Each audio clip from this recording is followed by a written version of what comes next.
I'd never dream of selling junk to your residents. Everything in this stall is fresh and locally grown.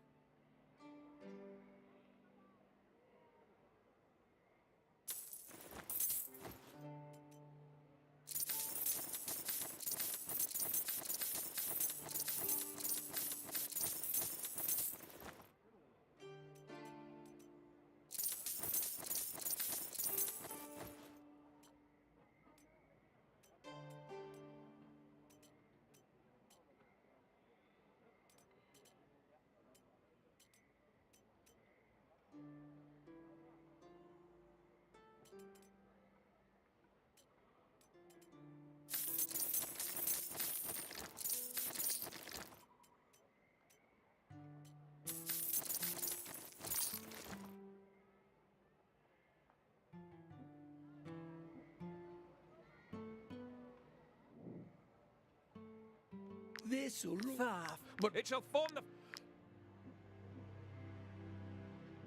when I heard you believe me, I'm a...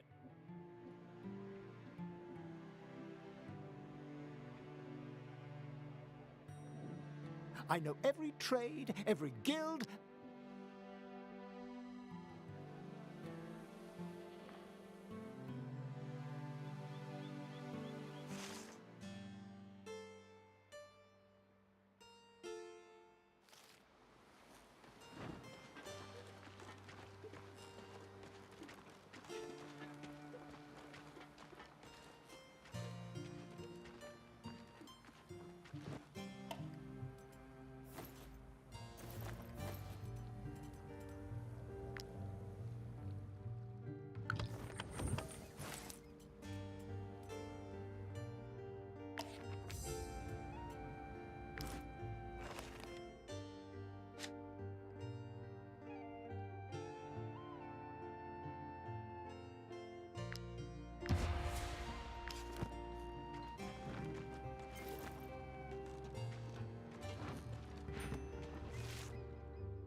My weapon? Oh, it's called Bog Thunder. Legend has it, my family inherited it from the tools. This weapon is vital to anyone travelling through the swamp. I can give it to you, but you'll have to do something for me in return. I'm gathering alchemical reagents to sell at the border, and mosquito proboscises are in high demand right now. Bring me a few.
Might I interest you in my humble wares, my good sirs?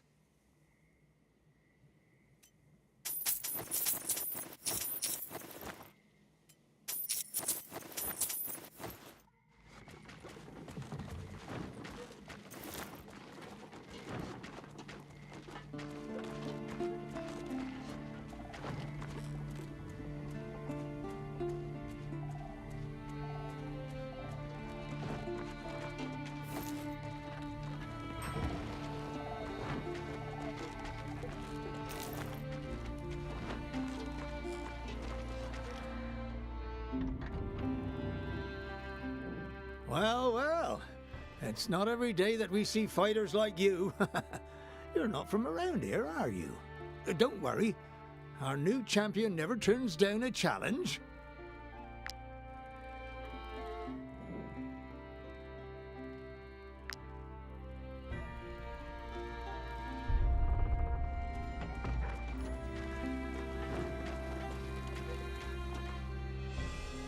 Stand back, peasants. These valuable commodities are only for those who can afford them.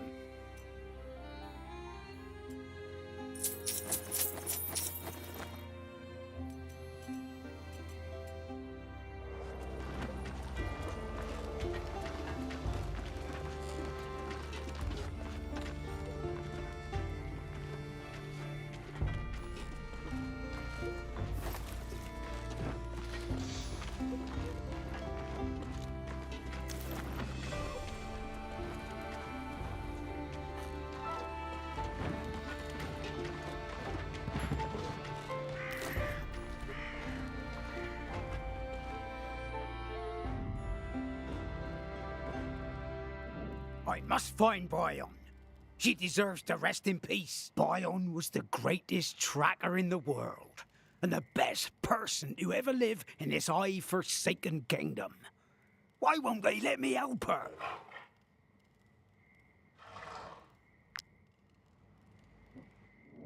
My mother died 20 years now. Whenever I turn my back, he grabs his...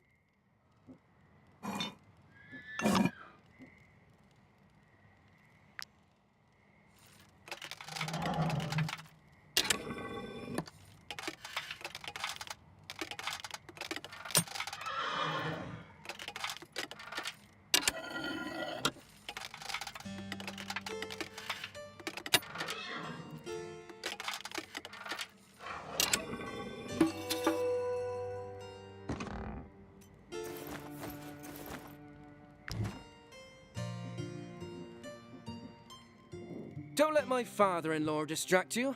He's half senile. Instead, have a look at our fine beasts.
The toll applies to all kingdoms.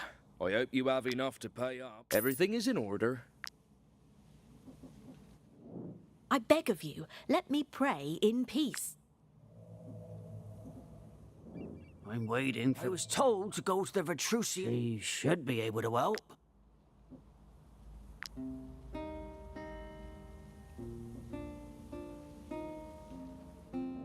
Are you planning to... I may have a mission for you. You'd need to free an innocent man from an unjust fate. As you know, Alizari, despite our many warnings, one of our soldiers, his family is very worried and fears he might be...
I can teach you a few of my dagger techniques, but first, you'll need to... Yes, I was sold as...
Might I interest you in my humble ware?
I just know that...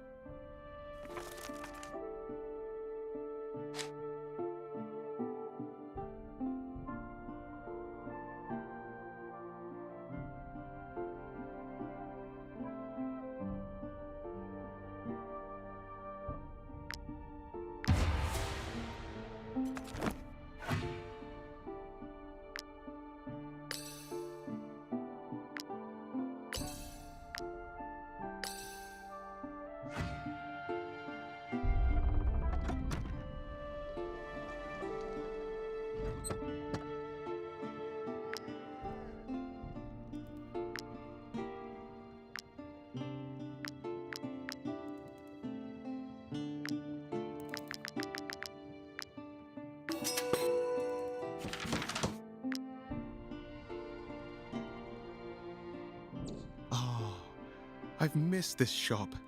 Being out... I'll never Why won't he settle?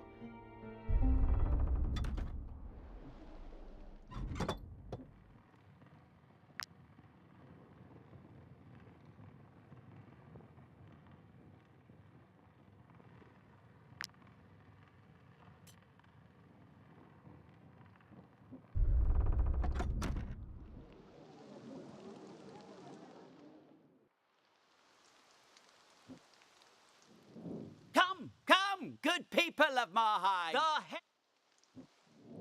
This crook has been screaming his head off for days. I am this close to making him eat his cart.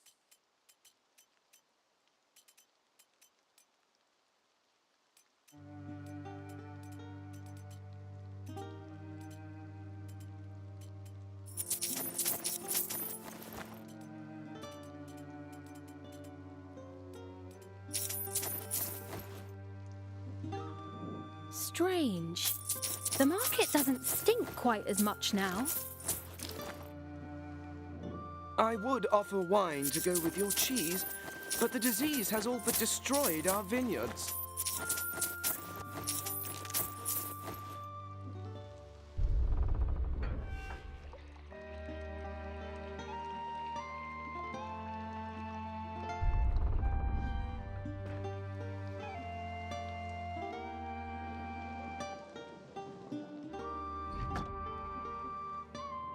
Might she be looking for what?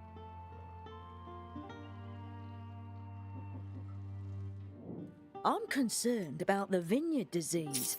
It's confined to Vertruse at the moment, but imagine if it spreads to all of Gothenburg. We'd have to drink beer.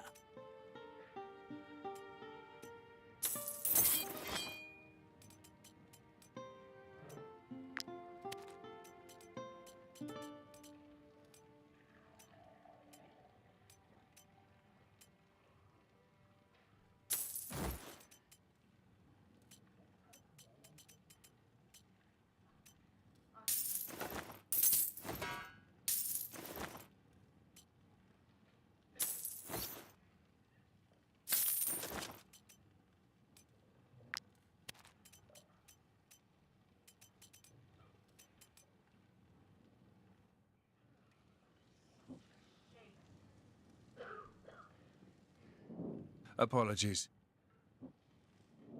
I'm at your service. Provide.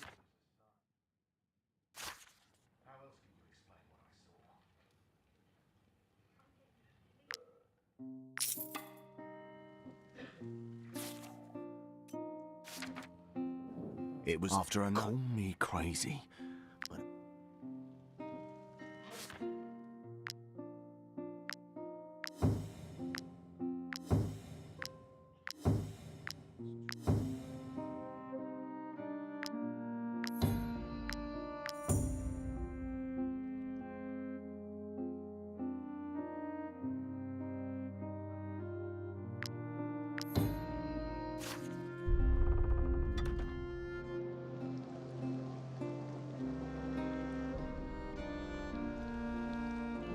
This piece of... And as the all-seeing eyes...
Residents called us in. After you should let me inspect your establishment. You can never be too careful with the plague.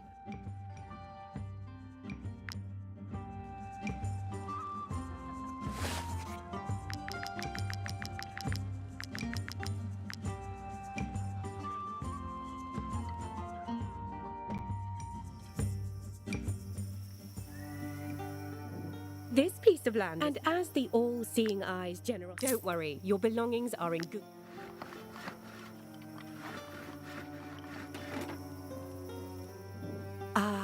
I placed a chest in which you... Where are you off to this time?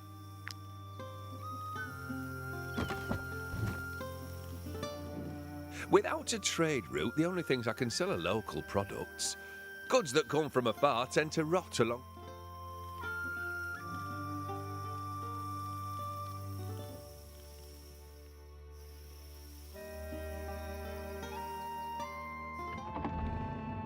What can I do for you? I just double-checked everything several...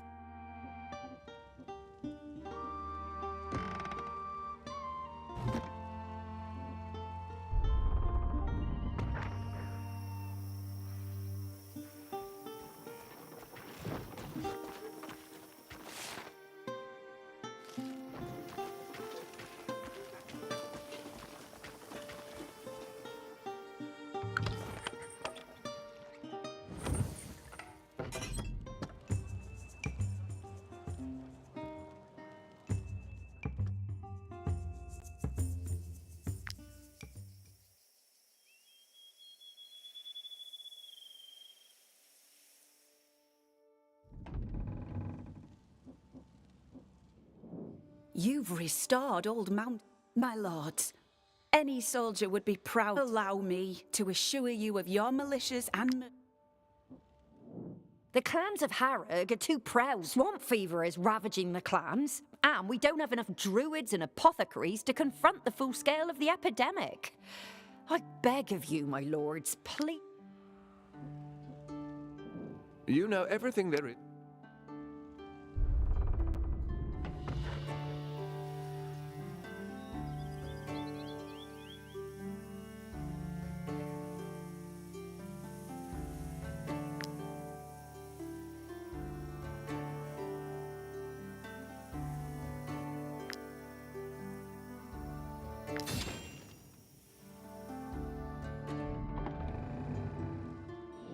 Whichever items you need sent, I shall do.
You know everything there is to...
I tame wild animals for a living, but without a wild animal to tame, I am nothing.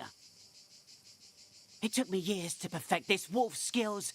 I taught him everything. To sit up and beg, to walk on embers, and even to fish. If you ever come across my partner, bring him back to me. You can't miss him. He's quite large and wears a collar.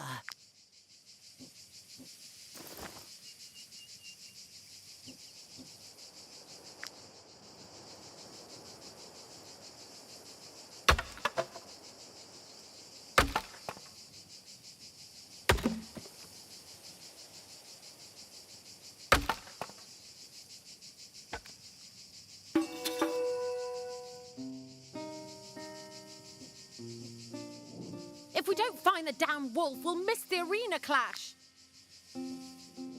How could this animal open its cage?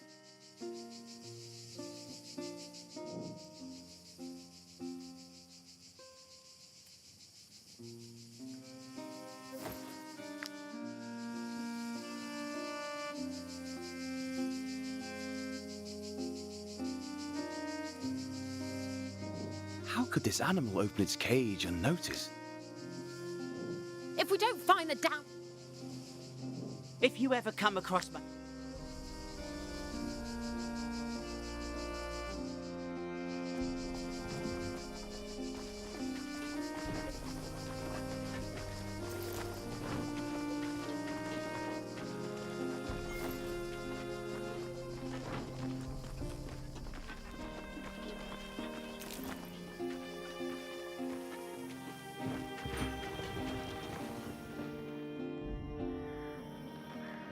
You're mercenaries, right?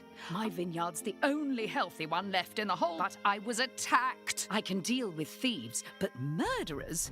That's a task perfect. You must be in the fields by nightfall and guard the place. It may not be obvious at first glance.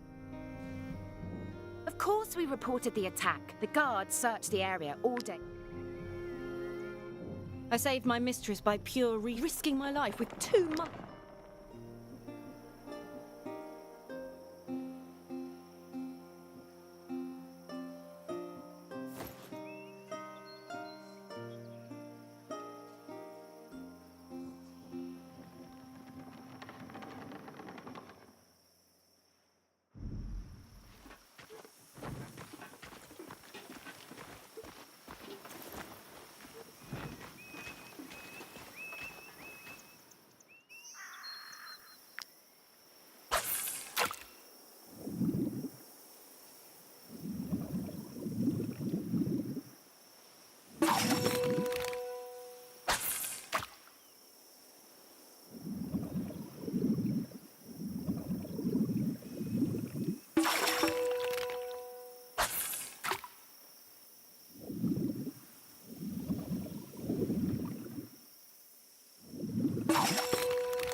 Welcome to the local arena.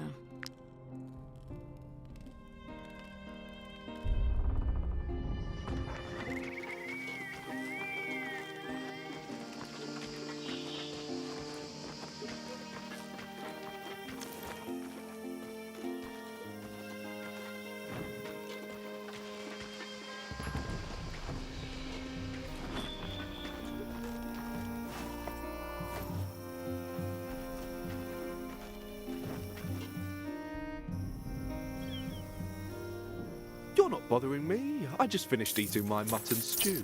What would you like to work on today? A specific skill? A weapon upgrade?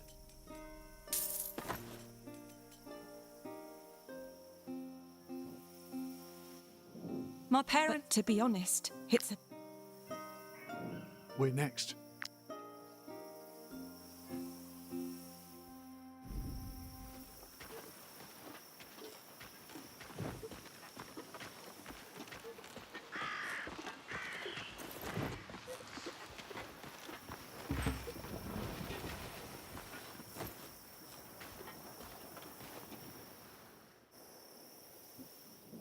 My brother has gone missing.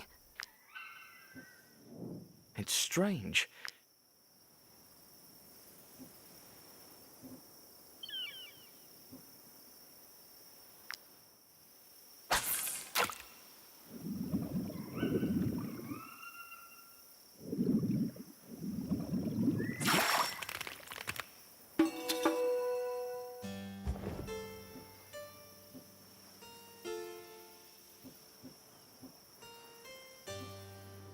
I can't believe... My brother has gone missing.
The fact that Lord Old... The fact that Lord Old...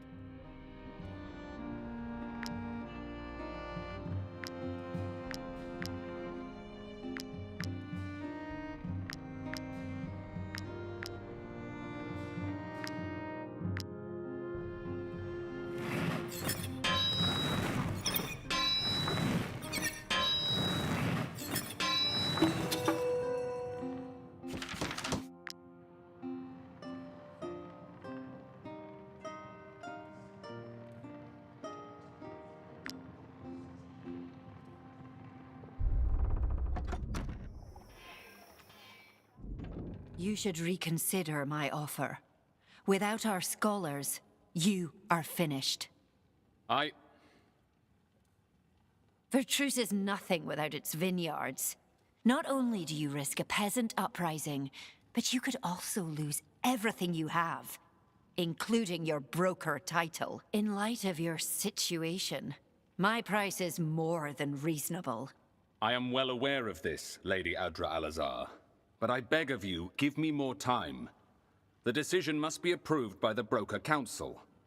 As for myself, I am already engaged... My daughter will not wait forever. Just as your farmers won't sit idly while their fields wither. You must decide. Hurry, before there are no vineyards left to save. I am sorry, but I do not have a scourge raging through our vineyards. By the beast's fangs, where is...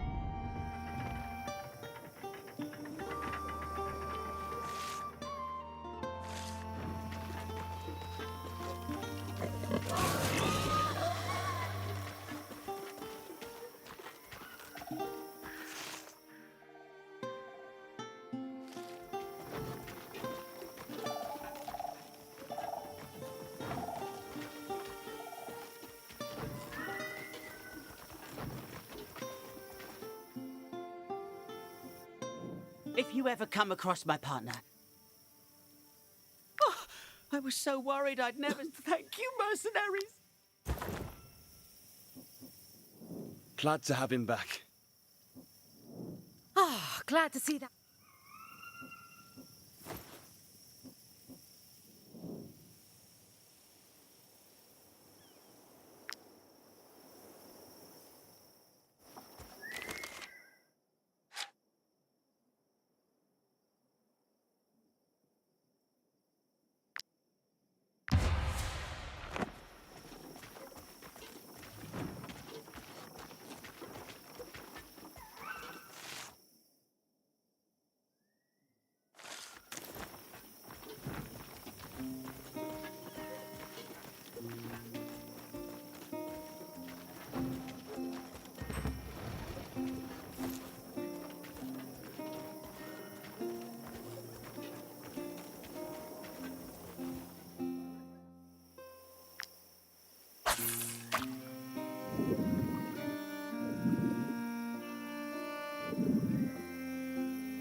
Might she be looking for work?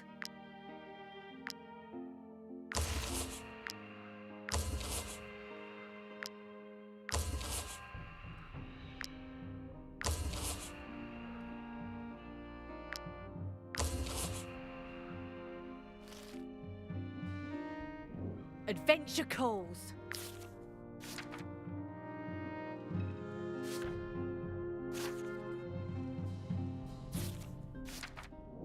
The other day, a woman with an Edoranian accent bought enough supplies to last several days.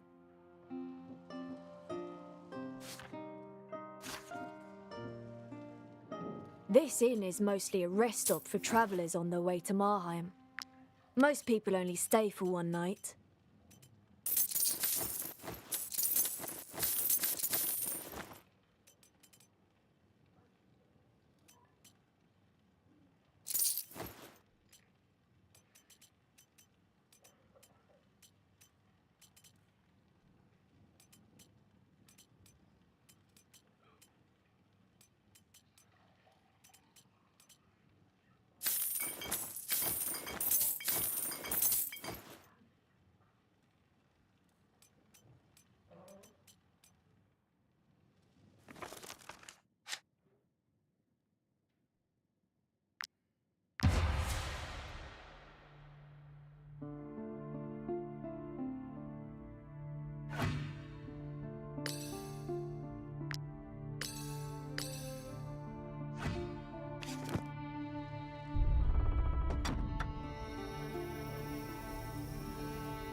Be careful.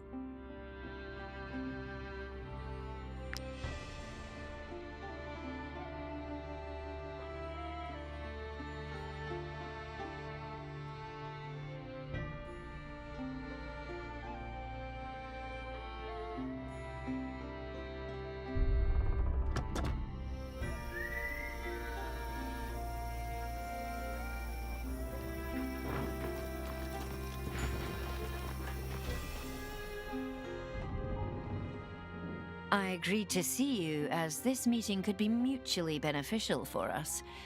You see, I need to hire mercenaries. I want you to capture a woman who represents a... Needless to say, her identity is on a need-to-know basis only. Good. I am pleased. This woman you... I consider this place as my... It is my duty to...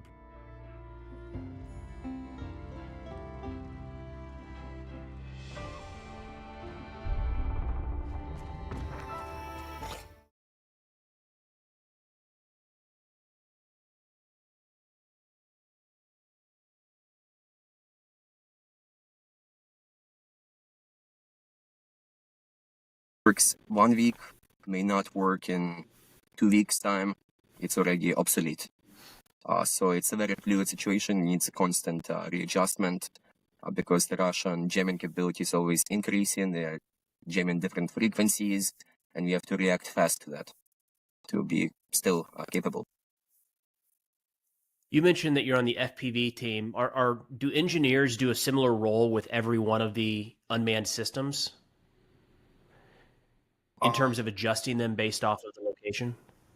It is a bit different for other like drone systems. For instance, bomber drones, heavy drones. Those typically use completely different communication links. It's usually all digital, and there is much more nuances with those that I am not specialized enough to tell you about. Same for fixed wing recon drones. There's a lot of nuances with those as well, which it takes specialization to go into. Yeah, no, that's interesting because we, those of us not in this day in and day out, I think we group everything together. You've got, understanding that there's different capabilities between bombers and Mavics and FPVs and fixed wing, but kind of think that it's probably the same in terms of the communication or maybe payload. So you've got dedicated people for each one of those systems then within your unit. Exactly. It's not just the engineering skill which is necessary to be different for this. It's also like the skill sets of the guys in position, like pilots, navigators, combat engineers who are on position preparing the drone for takeoff. It's all very different for all of these systems. The explosives used on bomber drone versus FPV are completely different. The mechanisms of detonation of this explosive are completely different. So again, they're all drones, but they're all very different as well. I'd be interested to learn a little bit about the method of detonation and then the warhead type you guys use, because it seems like a lot of the first FPVs we saw just had an RPG warhead with an impact fuse. Simple. It looked very familiar, but it's changed a lot over time. Can you talk about what maybe some of the more common ones are you guys are using? Yes, so for our FPVs, we use these specialized detonation plates. These are usually PCB boards with a impact sensor, as well as an option to use these whiskers on the drone that can contact to cause detonation. These have built-in safety systems like a time fuse, a physical fuse you have to take out for it to actually work. Some have additional measuring capability, where it measures impacts during the flight to kind of get a baseline of what drone flight, what wind movement would do to the plate, and then it can subtract that baseline when it actually hits a target to detonate exactly when it needs to detonate. Early systems were much more dangerous. Some of these systems had no fuses. If the engineer just touched two wires together, it would go boom. So a lot of good people have unfortunately died with the early systems. But now it's much more advanced and much safer, I would say. Is there a scenario where you would reuse a drone? I tend to think of FPVs, they're one way. They're going out there, they're not coming back. But if you have some of these safer mechanisms for detonation, is there a scenario where you ever bring it back and use it again or recover it? No, because our FPVs are made to be cheap, so we can get a lot of them. And part of that involves having analog video signal. And this analog signal can easily be intercepted by the enemy. That's how we find their pilots. We look at the video feed, and as soon as we see a drone take off from a spot, we can have people look at maps to figure out exactly where that spot is, and we hit that spot. So, since our drones are analog, we never return them. Even if Even if we need the bomb or the target is already gone, we still will never come back because it is dangerous. If the enemy is watching our video feed, they will see where we land and they will find the place, and bad things will happen. In terms of the role of engineers, are you more top down where you are developing what works in the sector and pushing that down, or do you have engineers out with dedicated units along the front? especially in Pokrovsk, I know you tend to be scattered along a wide area. So would those small groupings have their own engineers? So we have combat engineers on position, but these people are mostly like explosive experts, and they just do basic prep work, like put on propellers on the drone, stuff like that. As for our engineering department in the rear, all of us have previously went to position. We have all been either pilots or combat engineers or navigators out there. So we all have this sort of a perception of what stuff is like in position. And I think that's a very big benefit because if we had people here in the engineering house that never been to position, they would have all sorts of crazy ideas on how to do things, but that would never actually work. So having people who actually went to position, who flew drones, who've been there, they have this practical knowledge that kind of like gives them an edge to understand what is realistic, what isn't, and that helps a lot. We know you guys are operating in and around kind of one of the hottest sectors of the front right now in Pokrovsk, and you mentioned that it's changing every day and what the Russians are jamming. Would you be able to share at all some of the maybe newer things you've seen from the Russians, either in terms of jamming or offensive capabilities in that sector?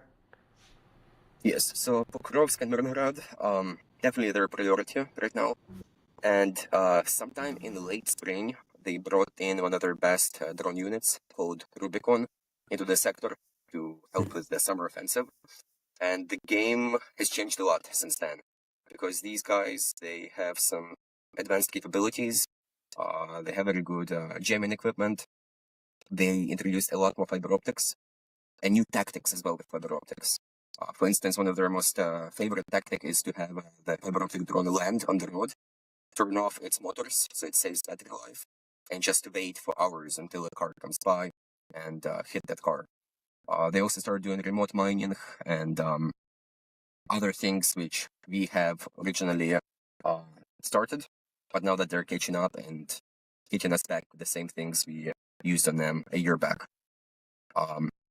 So for jamming, for instance, the video channels, they love to jam video channels.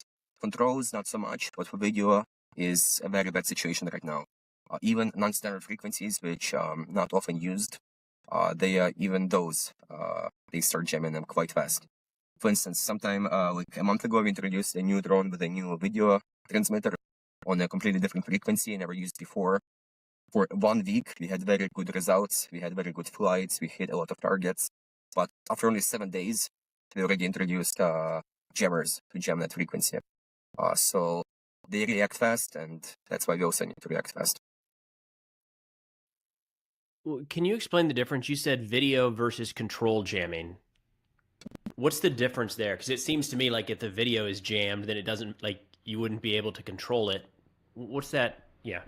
Yeah, so for video, the drone has a transmitter for video, and it has a receiver for control. These are separate, on separate frequencies.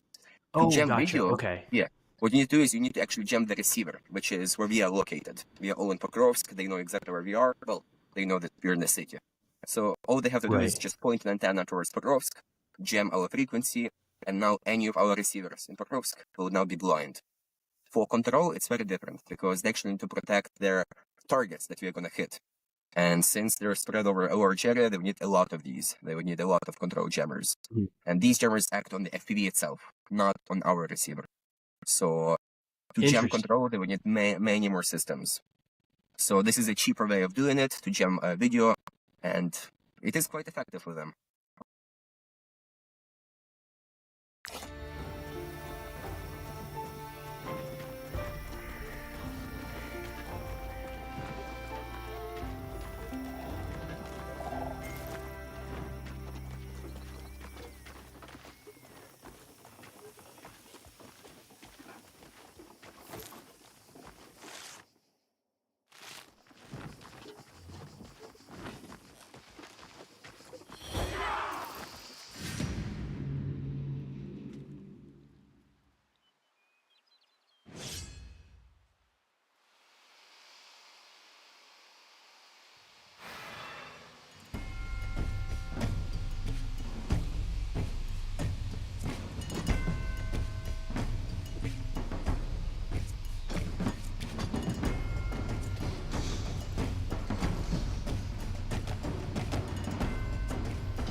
Brotherhood asked us to go and train in the mountains by fighting, so now we have to drag our wounded from one end. You could spare a few remedies, or a little food. We might just reach Marheim alive.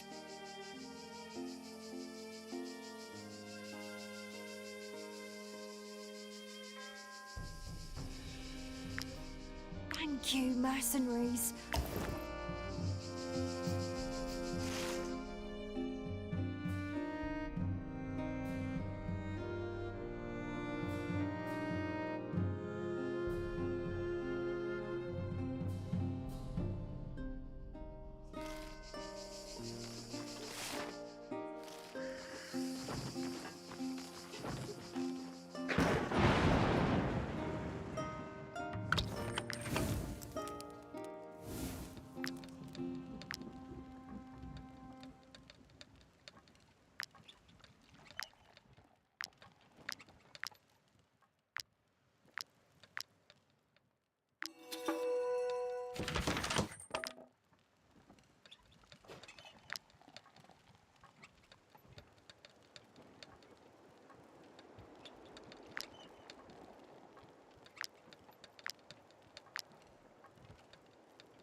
Stand back, peasants.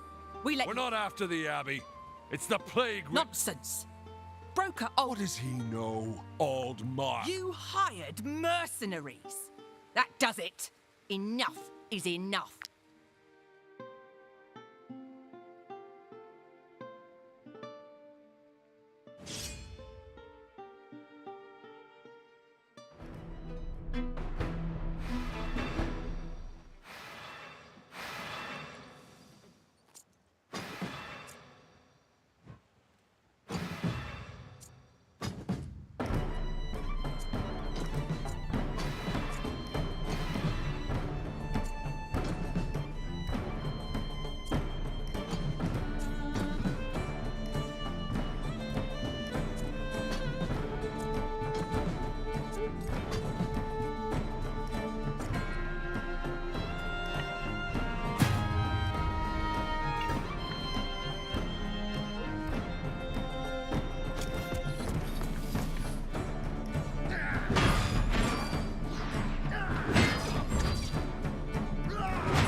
Out of the way, Abbot. We demand justice. You slaughtered our defenders, forced your way into an abbey, and now you threaten to kill innocent people? How dare you speak of justice? We have no choice. The plague-ridden spread their disease and wreaked havoc on our lands. It is our duty, our right, to punish them. How could these people who have been confined in this abbey for weeks spread the plague to your fields? You have... Of course we do. Gossenburg is the only king... This is absurd. Only virtue... There is only one way to be sure. For the eye's sake. You're not going to stop us from killing the plague-ridden, are you?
I was worried. I do not know what they promised.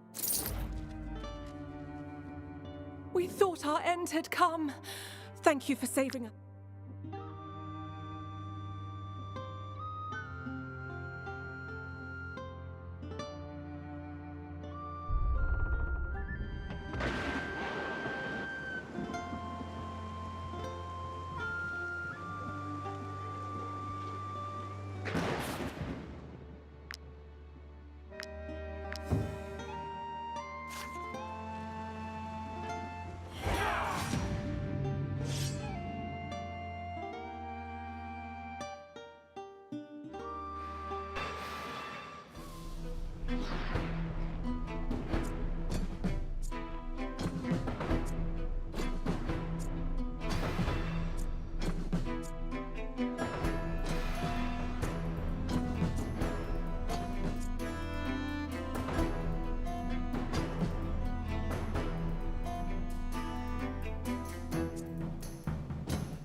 might she be? Here is your reward.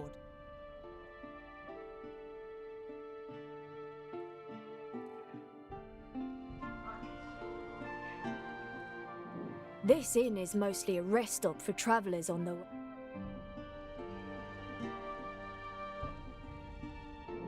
The other day, a woman...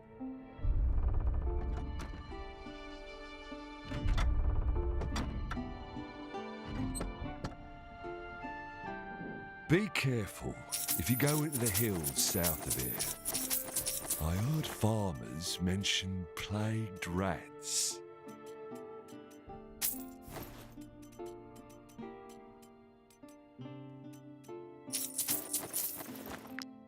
This kind of armor, you...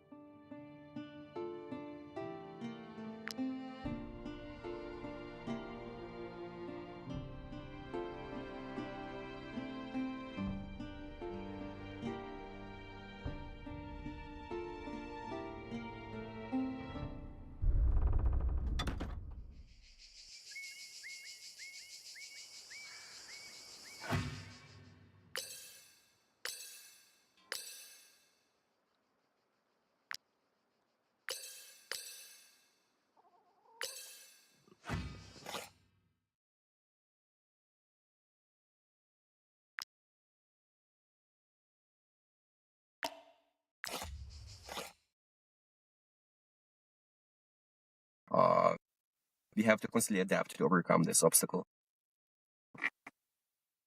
And fiber optics, I imagine, is one of the ways to help overcome that. Exactly. Our brigade right now is actually in a process of setting up a fiber optic lab, so we make our own spools from scratch. We already have a facility running, we are building machines, and we hope that being able to make them ourselves would allow us to get these for much cheaper. You would be able to modify any radio drones we get issued to become fiber optic and therefore have much more efficacy. How is, and I understand this might get into a sensitive subject, so I'll understand if we skirt around it, but with so much electronic warfare on both sides, how are you guys able to fly at all? I mean, I understand you have so much different jamming along the front to prevent Russian drones. Can you talk at all about like how you are able to actually put your own drones through that to strike targets? Yeah, so logistic in Pokrovsk is quite difficult. Like, getting drones to our place is difficult, and then to overcome this wall of interference is another obstacle. In fact, a lot of drone losses often happen because of friendly units nearby who either didn't turn the jammer off or... Yeah, that happens. It's not as often, but still, you would prefer it never happened at all. So that sometimes is unfortunate. But yes, overall, even like with Starlink, they don't really jam Starlink, but because there's so many signals around, they have harmonics with the Starlink frequencies, that even Starlink on the front is significantly slower than it is in the rear, for instance, even though there's no like a dedicated Starlink jammer on the Russian side yet. So there's definitely a lot there. Even often people to position take these little drone detectors, which beep when they scan a frequency and they see a common drone control channel. When they see that signal, they beep to notify the people that there's some drone around. And in the rear, it works perfectly. Like, you turn the drone off, it beeps. You turn it off, it doesn't beep. Out there, it beeps without a stop. Like, you can't see any drones, but it beeps 24/7. You have to go to some basement to hide the thing so it doesn't beep. So in that aspect, there's a lot of signals around, and it's difficult sometimes to get through to your drone with all of this jamming. So those drone detectors are useless in certain areas when there's just that much activity. Partly, but a lot of these drone detectors also have this additional feature where you can actually intercept the video of the enemy drone. And that is actually a useful thing, because if you can look at the video, you can see like, oh, hey, this drone is actually flying towards my tree line. I should go hide. And that actually helps people a lot. Of course, it doesn't intercept any fiber optic drones, so its usefulness is capped at a certain level. You've talked a lot about you're intercepting the Russian video feed and you know at times they're able to intercept yours. How does that change operations? Kind of recognizing that they are going to see this at some point. Yes, so we have to take a lot of precautions to make sure that they cannot get useful information out of these video intercepts. For instance, when we take off, usually the drone, the transmitter power is set to minimal so that the signal doesn't actually reach the enemy. Or you could fly low so that the radio horizon does not allow the enemy to see our drone and intercept this video. So we take plenty of precautions to make sure that this wouldn't compromise our position or anything valuable. But in addition, this interception is used to coordinate jamming efforts. So our jammers, if they were on 24/7, they would burn out within like a day or two, and they would be useless. They overheat and they need constantly cooling. So one of the tactics that this interception allows is you catch enemy video feed, you turn on the jammer, you point it to where the drone is, because you can actually look at the picture and see like where it's flying, and make it much more effective that way. So this interception is a very important aspect in this drone war. It's interesting because, I mean, at the same time, you have to assume, and as you did say, that Russia is doing that as well. So it's something you guys have to consider during your offensive strikes. Of course. Whenever we have pilots asking us what's the best way to like approach a target, we always recommend they fly low so that the enemy cannot intercept your video feed. He cannot have enough time to turn on the jammer, and that often helps get better results if the enemy cannot see you coming or does not have enough time to react to you coming. Does that mean that you guys are, when you have a sector that you're working in, are you changing your route that you're flying each time to get to a set target? Or once you find something that works, do you stick with it? So does that make sense? Yes, kind of a mix. So on one end, if you were to fly the same route every time, the enemy can like track each of your flights. They can say, okay, this drone with this name on it flew this track, and they can like plot it on the map. And even if you like take some deviations, random deviations during your flights, the average would point right back at your location. So to some extent, it is important to change your path every now and then, at least at the very start of the flight.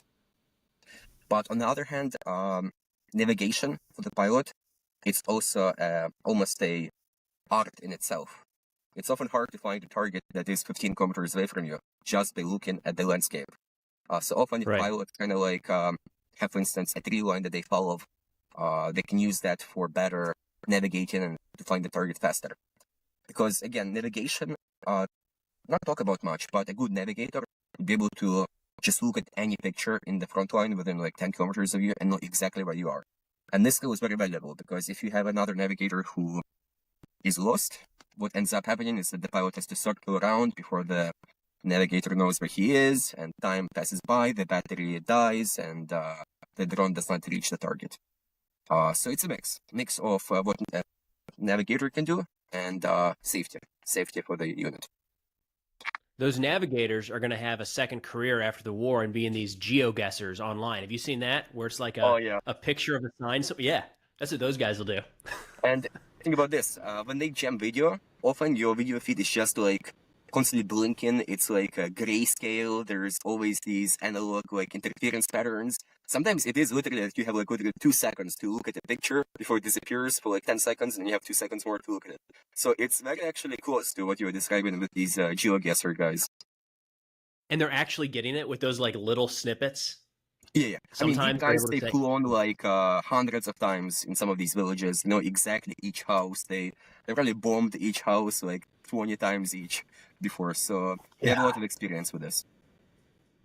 Yeah, that's it, man. GeoGuessr Ukraine. That'll be the next new career path lined up for those guys.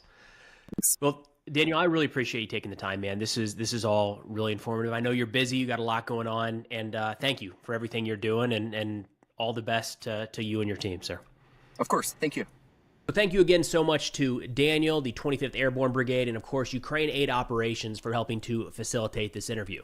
I think we take it for granted sometimes, but there's not a lot that these guys can safely share. I mean, they are literally fighting for their lives in the survival of their country, and they don't want to give out any information that could be useful to the Russian military. So especially this, Daniel, coming from the Pokrovsk pocket, some of the hottest fighting in the largest war going on right now anywhere around the world, it means a lot that he took the time to talk through this and walk that line to be able to present useful, interesting information so the world has a better understanding of what's actually happening, but not putting at risk his fellow soldiers and countrymen. So again, Daniel, thank you so much. 25th Airborne, thank you, and Ukraine Aid Operations. Again, this is part of a fundraiser that we have linked in the description and pinned comment below if interested and able to contribute, picking up some drones for Ukrainian units in the East. But that's all we got for now. Thanks for watching, and I'll see y'all next time.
An dieser Stelle kann ich nur sagen, schickt mir Reis. Der wurde ja wirklich geschickt. Aber Jasminreis, bitte.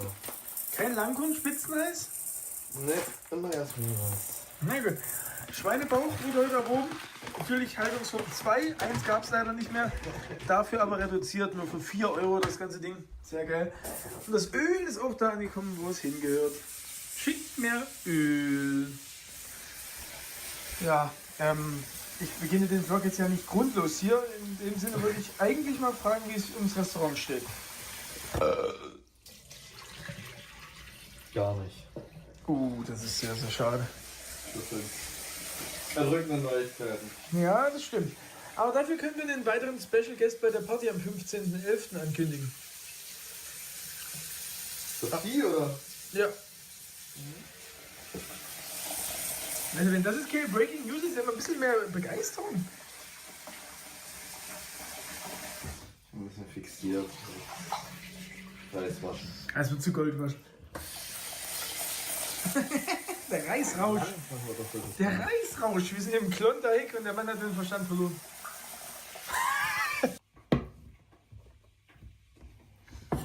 Snipe wird übrigens auch da sein.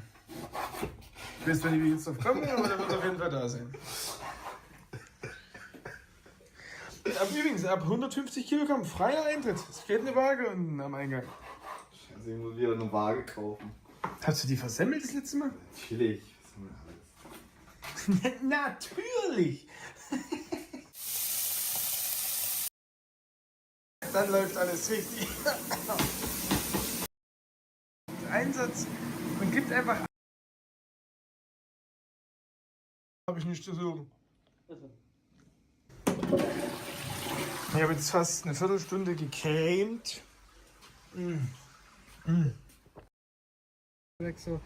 Ich mache jetzt hier weder gewerblich. Ja, deswegen gibt es ja die Option, einfach die Werkzeuge zurückzuschicken nach Gebrauch. Der Gebrauch wird sauber und ordentlich erfolgen, aber... Ja, ja, ich weiß selber nicht, was ich dazu sagen soll. Es ist so schön, was wir für Sachen erleben zusammen. Das ist Wahnsinn. Wir können ja währenddessen jetzt schon mal probieren, den Pudding hier rein zu... Also, das sind 150 Tüten pro Packung.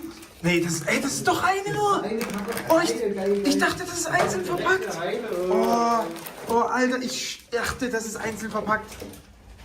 Weil hier drauf steht Eis, Sahnepudding. Hier, 150 Portionen, deswegen dachte ich, das sind alles einzelne Tüten. Ah, das ist ja perfekt. Für 150 Portionen. Boah,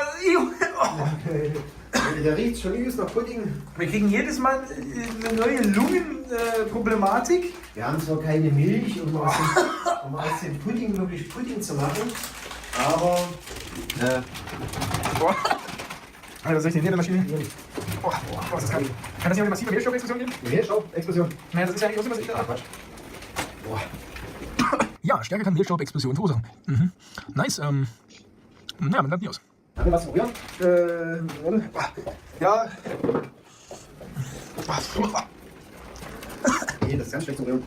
Das ist eigentlich meine Keule. Ja, das ist also... Das ist auf jeden Fall ein DLC. Alter, und das alles for free?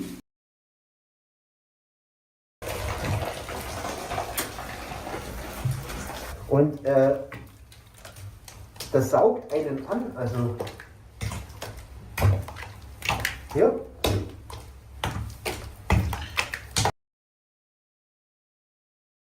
So puren Abfluss machst, das ist ja dann einfach zu. Nee, das ist nie im Leben. Ja. Also, da bin ich komplett selber damit. Also wenn ich das selbst sage als Verstopfungsexperte, dann ich habe in Wahrheit gestern ChatGPT gefragt und GPTQ.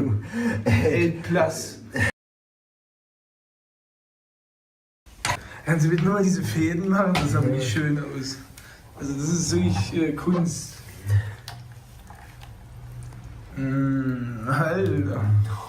Naja, also es ist schon ein Gigaschleim. Das ist so faszinierend. Das ist krank. Na, mal wieder was Neues auf jeden Fall.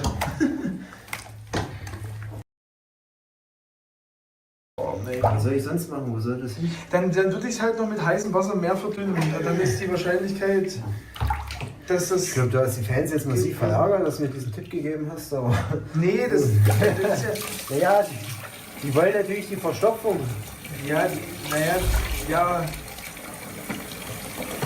Die kann ja trotzdem passieren, ich weiß es nicht.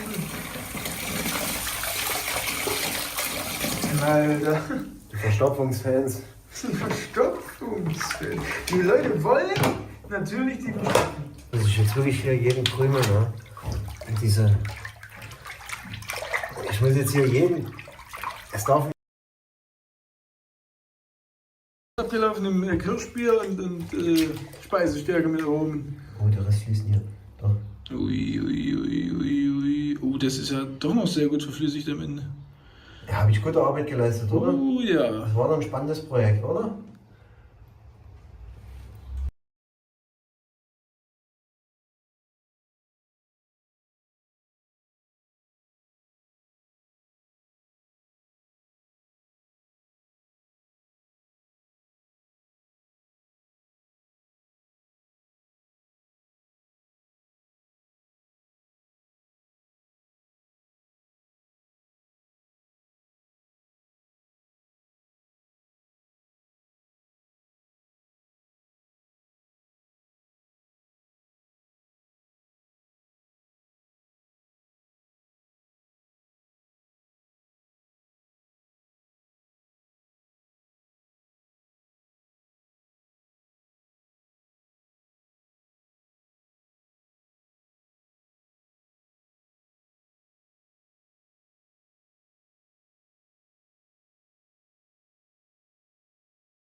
for a modest fee. Come on then.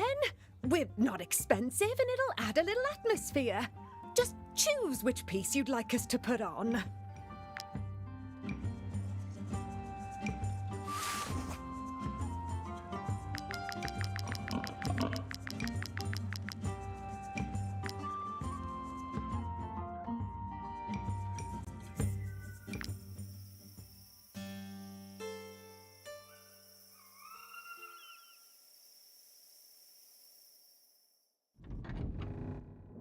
My husband had a terrible fall whilst helping to build your new district.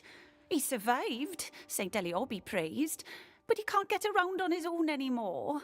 What will become of us without his wages?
No one's. If you're not satisfied with what we produce, or if you want us to make something else, just say the word.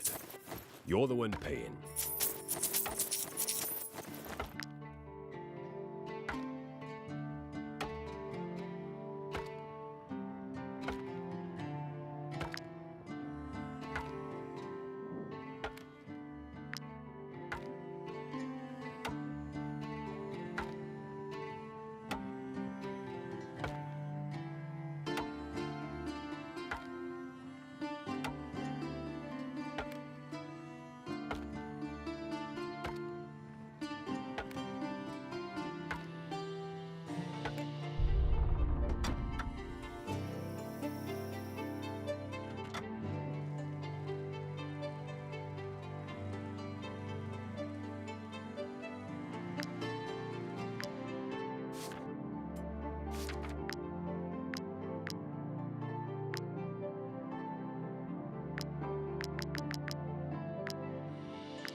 On the hush. Look at him.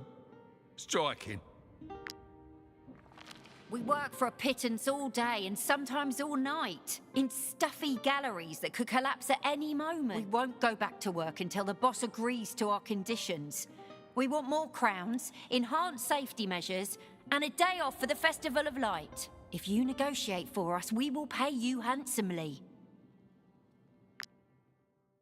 That miser is threatening to buy slaves. Tell him to calm down. We'll get back.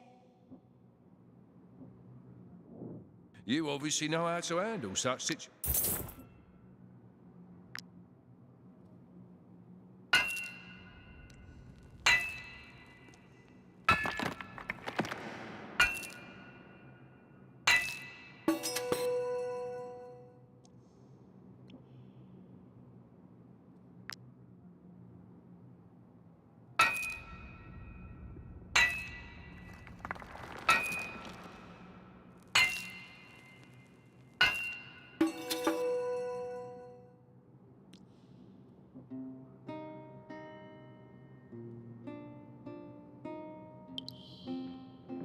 We're back in business.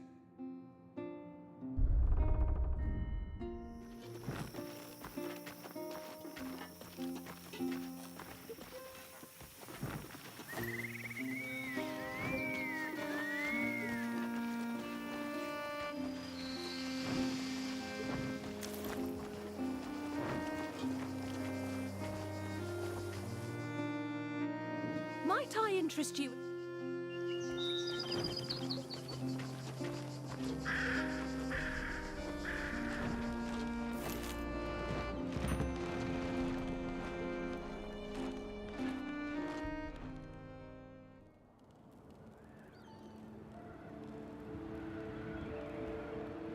I heard that the Eye's Reckoning did some damage.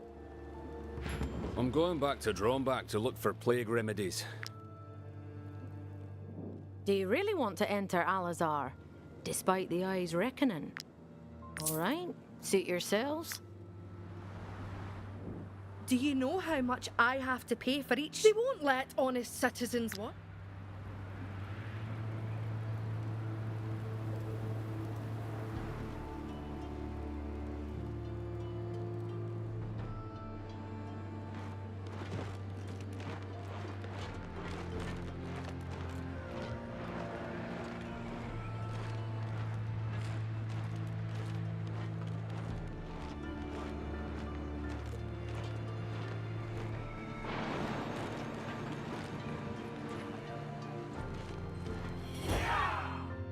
Might I interest you in my humble wares, my good sirs?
a litany of falsehoods cloaked in reverence.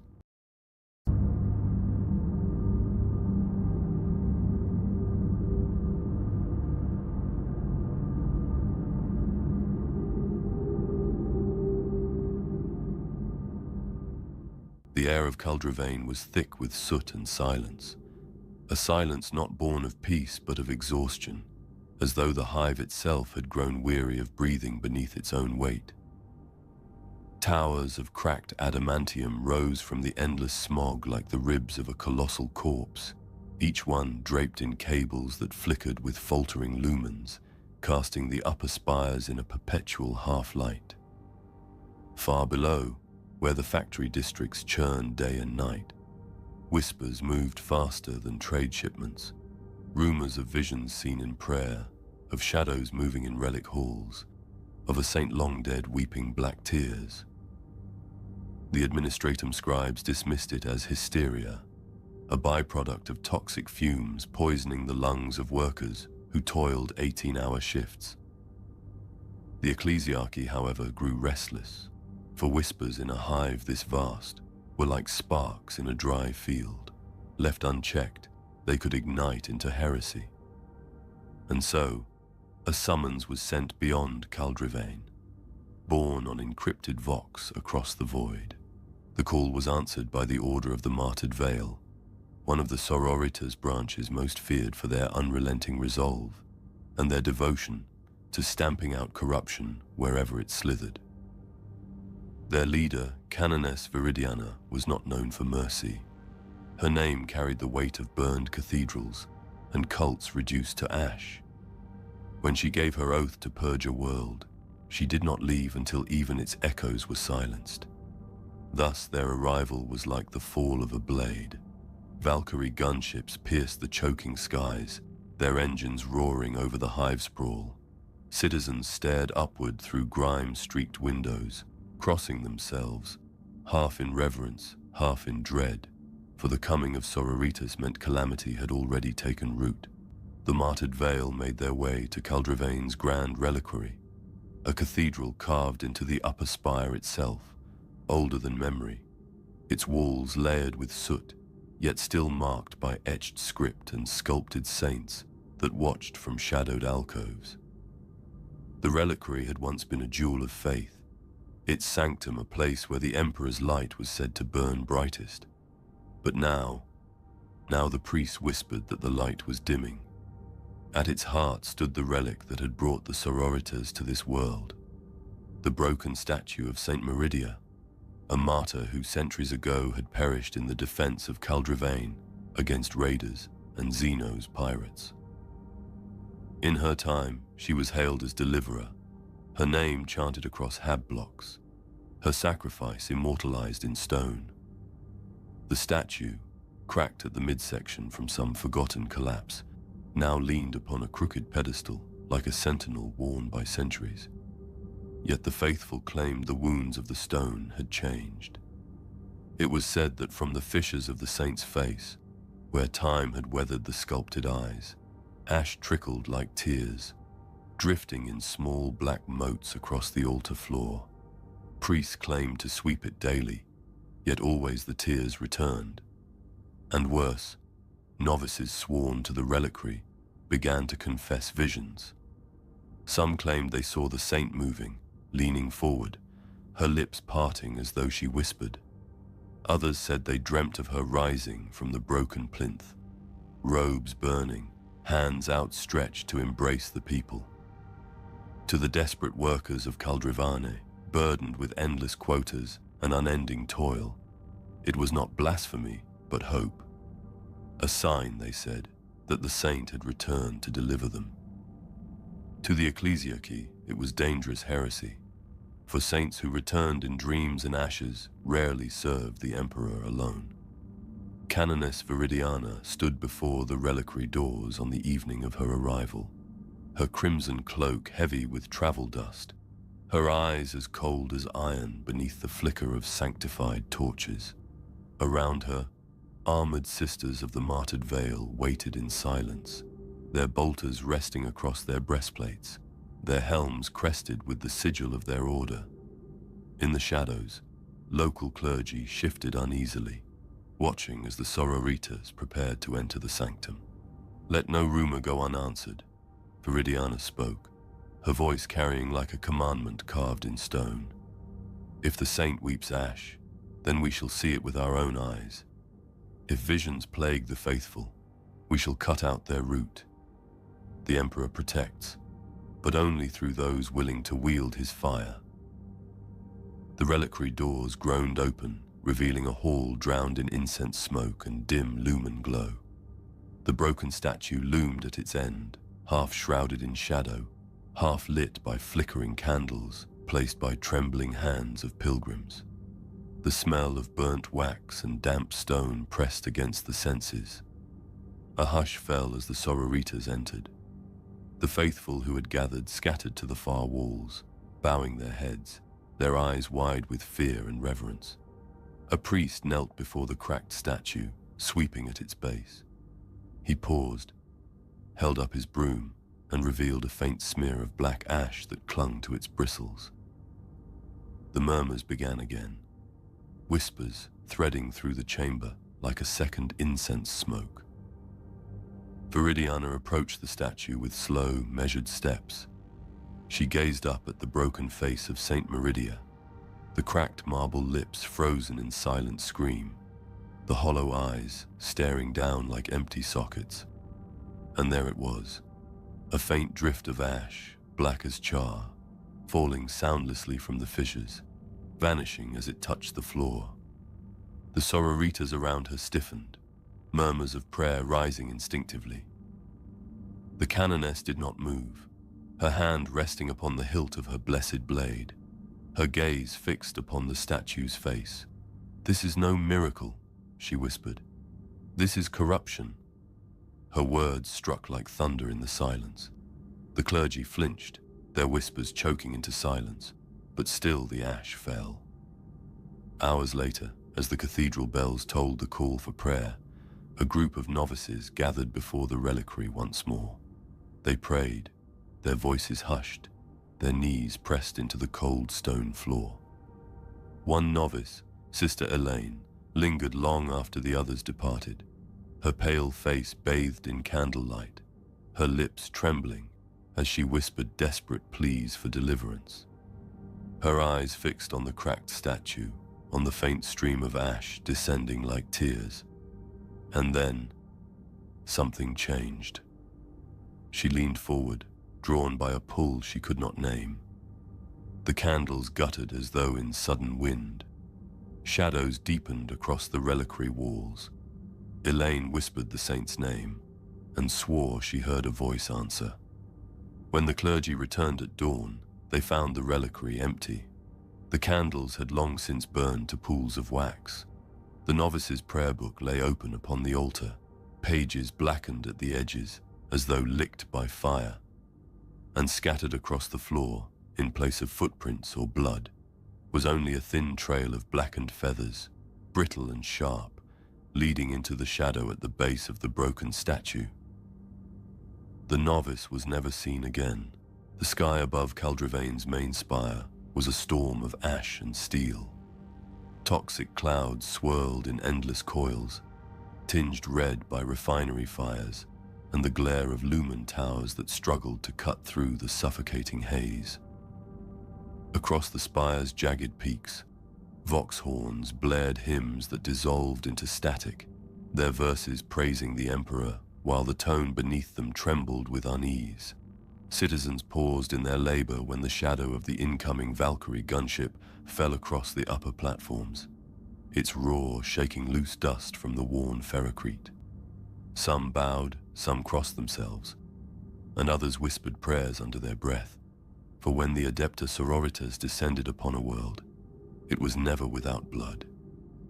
Inside the craft, Canoness Viridiana stood motionless at the prow, her crimson cloak whipping in the recycled air. Her eyes were flinty, carved by decades of war, her lips pressed into a line that betrayed neither warmth nor pity.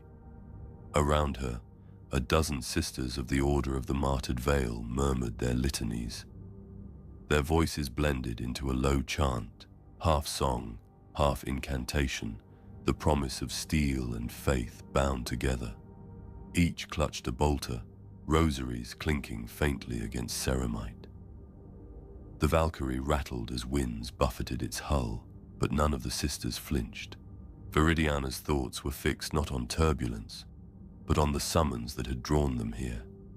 Reports of a statue bleeding ash, of visions whispered in the reliquary halls, and of a people who no longer knew if their saint had returned, or if a demon mocked her memory. To her, the truth mattered little. The presence of heresy was certainty enough. What mattered now was fire. The gunship descended onto the grand landing spire, its engines screaming as the platform trembled beneath the pressure wash. The ramp hissed open, spilling torchlight and incense fumes from the reception party that awaited them. A column of ecclesiarchy officials stood arrayed in trembling order, their robes of black and gold stirring in the oily wind. Beside them lingered enforcers of the local magistratum, stiff in their flak armor, hands twitching near sidearms, as though the very act of standing beside sororitas demanded vigilance. At the center of the delegation was Bishop Malvain, his body stooped, his vestments rich but heavy with dust, the gilded aquila around his neck dulled with age. His eyes darted nervously as Viridiana and her warriors strode down the ramp, their boots striking like hammers on stone. "Canoness Viridiana," the bishop stammered, bowing deeply, "by the Emperor's grace, we welcome you to Culdrivane. Your presence here is salvation." His words faltered, and his gaze flickered toward the reliquary towers that loomed in the background. Viridiana inclined her head just enough to acknowledge him, though her face remained unreadable. "You summoned us, Bishop. Speak plainly. What corruption has rooted itself in your city?" The officials shifted uneasily, their robes whispering against one another like restless ghosts. Malvain hesitated before answering, as though weighing how much to reveal in this first moment. "Rumors, Canoness. Nothing more. Whispers among the workers. Fancies born of exhaustion. A misunderstanding of relics best left to silence." Viridiana's eyes narrowed. Relics do not bleed ash without cause. Visions do not pass through the faithful without origin. Either you are blind, or you are afraid to name the truth. A flicker of resentment twisted the bishop's mouth, gone in an instant. His attendants looked at one another nervously, but none spoke. One priest clutched his rosary so tightly that blood welled between his fingers. Another, younger and pale, avoided the canoness's gaze entirely, sweat dripping down his temple despite the chill. The engagement trick was subtle, woven not into what was said, but into what was withheld. The sororitas could see it. The evasions, the trembling eyes, the hints of loyalty frayed. Something in the ecclesiarchy itself was unclean. Sister Milian, a veteran at Viridiana's side, leaned close and whispered so only she could hear, "They fear something more than they fear us." Viridiana gave the faintest nod. "Then we must find what shadow casts so deep." The delegation led them across the landing platform toward the reliquary gates. Pilgrims gathered along the walkways, bowing their heads as the sororitas passed, some reaching out to touch the trailing cloth of their habits, as though contact alone might shield them. Yet even among the faithful, there was no jubilation at the sisters' arrival, only quiet dread, as though they feared what truths might now be unearthed. Inside the cathedral's antechamber, torchlight flickered across murals of saints locked in eternal combat with demons. The artistry was cracked with age, blackened by centuries of incense smoke. One figure in particular, a depiction of St. Meridia, drew Viridiana's gaze. The stone was worn, the face eroded, but someone had smeared ash across its cheeks in deliberate strokes, mock tears etched into sacred stone. Her gauntleted hand clenched on her rosary. Blasphemy within consecrated halls. How long has this stood so, Bishop? Malvain swallowed, his voice barely audible. The ash returns as fast as we can cleanse it. Each night it gathers anew. The sisters stirred, muttering prayers, their suspicion sharpening like blades. Viridiana's gaze flicked across the assembled clergy. Their eyes told the tale their tongues refused. Fear, shame, and in some, something darker. A glimmer of secret devotion to the very corruption they claimed to abhor. The canoness turned sharply. Your reliquary is compromised. From this moment, the Order of the Martyred Veil assumes authority over its defense. You will give us full access to all relics, all records, and all confessions.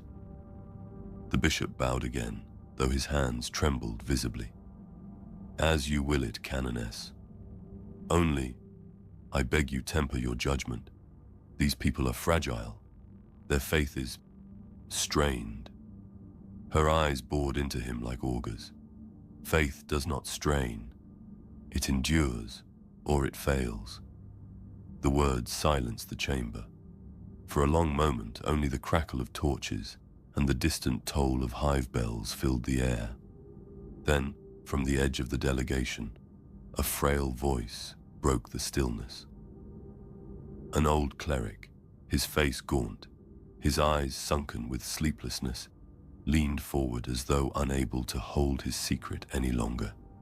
His lips trembled, and he whispered words not meant for the whole chamber, yet carried on the breath of silence so all could hear. The saint is not what you think she was. The words struck like a thunderclap. The other clergy recoiled, some gasping, others seizing his arms in panicked haste, as if to drag him back into silence. The bishop barked a rebuke, his voice breaking. But it was too late. The confession had fallen into the air like a curse, and the sororitas had heard it. Viridiana's gaze hardened, and in the depths of her eyes burned a question as cold as the void. What truth had they hidden about Saint Meridia, and what horror did they now dare whisper aloud? The reliquary corridors of Caldrivane were tomb-like in their silence, a labyrinth of stone vaults and half-forgotten chapels carved into the spire's heart. Dust drifted like pale snow in the dim light of flickering lumen sconces, each one casting halos of gold that trembled against cracked frescoes and warped devotional murals. The air reeked of incense smoke, thick and cloying, as if the priests had tried to drown the very walls in sanctity to smother the whispers that bled through them. But beneath the perfume of sanctified oils and the acrid tang of burnt tallow candles, another sound lingered, faint, almost too faint to name. It was a sound like sobbing, distant and muffled, as though the stone itself mourned behind its own skin. The sisters of the Martyred Veil advanced in silence, ceramite sabatons striking the floor with dull, echoing thuds. Their bolters remained maglocked, but every hand hovered close. Every eye scanned the shadows between torchlit alcoves. Canoness Viridiana led them, her gaze hard, her steps measured. Behind her strode Sister Milianen, stern as steel, and young Sister Rosaria, her fingers nervously brushing the rosary at her belt. They moved as a wall of faith through a maze of unease. At each turn, the reliquary seemed to close in around them. Murals that once depicted saints triumphant over heresy had been warped by time, or something more sinister. Paint cracked and flaked, but not at random. On one wall, a saint who should have been holding aloft a golden chalice now seemed to cradle it as though in mourning. The paint bled into dark rivulets that resembled tears of blood. On another, angels painted with wings of gold appeared smeared, their feathers dripping crimson streaks that dried into rust-colored trails. Sister Rosaria stopped short before one mural, her voice quivering as she whispered, "Canoness, look." Viridiana turned. The image before them was a depiction of Saint Meridia herself, once radiant, carved with hands raised in benediction. But now the mural seemed alive. From the painted eyes, hairline cracks spread downward, and through them seeped thin streaks of red pigment. Too fresh, too bright to be centuries old. The effect was grotesque, a saint caught in endless weeping, her blood staining the altar stones beneath her. The sisters muttered litanies under their breath. Sister Milian crossed herself and spat to the floor in disgust. "This is not decay," she hissed. "This is desecration."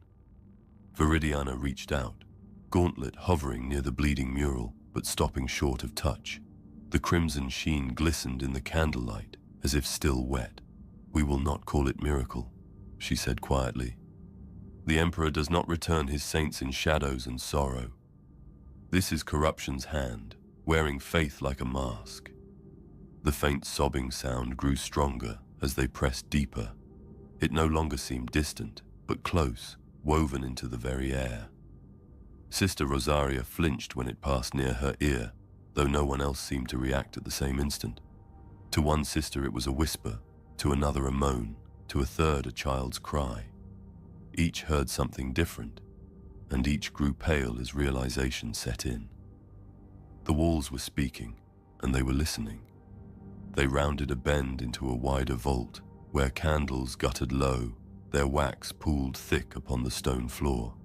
Here stood a row of smaller shrines, each dedicated to saints of lesser renown. Most had been defaced, icons scratched with jagged lines, votive offerings blackened to ash. The faint sobbing was loudest here, echoing like breath across the vault. Then came the sound, a faint chanting, carried on the vox units built into their armor. The sisters froze, eyes darting. One by one, their helm speakers crackled, not with static, but with voices. Low, murmuring words, rhythmic and solemn. The cadence was unmistakable. A prayer. Viridiana ripped the rosary from her belt and raised her voice in sharp command. "Report. Who chants?" Each sister looked to the other, eyes wide with fear.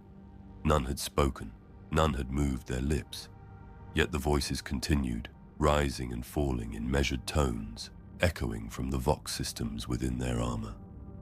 Sister Milian tore off her helmet and stared at it in horror. "Canoness, it is the vox itself. The prayer is inside."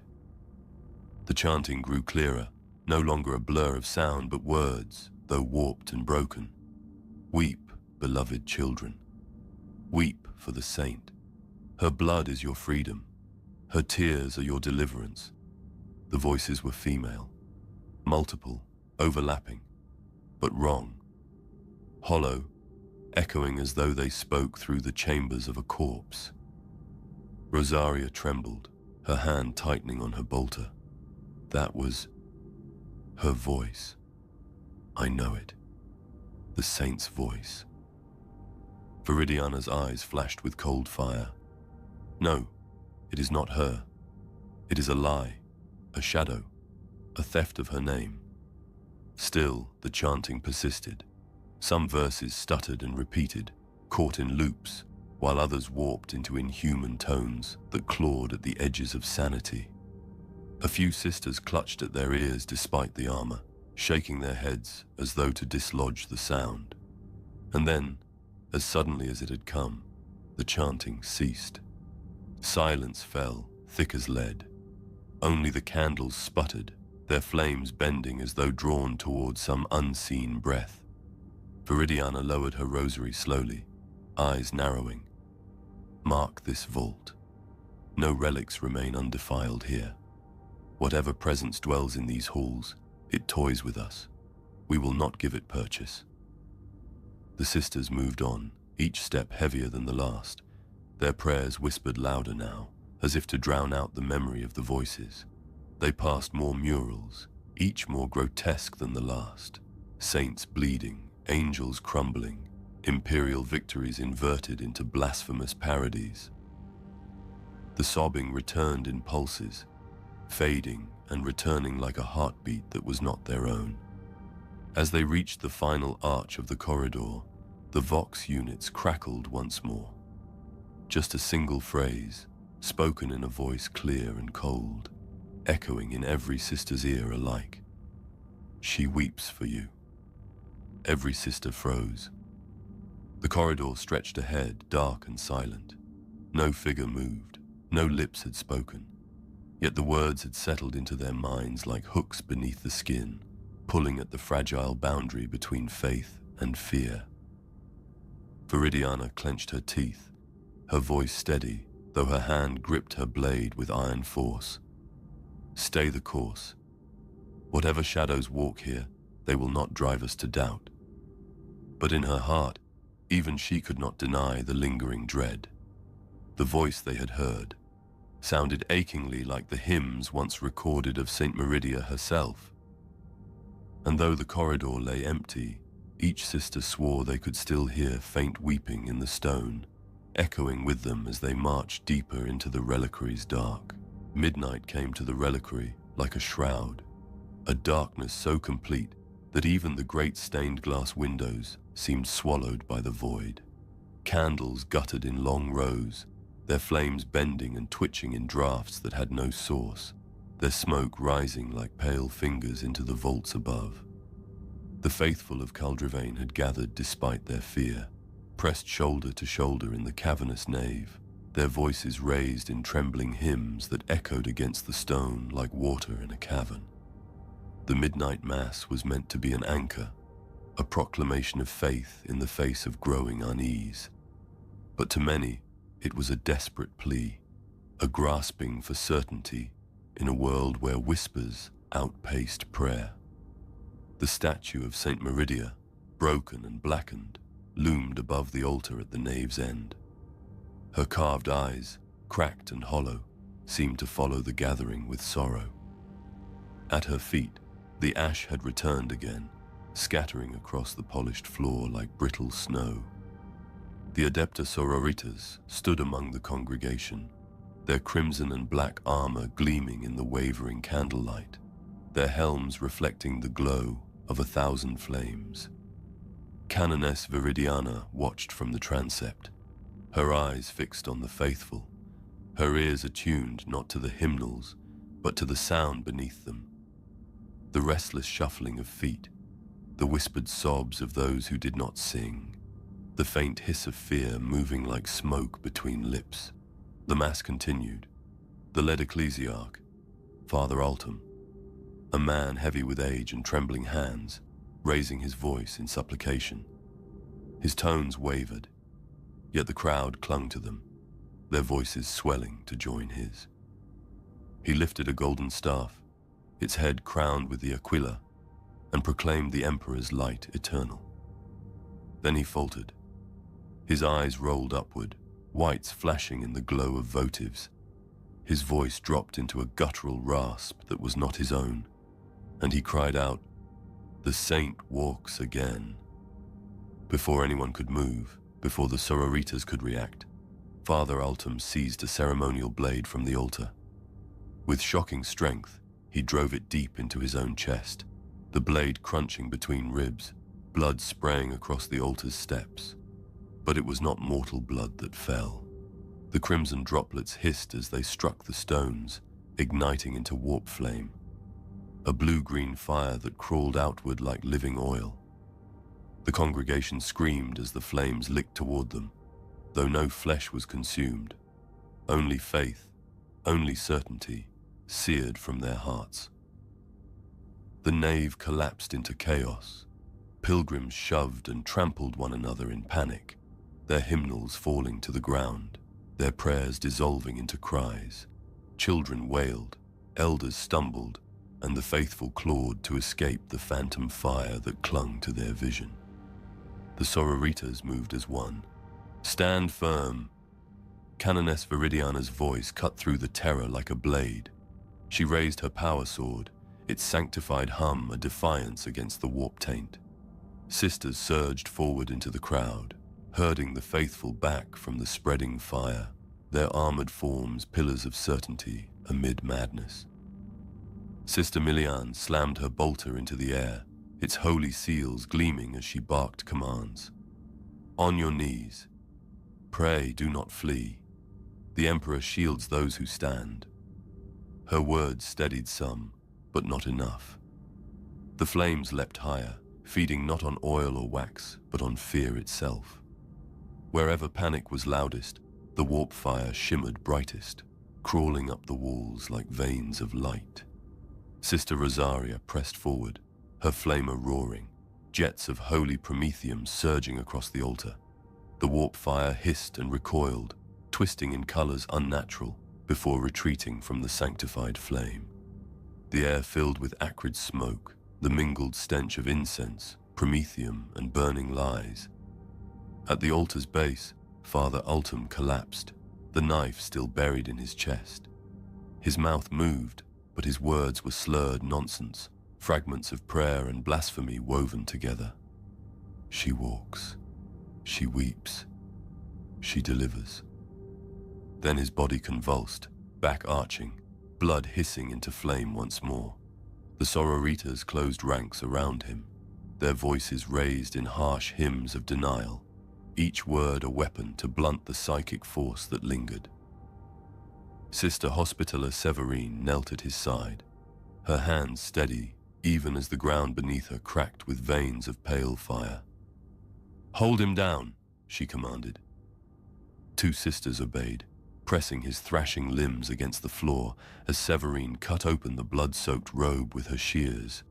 The wound gaped like a mouth, the edges seared with unnatural heat. His skin was pale, stretched, trembling as though it sought to crawl from his bones. The faithful behind them fell into silence, their screams ebbing into gasps, their eyes fixed on the sight of the martyr priest. Some whispered prayers, others wept openly, but none dared move closer. And then, as Severine spread the fabric aside, the truth revealed itself. Symbols were carved into the priest's flesh, etched deep as though by careful, deliberate hand. Not scars, not wounds, but script, lines and curves that glowed faintly in the candlelight, words in a language no tongue of man should speak. The marks pulsed as though alive, shifting beneath her gaze, letters sliding into new forms, new meanings, as if the flesh itself resisted comprehension. The Hospitaller recoiled slightly, her breath catching. "These are not stable. They change as I look upon them." Sister Milian spat, her voice hard with fury. Witchcraft. A mockery of the word. But Viridiana's eyes remained fixed on the symbols, her expression carved from stone. She saw how the script writhed, how it shimmered with a promise that was not spoken aloud. And though she would not give voice to it, she knew the intent behind such marks. Invocation. Father Ultum coughed, blood spraying, his voice a rattle.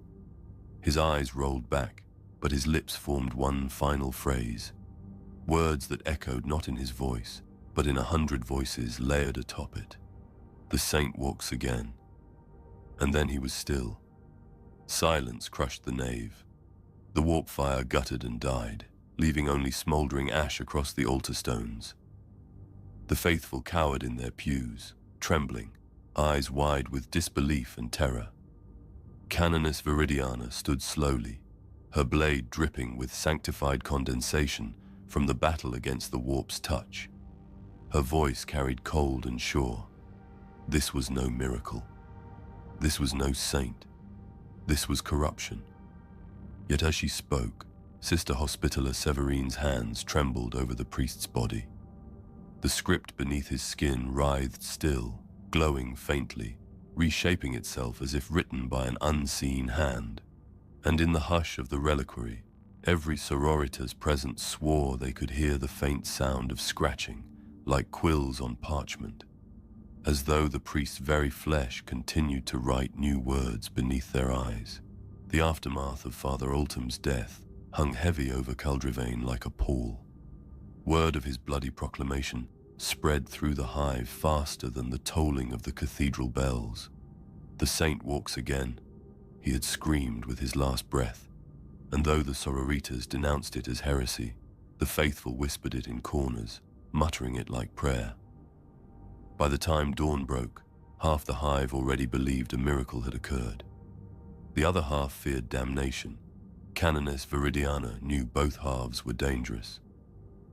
The Order of the Martyred Veil fanned out through the lower habs, their crimson armor gleaming dully in the smoke-lit gloom. They walked among the workers and the beggars, the pallid faces of men and women who had long since forgotten the feel of sunlight. The people shrank from them. Awe and terror mingled in their gazes, but they did not resist questioning. When Sororita spoke, even the defiant listened. Interrogations began in the Hab block shrines, cramped rooms where candles burned beside cracked icons of the Emperor. Workers knelt in threadbare uniforms, their bodies worn down by ceaseless toil. Sisters moved among them with cold authority, asking not for prayers, but for truth. Sister Milian loomed over a gaunt factory laborer whose hands were blackened with grease. "What did you hear? Speak plainly." The man trembled, eyes darting. We only heard the saint's name whispered. They say she weeps for us. They say she will break our chains." "Chains?" Milian's tone sharpened. "The tithes," the man stammered. "The quotas. The work that never ends. We prayed for relief, and she answered. Not the priests, not the emperor. Her, the broken saint." At the words, the sisters behind her stiffened. The title was new. A shadowed corruption of reverence, wrapped in desperation. Another interrogation followed. A woman with hollow cheeks and eyes red from smoke wept openly as she spoke to Sister Rosaria, her hands shaking as she clutched a scrap of parchment. They say the saint walks the corridors at night, that she calls herself broken because she suffered as we suffer. She promises us deliverance from the pain, from the hunger, from the whips of overseers. She says the Imperium has forgotten us. Rosaria seized the parchment from her. Its edges were charred, the words written in a scrawl of high Gothic, twisted into something barely legible. Her tears are ash. Her breath is fire. Her hands will lift you from the pit. Rosaria's lips pressed tight. She tore the parchment in half and cast it into the brazier, watching the words curl into nothingness. But the woman's tears did not stop. "You don't understand. We need her. We need someone." The echo of her desperation lingered even after she was dragged away for further questioning. By nightfall, the sisters had collected dozens of such testimonies. Each was the same at its core. Rumors of a saint who had suffered and now promised release, whispered through the hive like a balm for the broken. Some claimed to hear her in dreams. Others said she appeared in the smoke of their shrines. Many spoke of her voice, gentle, sorrowful, yet commanding. But again and again, a new detail emerged. A preacher, cloaked and masked, walking the lower levels. He spread the saint's message with words that twisted faith into longing. He left no name, no trace, save for the scraps of ash-stained parchment he pressed into desperate hands.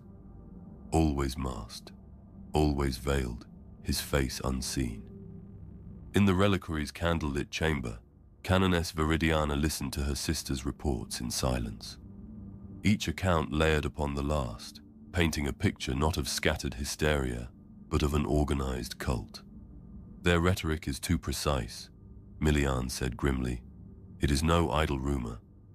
This broken saint is a weapon, and this preacher is its blade." Sister Hospitaller Severine added softly, "The poor cling to it. They would rather believe in ash than endure silence." Viridiana's eyes hardened. "Hope is a dangerous tool when wielded by liars. We must find this preacher and we must break him."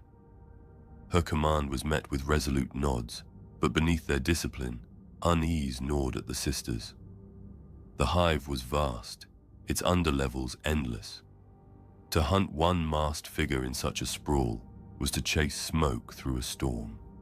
Still, they descended. The lower hab blocks were a maze of narrow corridors, lit only by failing lumens and the glow of fungal lanterns that clung to rusted pipes. The air stank of rot and machine oil, heavy with the press of bodies packed too tightly into crumbling warrens. Here, whispers were not confined to shrines. They thrummed in the streets themselves, workers murmuring of the broken saint, as though the very walls demanded it. As the sisters moved, silence followed them. Mothers pulled children aside. Men lowered their gazes. Yet the whispers did not stop. They merely grew quieter, like embers glowing beneath ash. It was in a half-collapsed chapel, its roof sagging, that they found the first true sign. On the altar lay a folded scrap of cloth, its surface embroidered with runes both Gothic and alien. It was not written by a worker's hand. It carried the mark of something other. Viridiana lifted it with sanctified tongs. The runes shimmered faintly, as though alive, bending beneath the light. "The preacher leaves his spore," she said coldly. "He wants to be followed." The sisters exchanged uneasy glances, but pressed deeper into the underhive, guided by faint trails of ash that dusted the floor like breadcrumbs. Hours passed. Then, movement. From the shadows of a broken stairwell, robed figures emerged, their faces hidden by cloth veils, their hands clutching jagged knives and staves of crude iron. Their voices rose together in a chant, not imperial prayers, but something twisted, guttural, a language no tongue of man should know. The words slithered in the air like serpents. The syllables scraped the ears like metal across bone. Some of the faithful nearby collapsed, clutching their heads, blood trickling from their noses as the chant scraped at their sanity. Sister Rosaria flinched. It's not human. It's not even language.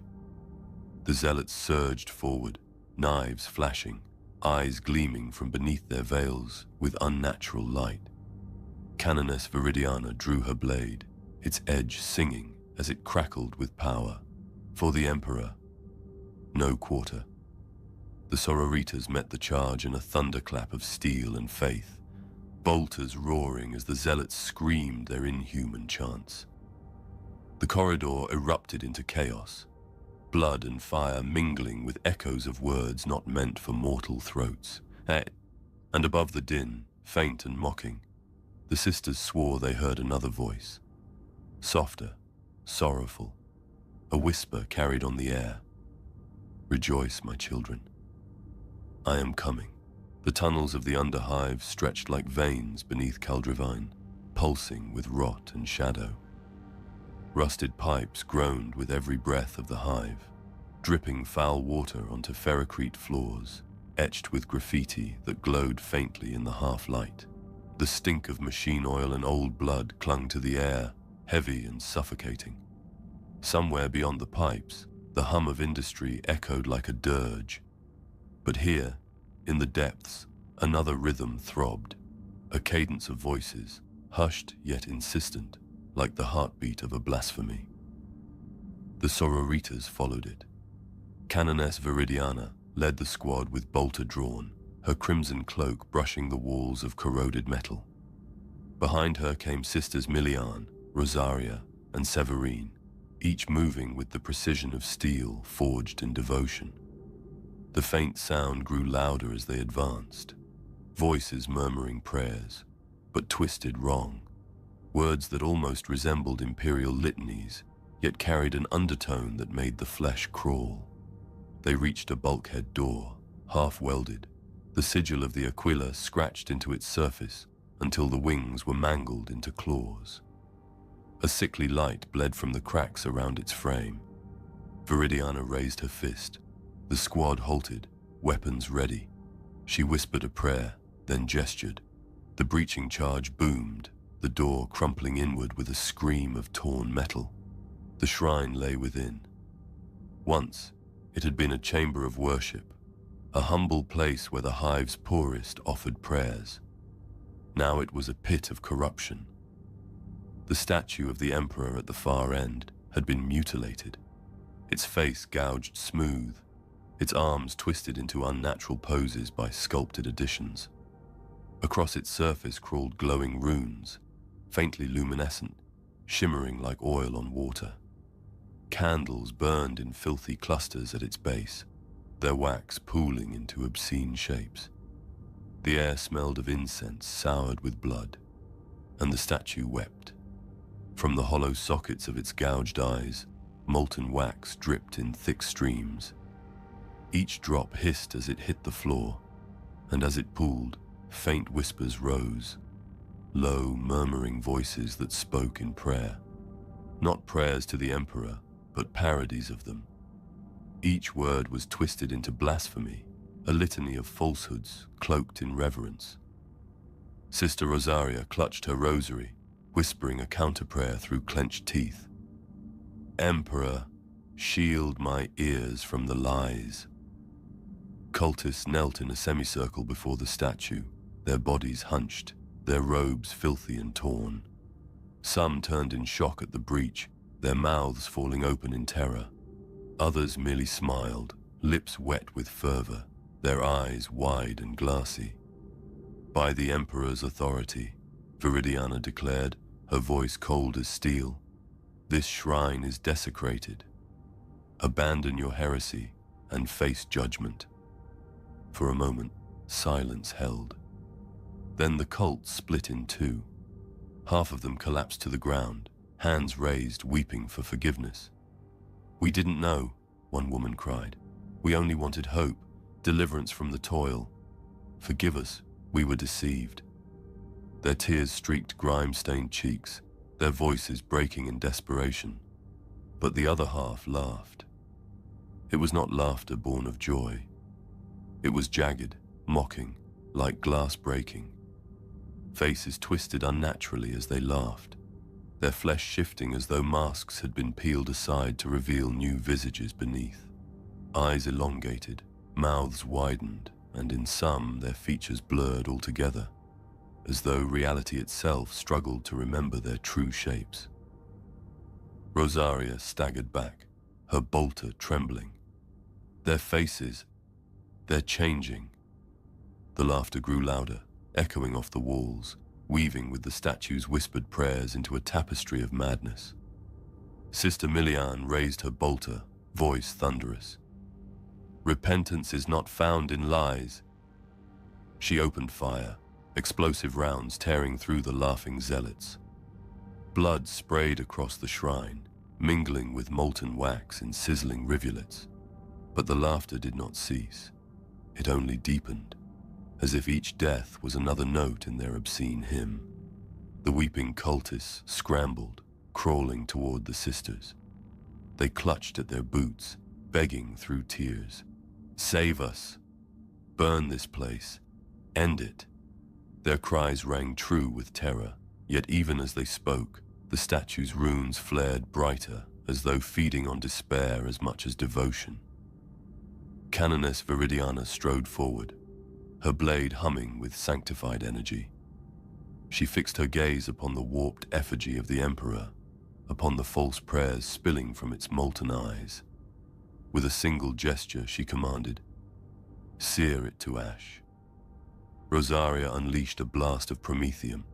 The flames roared across the defiled statue, blackening its surface.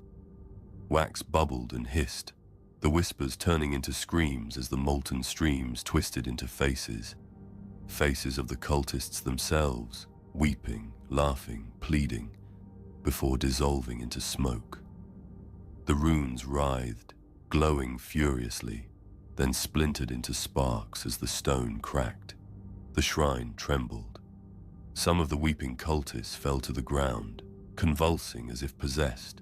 Others clutched their ears, screaming. The laughing zealots lunged with knives and jagged weapons, their distorted faces gleaming with madness. The sisters met them in righteous fury. Bolters thundered, chain blades revved, flamers spat holy fire. The chamber filled with the cacophony of war, screams, prayers, gunfire, and the sizzling of burning wax. Severine knelt to tend a wounded cultist who had begged forgiveness, her hands steady even as blood poured from his torn chest. His lips trembled, repeating one phrase over and over. She is broken. She will rise. She suffers with us. Milian cleaved a zealot in two with a sweep of her chain blade, blood spraying across the cracked floor. She turned toward Viridiana, shouting over the din. Canoness. Half of them are true wretches, deceived. The other half. They are lost. Viridiana cut her off, her voice sharp as a blade. She struck down a laughing cultist with her power sword, its energy field slicing through warped flesh as though through mist. Purge them all. The Emperor's fire will sort truth from lies. The statue collapsed at last, shattering under the relentless flames. Its head crumbled to dust, molten wax bursting outward in a final hiss.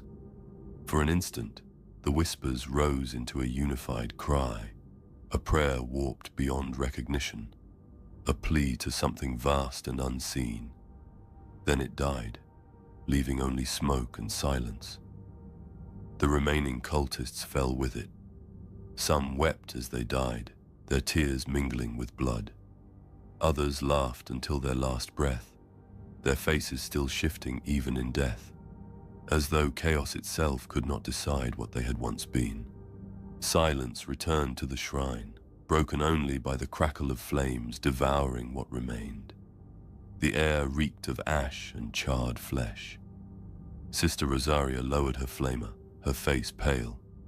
They begged for salvation, and they laughed in damnation. How can both be true? Viridiana stood amid the ruin, her eyes fixed on the shattered effigy. Smoke curled around her like a crown of shadow. Because heresy is never pure. It wears the face of hope to disguise the hand of corruption, and in that deception lies its greatest weapon. She turned to her sisters, her voice cold, final. Remember this, even tears can lie. And though the shrine burned, though the cult was slain, none could shake the echo of what they had seen. Cultists both begging for forgiveness and laughing with joy, their faces not their own, as though they were masks worn by something deeper, something waiting, just beneath the skin of reality. The captured cultist knelt in chains beneath the flickering glow of votive candles, his body trembling with cold sweat, his eyes hollow with exhaustion. His robe was scorched from the flames of the desecrated shrine, his flesh blackened in places by sanctified steel, yet still he lived. Sister Hospitaller Severine had seen to that, ensuring the man was bound, cleansed of poison, and kept long enough to be broken by truth. His head sagged forward as though too heavy for his wasted neck, but when the canoness stepped into the chamber, his gaze lifted. The interrogation cell was an old chapel annex, stripped bare of its pews, its altar replaced by an iron chair bolted to the stone. Candles burned along the walls, dripping wax onto fractured murals. The saints above seemed to watch with broken eyes, their painted faces cracked, their colors warped by smoke. Canoness Viridiana approached with measured steps, her crimson cloak trailing across the stone. Sisters Milian and Rosaria stood guard at either side, bolters mag-locked but ready, their presence alone, a weight that pressed against the prisoner's chest. Severine hovered near, her hands folded, her eyes sharp. The cultist coughed, his lips cracked, his voice hoarse. Yet when he spoke, his words were not of fear, they were of reverence. "She is coming," he whispered. "She suffers as we suffer. She knows the weight of chains. She knows the burn of fire. She is broken, but she will rise." Viridiana's hand gripped the hilt of her sword. "Speak her name." The man's lips curled, not in defiance but in awe. He leaned forward as far as the chains allowed, his voice dropping to a breath. Saint Meridia. The chamber froze, even the candles seemed to falter. Sister Rosaria's eyes widened, her lips trembling. Milian swore under her breath, crossing herself fiercely. Severine's hand moved to her rosary, fingers white with strain. Viridiana's face remained carved from stone, but inside her chest, a cold shock rippled through her heart. She knew that name. All of them did. Saint Meridia, once a daughter of the Sororitas, canonized centuries ago after her martyrdom upon Caldrivane. She had stood against raiders and Xenos pirates when the Hive had nearly fallen, leading the faithful until her death. Her sacrifice had inspired generations. Her likeness had been carved into statues, her name woven into hymns. Even Viridiana as a novice had knelt before her image and prayed for strength. And now, here in the depths of the Hive, her name had been twisted into a banner for heresy. The canoness leaned close, her voice a blade of ice. You dare name a saint of the Emperor's light as your idol of corruption? That is blasphemy. The cultist's lips split in a bloodied smile. Blasphemy. Number. Revelation. The Imperium lied. They told you she died a martyr, but they hid the truth. They left her broken, bleeding, and abandoned. She wept for us, and the Emperor turned away. Only in her brokenness did she find deliverance. Rosaria spat at his feet. Lies. A saint of the Emperor does not turn to shadows. She gave her life for us all. But the man only shook his head slowly, his chains rattling. She died, yes. But death was not her end. The warp embraced her, and now she returns, not whole, not pure, broken, yet through her brokenness we are made free. The words slithered into the chamber like poison. Viridiana's eyes narrowed. The thought clawed at the edges of her mind. Could it be true? Could Saint Meridia herself have fallen, claimed by chaos, her memory warped into a mask for the enemy? Or was this simply the Changer's trick, stealing her name to corrupt the faithful?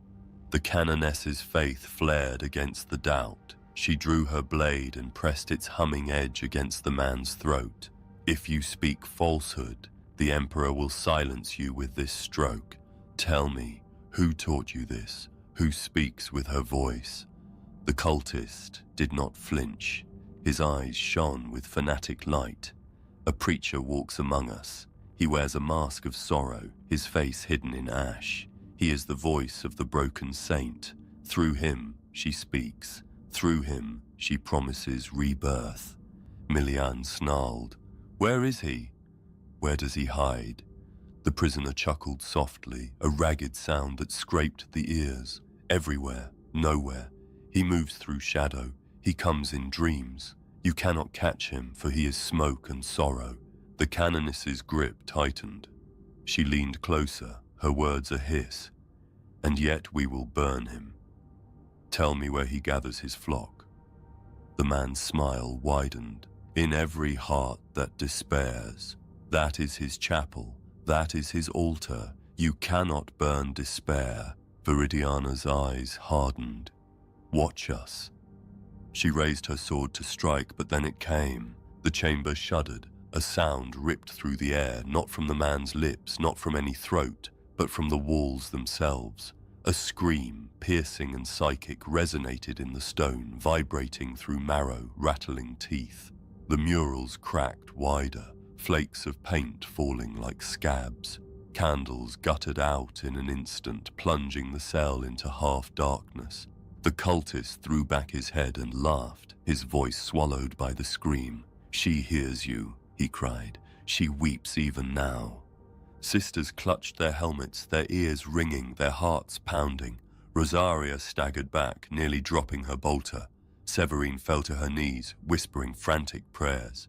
Milian cursed, bracing against the stone. But Viridiana did not move. She stood tall, her sword still at the man's throat, her gaze burning into him even as the scream rose to a crescendo. The walls seemed to bend, the very reliquary trembling as though a vast hand pressed against it from beyond. And then, silence. The candles flickered back to life, their flames thin and pale. The murals stared down with cracked, bleeding eyes. The air reeked of burnt stone. The cultist slumped forward, chains rattling, blood trickling from his nose. He whispered one final phrase, his voice raw, "The saint weeps for you." And with that, he collapsed unconscious, leaving the chamber drenched in the echo of the scream, and the sisters shaken by the question they dared not ask aloud.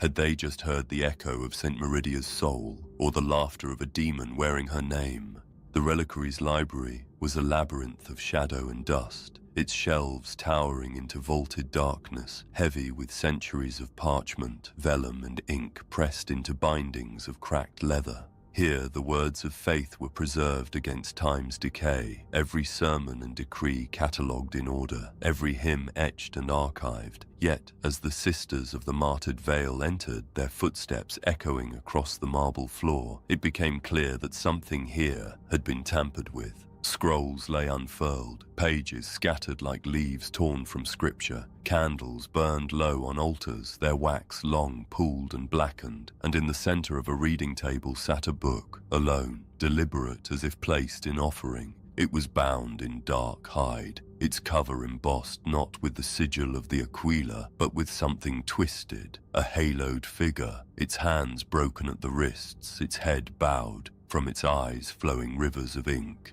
The lettering across the spine was in High Gothic, but warped, curving into symbols that seemed to shift when gazed upon too long. Canoness Viridiana approached with caution, her hand resting on the hilt of her blade. She gestured for Severine to hold her reliquary censer aloft, incense thickening in the air. The smoke curled over the tome, but instead of sanctifying it, the haze seemed to cling, drawn inward like breath. "This was left for us," Sister Milian muttered, her voice heavy with suspicion. "Or for the faithful," Viridiana corrected coldly. She reached out with gauntleted hands and opened the cover. The pages inside were a fusion of familiar liturgy and something unspeakable. Verses of devotion to the Emperor lined one column, but in the margins, inked in crimson, were symbols that writhed against the eye. Angels of mercy were drawn, but their wings sprouted barbs. Saints stood triumphant, but their faces had been scratched away, replaced with hollow voids that bled ink. And throughout the text, one figure recurred again and again, described in words both reverent and sorrowful: the broken saint. The sisters leaned close, their eyes scanning the lines as Viridiana read aloud. She was cast down, she was abandoned, she was made ash, and in her ash we are cleansed. Through her suffering, the path is opened. Through her wounds, paradise bleeds forth. Through her brokenness, we are made whole. Sister Rosaria's lips parted, her face pale. This is written like gospel. Viridiana's voice sharpened. It is a corruption of gospel. See how it twists familiar words into new shapes. This is how lies grow. They graft themselves onto truths the faithful already know. Severine turned a page, her hands trembling despite her discipline. More illustrations filled the vellum. A woman wreathed in ash, her face veiled, her arms outstretched as if in benediction.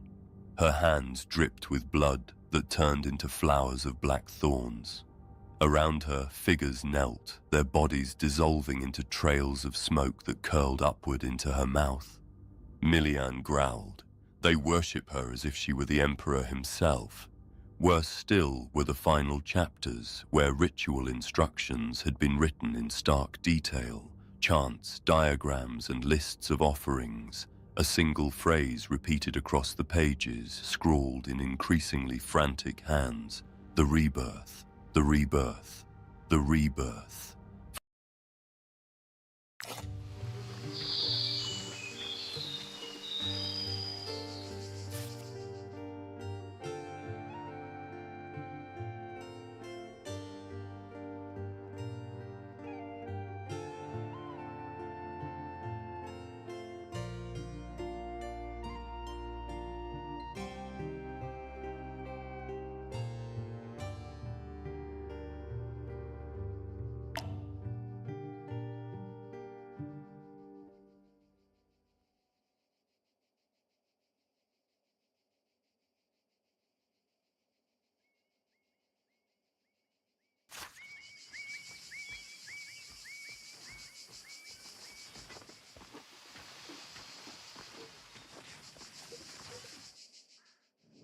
Oh my, look at these huge pigs.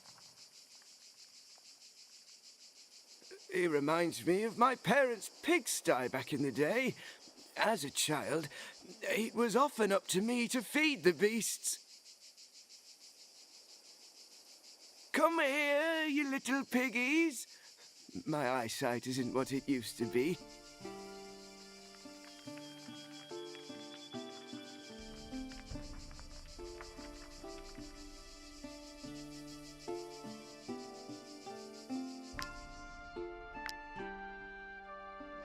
Oh, how nice of you to feed these piggies.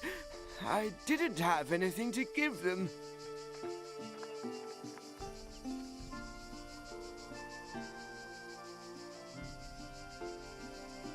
They are so busy now. They're not even interested in me. I guess I should head back to my son-in-law's for dinner.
Finally! Do you have any idea? Have you captured some bandits?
Might I interest you in my humble wares, my good sirs?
Might I interest you in my humble wares, my good sirs?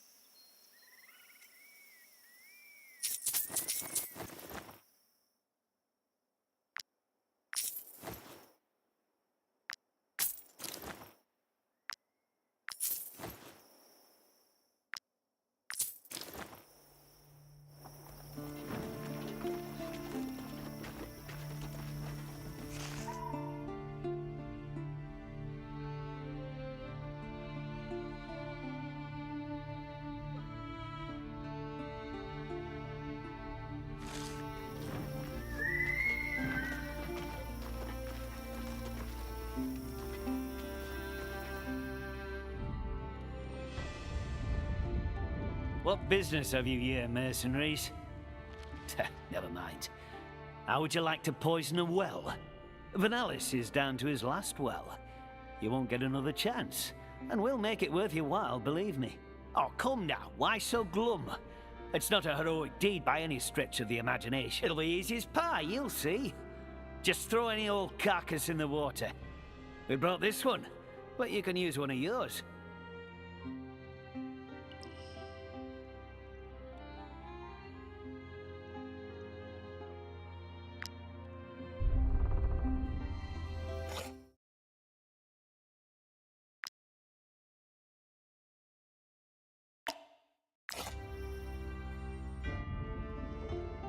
What business have you here? Oh, come now, why so... It'll be easy as pie. Poisoning a well is beneath you, is that it?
Mercenaries, where were you? You have killed the saboteurs.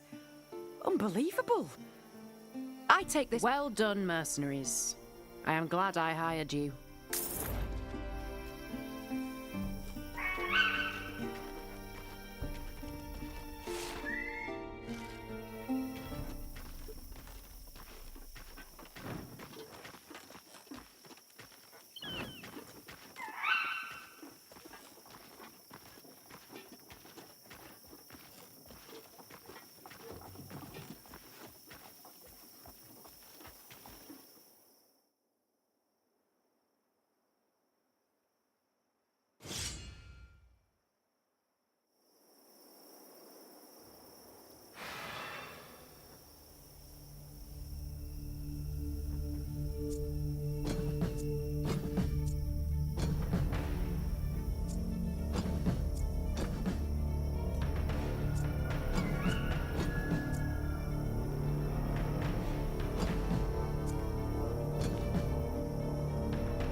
Where is your carriage?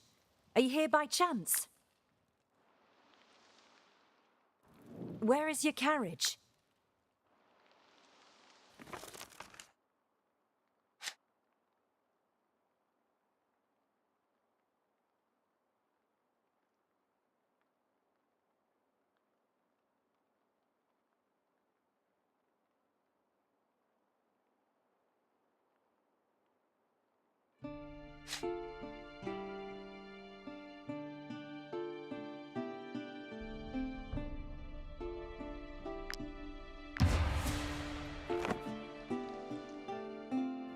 Where is your...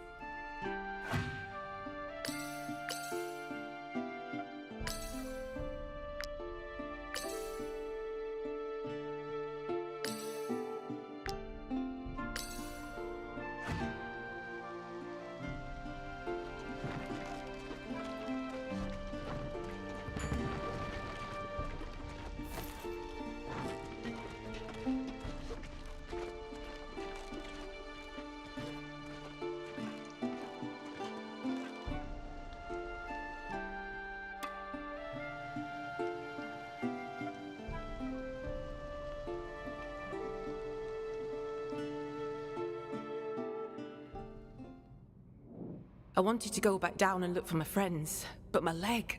Oh, barely moved. My leg feels much better, thank you. Can I come with you? I want to find my friends.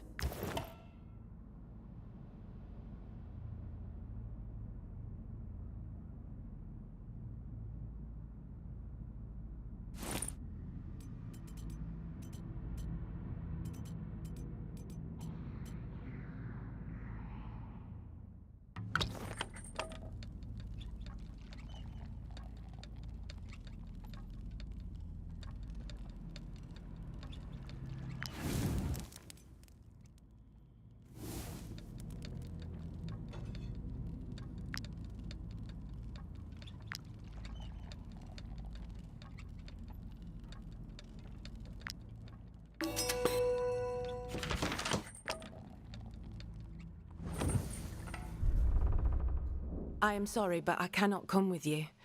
I must get back to my...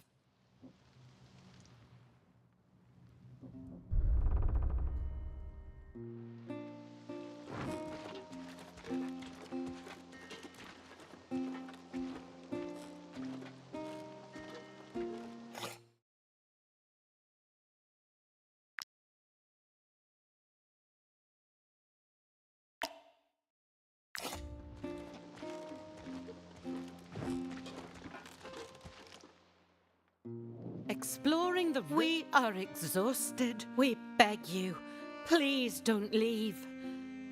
Without you, we're all dead.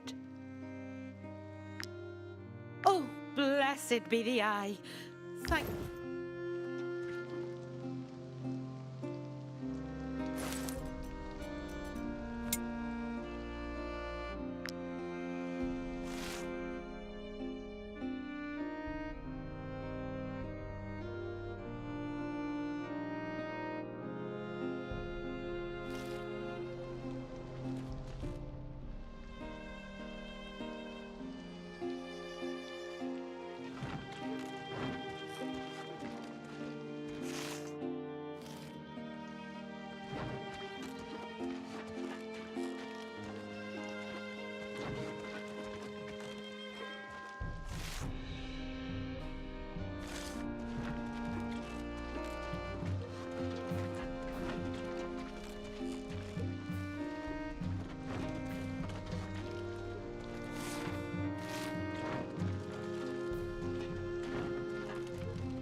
Thanks.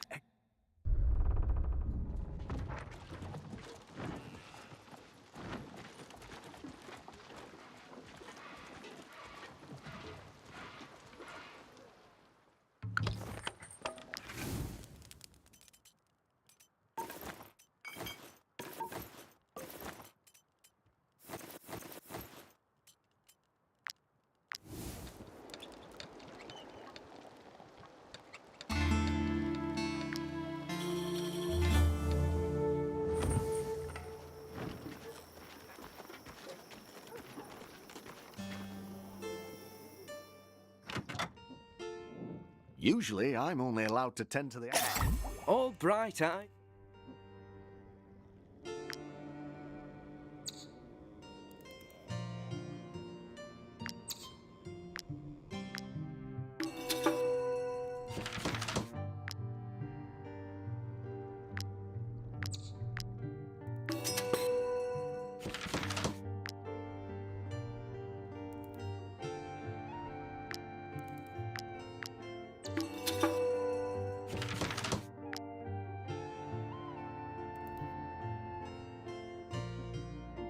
Usually, I'm only allowed to...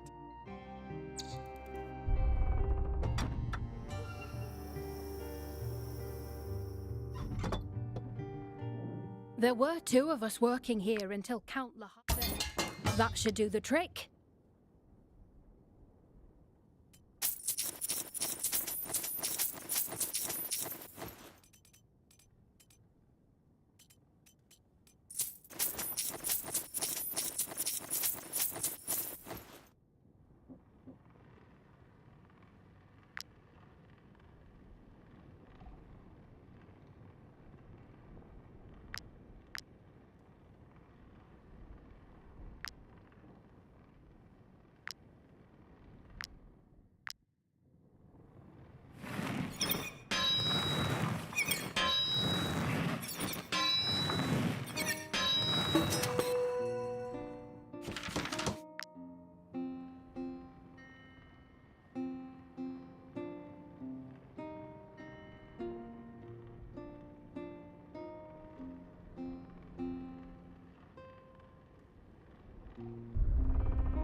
If you're willing.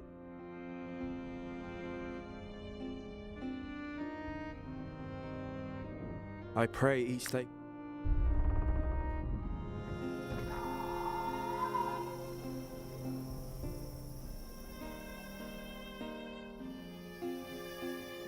Oh, don't believe a word she says. She probably came across a band of deserters. They've been running rampant in these parts since the beginning of the war. My meat is quite pungent, I admit, but I can assure you it is still perfectly edible.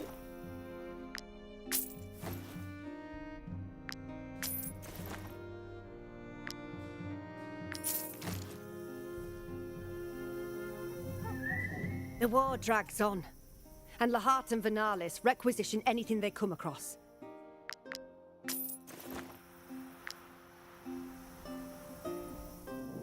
May the all-seeing eye...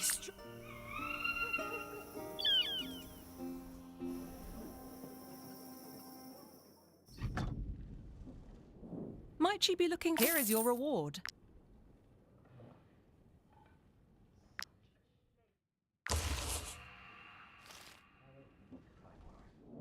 Look how empty this room is before the war. Look how empty this...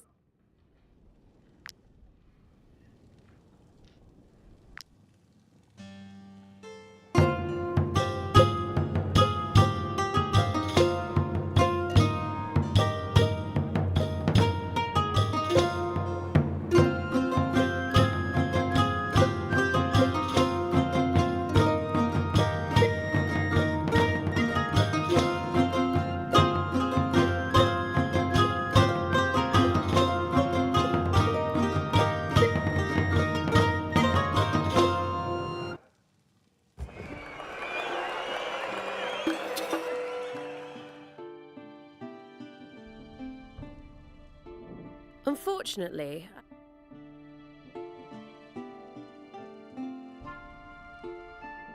Look how empty this room is. Before the war, there were 2 taverns in Courtier, and we were still completely full on market days.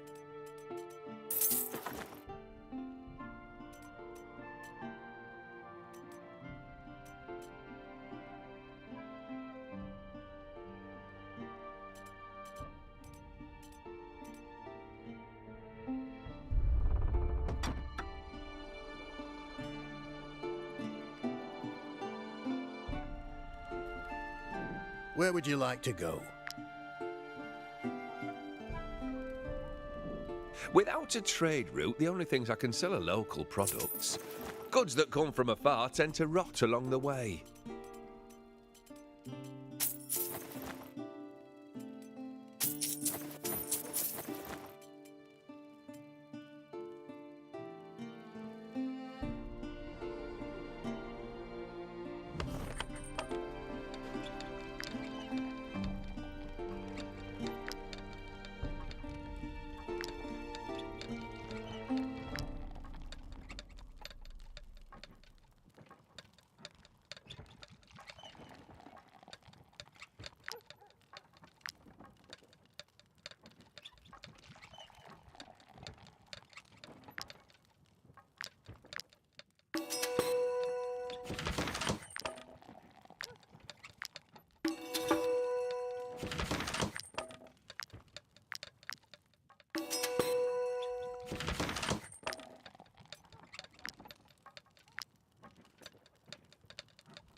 There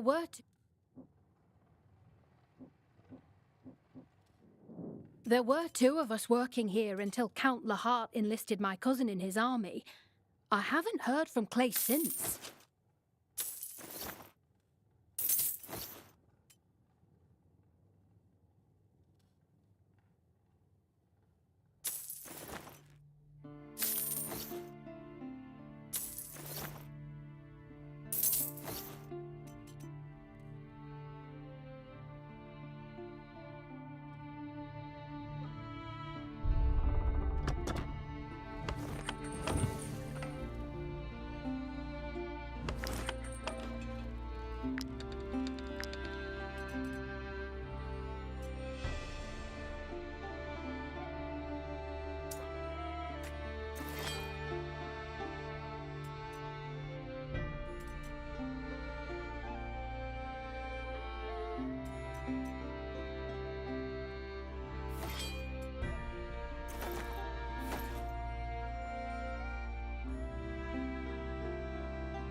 There were 2 of us working here until Count Lahart enlisted my cousin in his army.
Saint Elio herself guided you to us.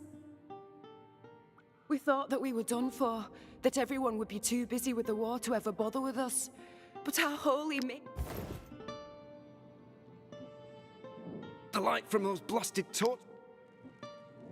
Praised be Saint Elio.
On the way to the throne room, I couldn't help noticing that some of your residents were cooking up. Pardon my impudence, my lords, but the grain stores are empty. We've nothing left to eat. Your city...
Obviously we feel safe here and all, but by Saint Elior, do your bouncers really have to follow us around like inquisitors?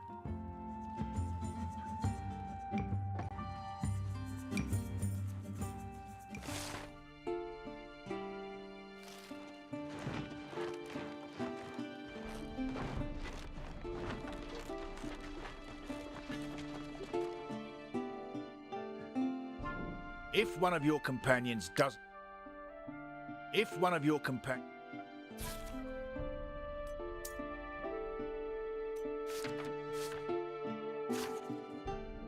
If one of your companions...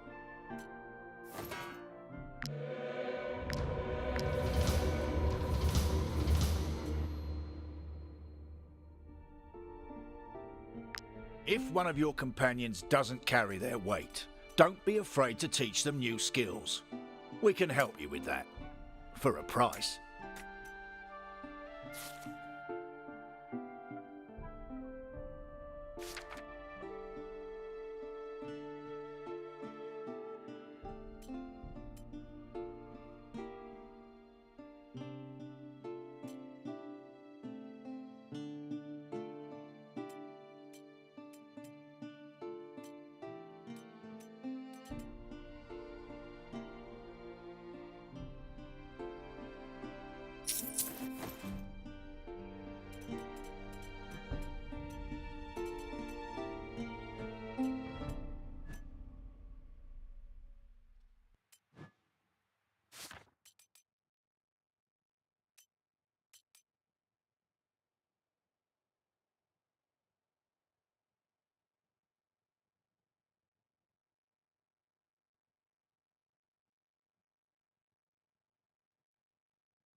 If one of your companions doesn't carry their weight, don't be afraid to teach them new skill.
You can use my anvil.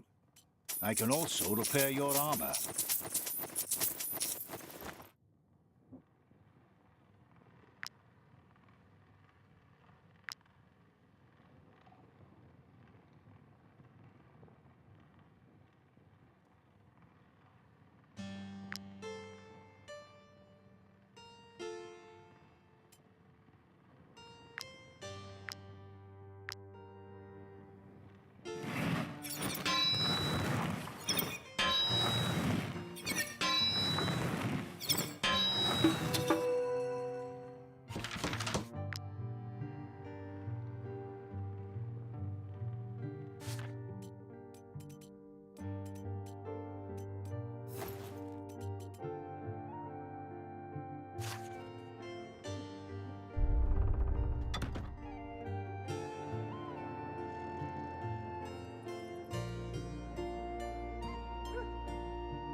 Come, come!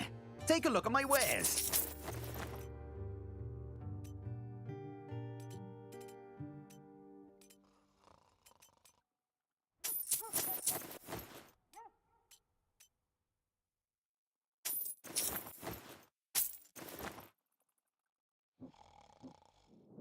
Those refugees. I understand there's a war in Edoran, but that doesn't mean they can just help themselves.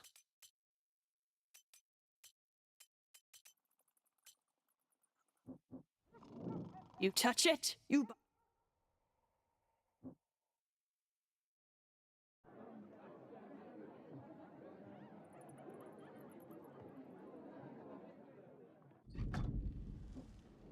Might she be looking for what? Here is your reward.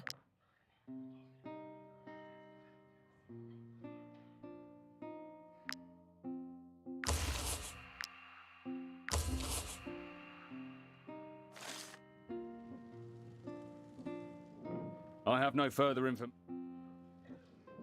So, want to find out? I'd rather become a mercenary.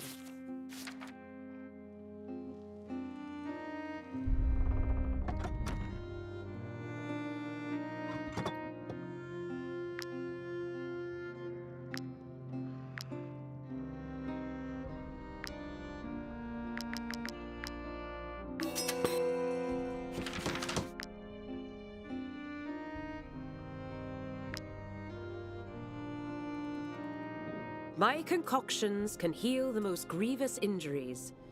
Be sure to hold on to the vials after using them.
When it comes to organised crime, China really does not mess around. I actually have a story. I'll save it for the end. China sentences 11 members of mafia family to death. A Chinese court has sentenced to death 11 members of a notorious family that ran scam centres in Myanmar, according to Chinese state media. Dozens of members of the Ming family were found guilty of conducting criminal activities, with many receiving lengthy jail sentences. The Ming family worked for one of the 4 clans that ran Myanmar's sleepy backwater town of Lukang. Worst character in Mortal Kombat, if you ask me, even though he's kind of supposed to be the protagonist, close to the border with China and turned it into a hub for gambling, drugs, and scam centres. Wow, gambling. Boy, do those Chinese really hate gambling. But anyway, Myanmar eventually cracked down, arresting many members of these families in 2023 and handing them over to Chinese authorities. A total of 39 Ming family members were sentenced on Monday in the eastern city of Wenzhou, according to a report by Chinese state broadcaster CCTV. Ah, that's funny. Very fitting for China. Besides the 11 members who received death sentences, another 5 received death sentences with 2-year suspensions. What does that mean? Like, if you commit another crime in 2 years, we're gonna kill you? So, imagine getting a suspended death sentence. You just get released from jail. Alright, but if you get arrested again, we're gonna kill you. I mean, I think that would maybe work with rehabilitation, but 11 were jailed for life, and the rest were given jail sentences ranging from 5 to 24 years. The court found that since 2015, the Ming family and other criminal groups had engaged in criminal activities, including telecommunications fraud, illegal casinos, drug trafficking, and prostitution. You can't run an illegal casino without giving the Chinese government their cut. Chinese love gambling. That was the joke I was making earlier. Anybody that has ever been to a casino will know the Chinese love gambling. Their gambling and scam activities had generated more than 10 billion yuan, which is about £1 billion, according to the court. Others had previously estimated that the casinos of each of the four families were processing several $1 billion every year. The court also found that the Ming family and other criminal groups were responsible for the deaths of several scam center workers, including shooting workers in one incident to prevent them from returning to China. Holy shit. That's... I just got this image of Kit Boga just holding on his headset, just horrified. No, stop! Just screaming in gunfire. Damn, Kit. What did you do that for, Kit? Sorry. Initially developed to take advantage of Chinese demand for gambling, which is illegal in China, and many other neighbouring countries, Lukang's casinos evolved into a lucrative front for money laundering, trafficking, and dozens of scam centres. It was seen as the engine room of what the UN has dubbed the scamdemic, which has seen more than 100,000 foreign nationals, many of them Chinese, being lured to scam centres where they're effectively imprisoned and forced to work long hours, running sophisticated online fraud operations targeting victims all over the world. The Ming family were once one of the most powerful in Myanmar's Shan state, and ran scam centres in Lukang which held at least 10,000 workers. The most notorious was a compound known as Crouching Tiger Villa, where workers were routinely beaten and tortured. Then, 2 years ago, an alliance of insurgent groups launched an offensive which drove the Myanmar military out of large areas of Shan state and took control of Lukang. China, which holds significant influence over these groups, was assumed to have given the offensive a green light. Dang. Ming Shuchang, the family patriarch, reportedly killed himself. Other family members were handed over to the Chinese authorities. Some have made remorseful confessions. Thousands of those working in the scam centres have also been handed over to the Chinese police. With these sentences, China is signalling its determination to deal harshly with the scam business on its border. Pressure from Beijing also forced Thailand to take action against scam centres along its border with Myanmar earlier this year. Despite this, the business has adapted, with much of it now operating in Cambodia, though it is still prevalent in Myanmar. The scam stuff is becoming like a really, really huge deal, because that's the thing is, all of us are like internet savvy and stuff like that, like, especially if you're a YouTuber, you get targeted with that stuff all the time. And like, I'm sorry to everybody that's out there. See anybody out there that's like a thumbnail artist or a video editor or just any type of thing that you want to work with, want to work for some kind of YouTuber. The main reason that none of you are getting replied to, that person very well could need a thumbnail artist and stuff like that, but the reason that you're not getting replied to is that is the primary vector for scammers to try and scam YouTubers. Basically, they want our YouTube channels, and they also know that we probably own a bit of crypto as well. So that's why, hello there, I am totally legitimate sponsor. Can you please download this password-protected zip file and then open up the file that's called contract.exe? Right, that's it. We get that all the time. That's why I use a third party to screen all my emails. Like, I don't get any of your emails, I'm afraid. And then basically, so they can get hacked instead of me, but I don't open that shit anyway. But it's the fact is, like, we get targeted all the time, but a lot of us are not internet savvy and we know not to click on anything dumb. However, your grandmother is a little bit silly. And lots of grandmothers everywhere are getting scammed out of their life savings constantly by these scumbags. Which is why I really like people like Kit Boga and Jim Sterling. Not that one, the other one. And all that, the people that like to, like, essentially, like, fuck with the scammers and stuff like that. I really like people that do that and expose them and, like, hack them and see their CCTV cameras and all that type of stuff. That stuff's really, really good, and I enjoy that. However, China are very, very...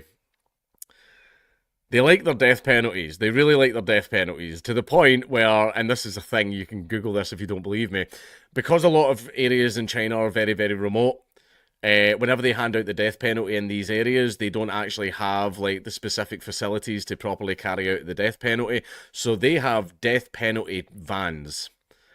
It is a van that will drive all the way out to the area where the person is loaded into the back.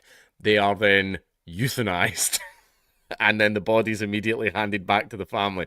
There are death penalty trucks a death truck will drive out to your remote little village in the Hangsheng Mountains, kill your grandfather, and then give you the body back and go, okay, thank you.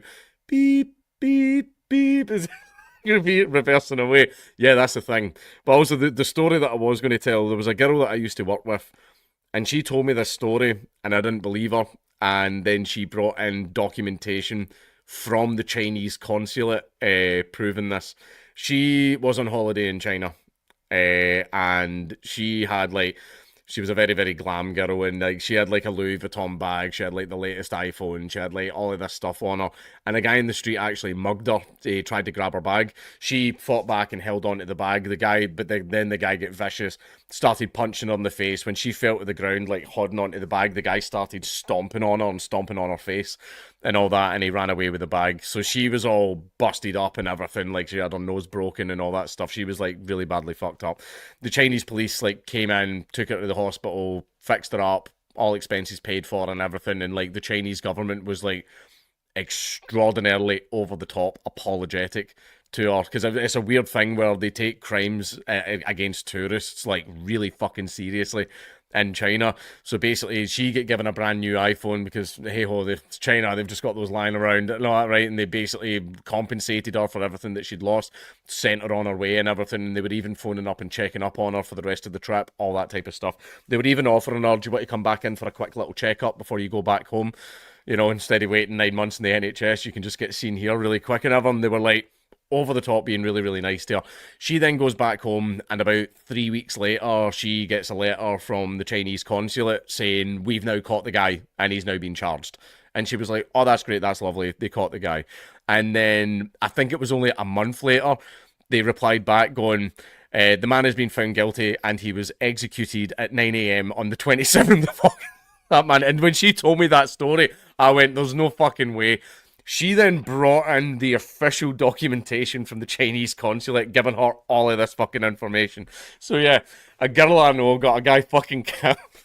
Like, I believe the man should have gone to prison. He definitely should have gone to prison, and he should have been maybe made to do some work to compensate her for the pain and suffering, and obviously the loss of her stuff and stuff like that. Yeah, that's fine. Not an execution, but I mean, the Chinese, when it comes to the death penalty, they just don't fuck around.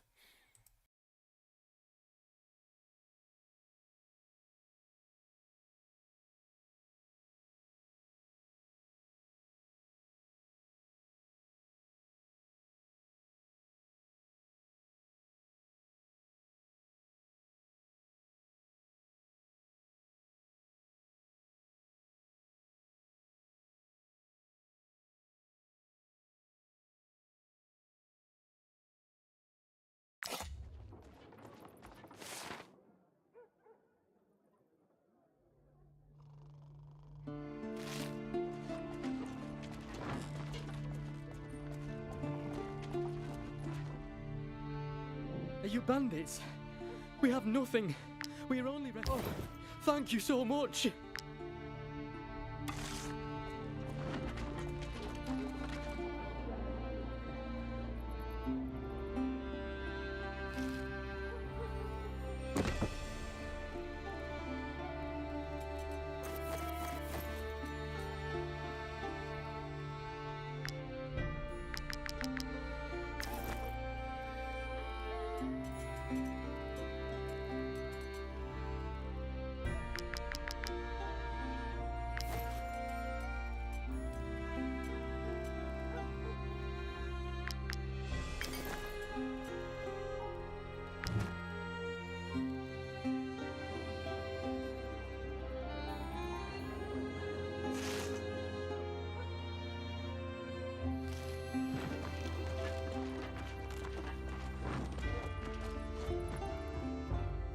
Might I interest you in my humble wares, my good sirs?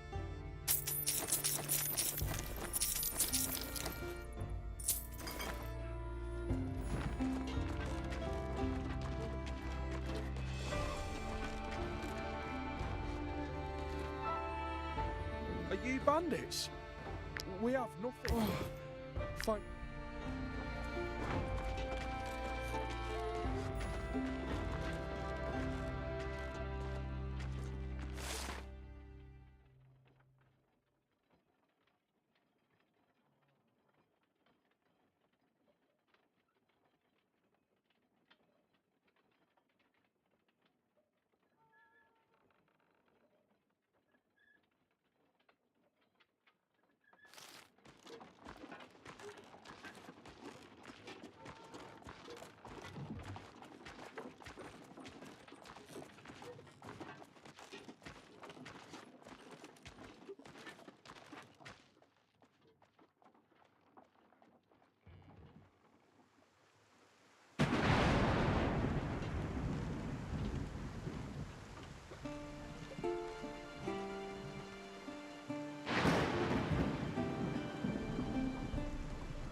I'm waiting for other caravans. When passing through a warring country, it's best to do so in a large group.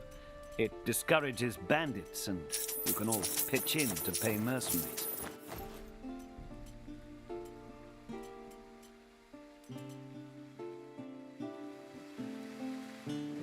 No need to check in with me. We're to let the farmer...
Might she be looking for what?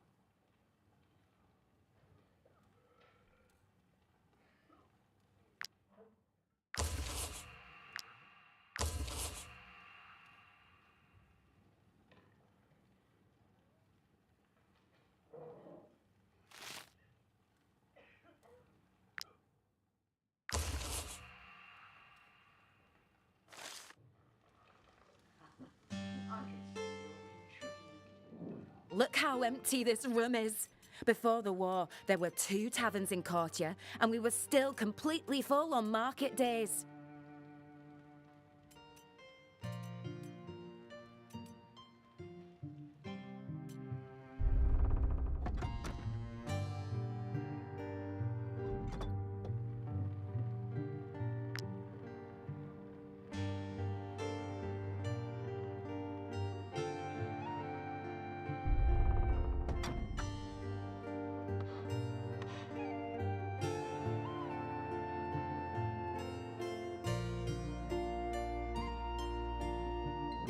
Oh, don't believe a word she says. She probably came across a band of...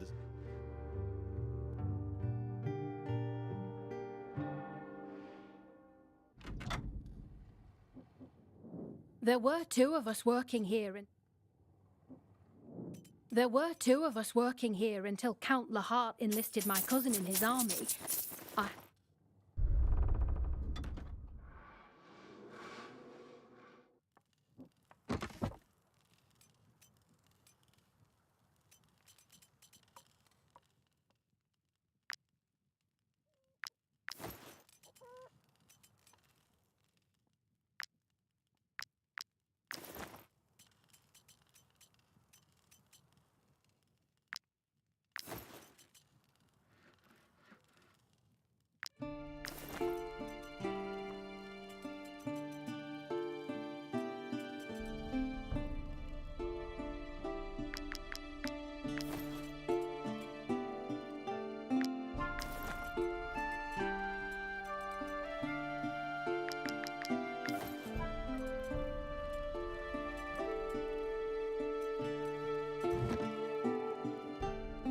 It's an honor to meet you, mercenaries. I come to you today on behalf of the Peddlers Guild, who've been following your adventures ever since you started renovating travel posts. We knew your efforts would soon bear wonderful fruit, and we were right.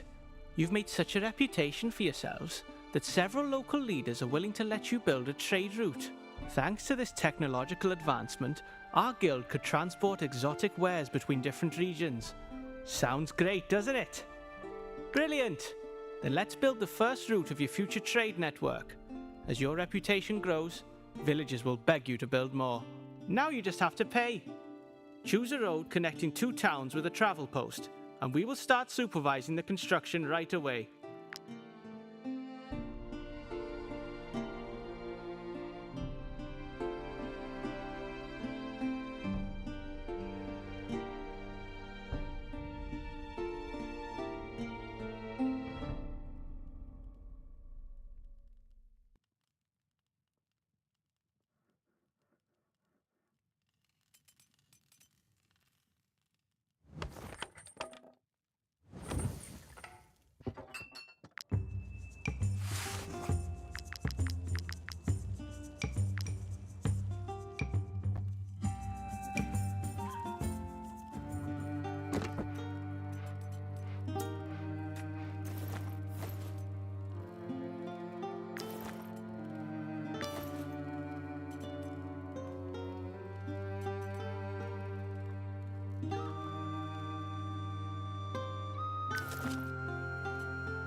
Where would you like? Without a trade route, the only things I can sell are local products. Goods that come from afar tend to rot along the way.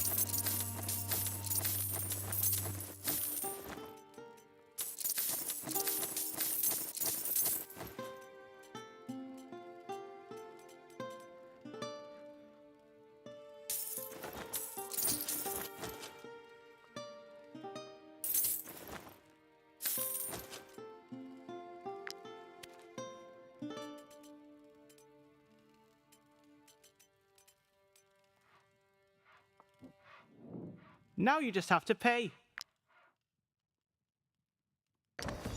The Peddlers Guild is honored to have your trust and hopes this gift will encourage you to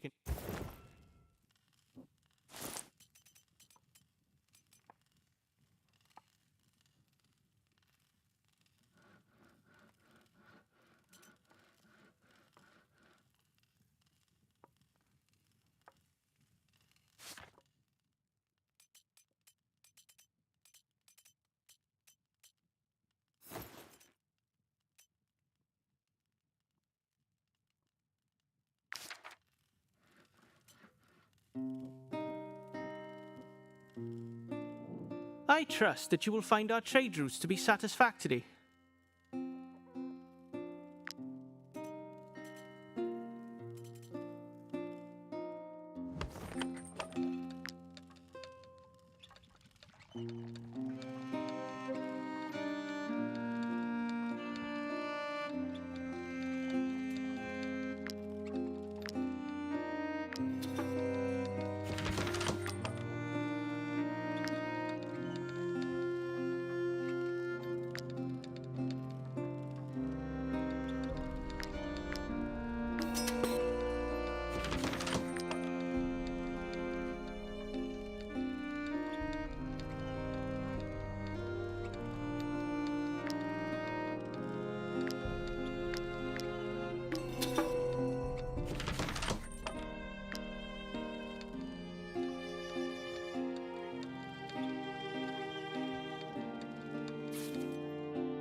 Where would you like to go?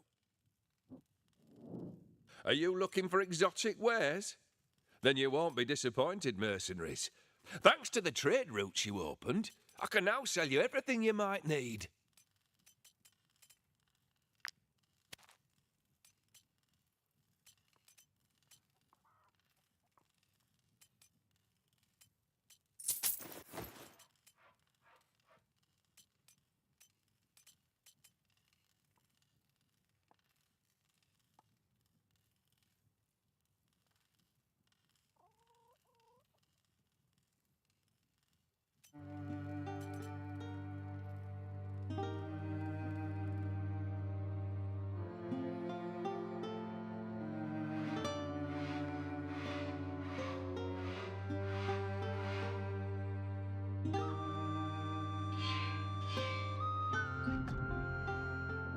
Usually, I'm only allowed...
Don't tell anyone I'm here. I beg you. You must keep this to yourselves. My parents were already dead. There was nothing left to eat. I had no choice.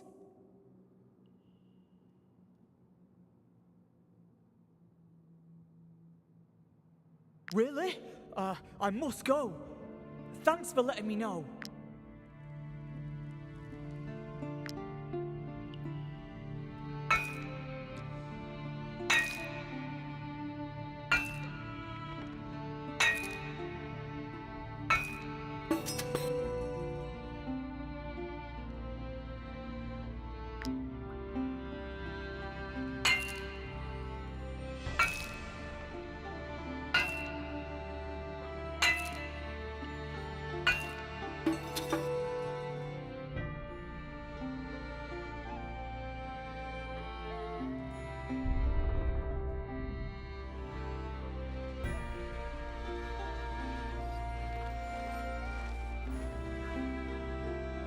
Look, he was trying. Please, no!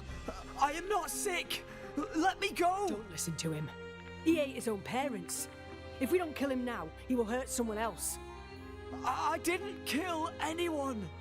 My parents had already starved to death! I would have met the same end had I not. Mercenaries, the village is offering a reward for you to slaughter him. I am not a murderer! Mercenaries, you believe me, don't you?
Thanks for saving. You know, I don't regret eating my parents.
I'd never dream of selling junk to your residents.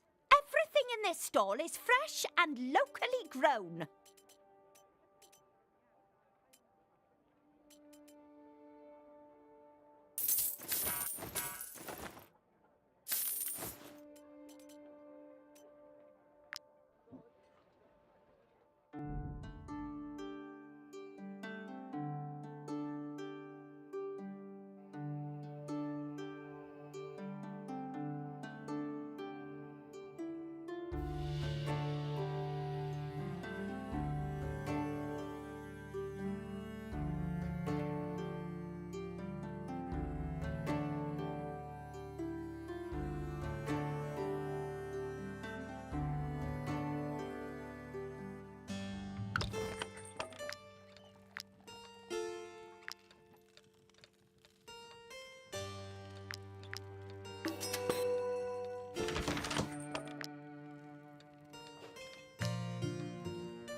Nice tavern. Wouldn't you tell your men to look the other way once in a while? I'd be willing to share a pot.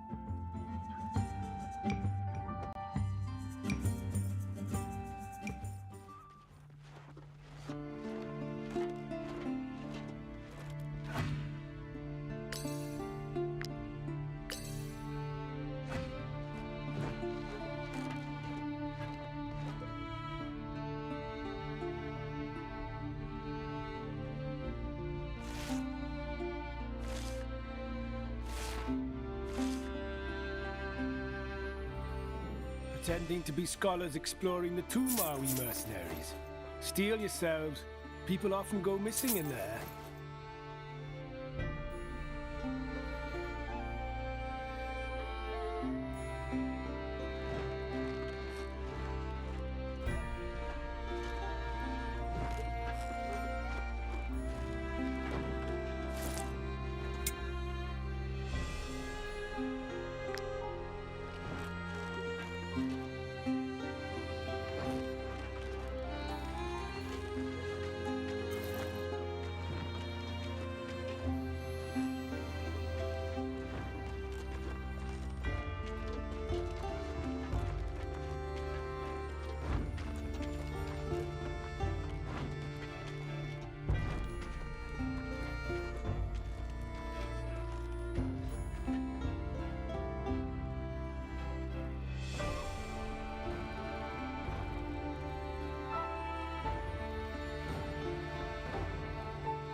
There are children among your subjects, some with promising minds. Let us not waste their potential.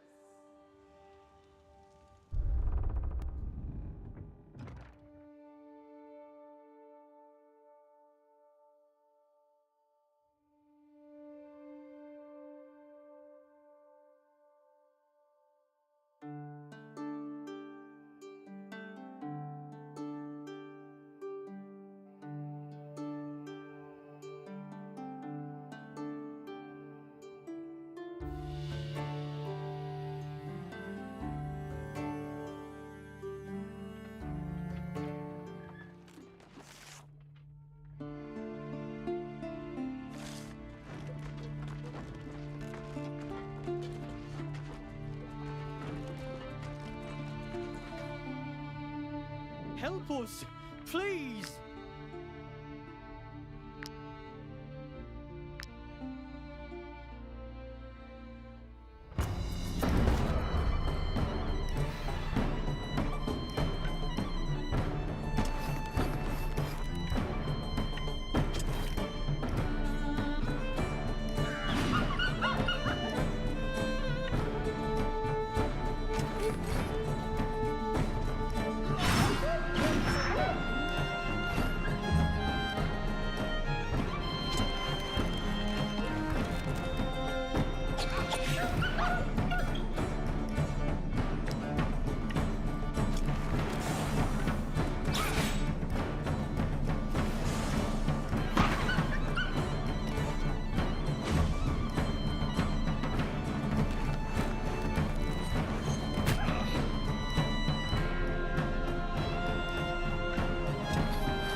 Helping the tools is... Only Eduranians are...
Why confront us? Trials, prison. It's high time someone rid us of the bandits.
Let's press on and deal with those rats. May the eye guide you on your path.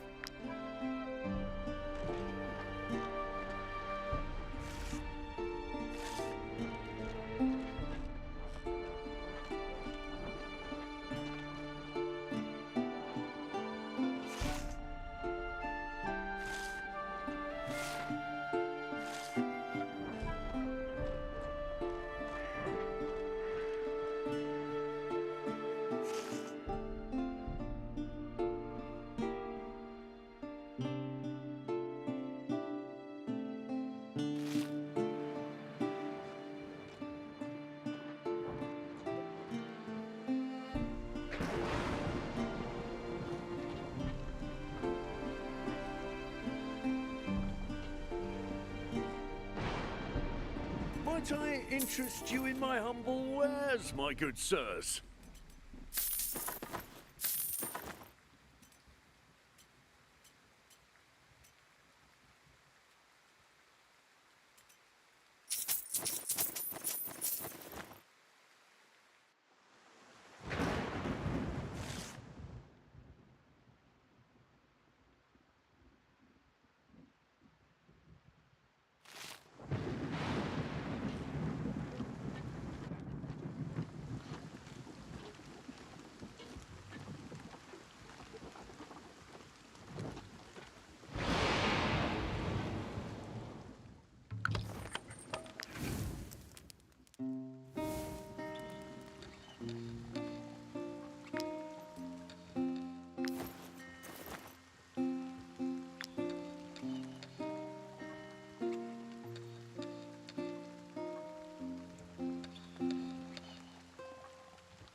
I may not look well. My cousin runs a tavern in the city. I don't have enough.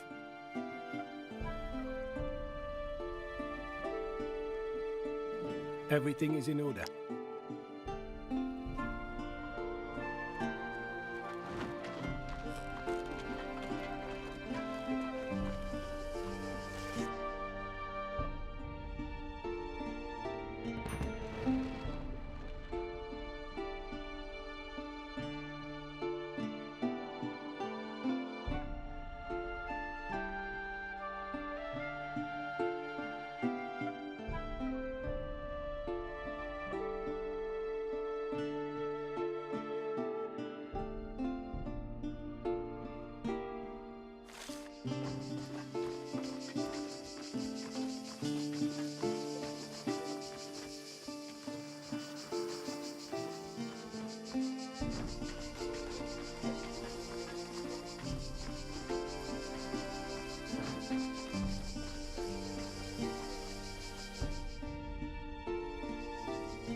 His family is... I'm waiting. I was told to go. He should be able to... I beg of you, let me... No need to check.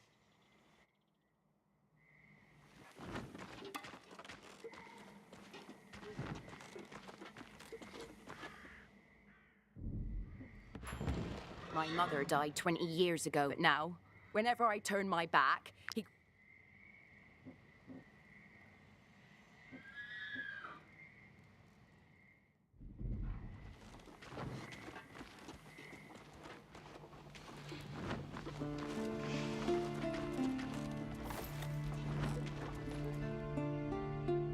Might I interest you in my humble wares, my good sirs?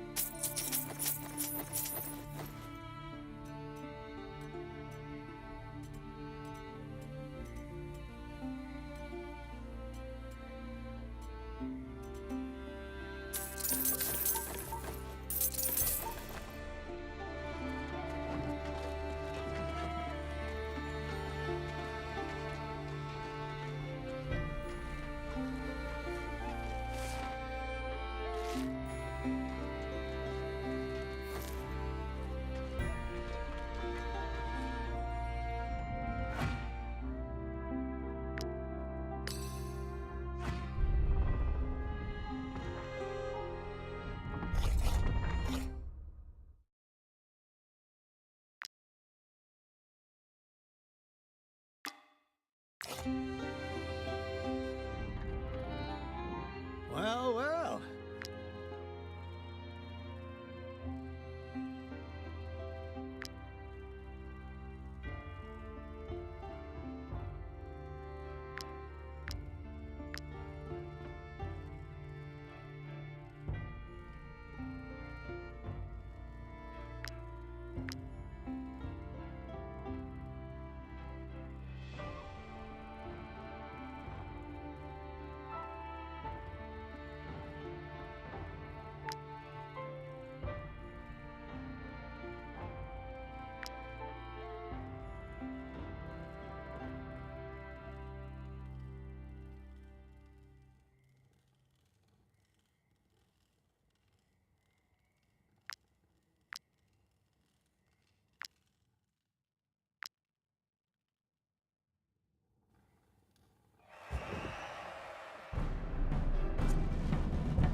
a show.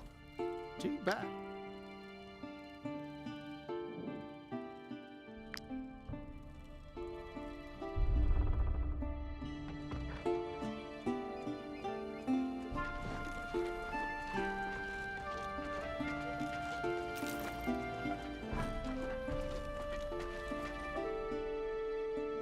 Stand back, peasants.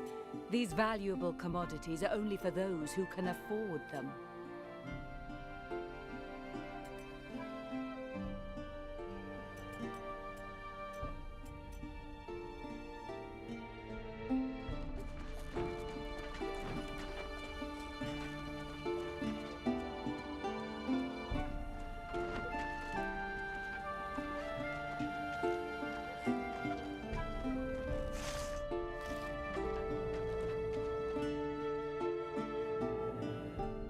I'm gathering alchemical reagents to sell at the board.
I am legally obligated to give you a reward for each outlaw you bring in.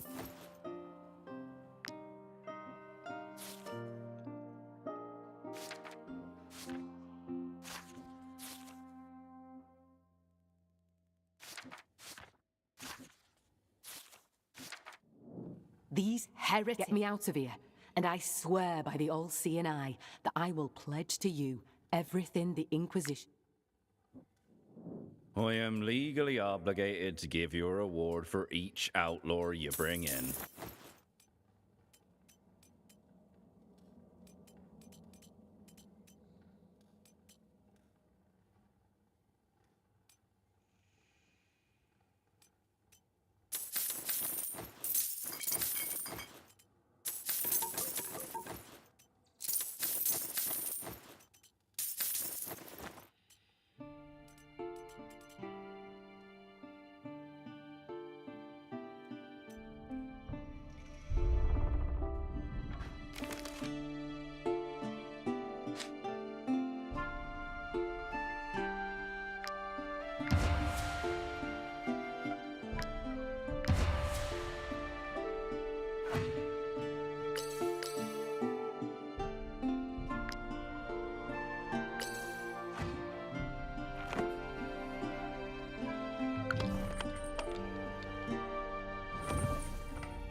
These heretics get me out of here, and I swear... Free me! I promise I'll never steal again. Free me! Free me. I promise I'll...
These pelts are so pristine that Gossenburg traders are willing to fight plague-ridden hordes and swamp creatures to buy them.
Children running amok in the streets may seem cute, but for how long?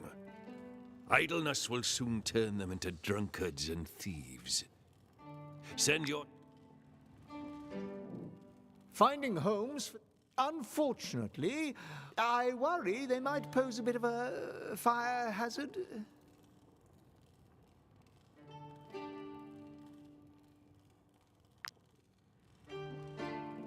Please, this slaughter must be stopped. Your farmers are felling every tree they find without performing any sort of ritual. The tools will be furious.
These pelts are... I don't sell croc swine meat. You're not from Edoran, right? We thought...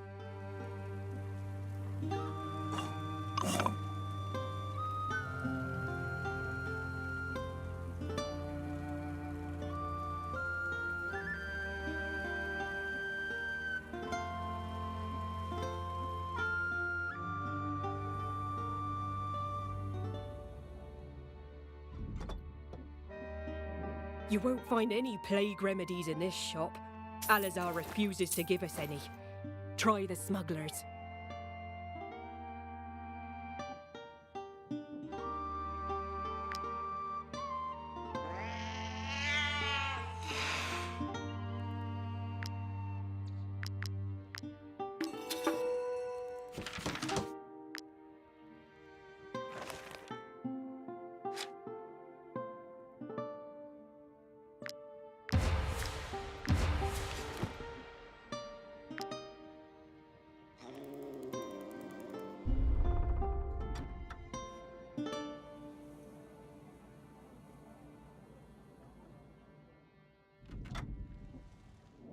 Might she be looking for work? Here is your reward.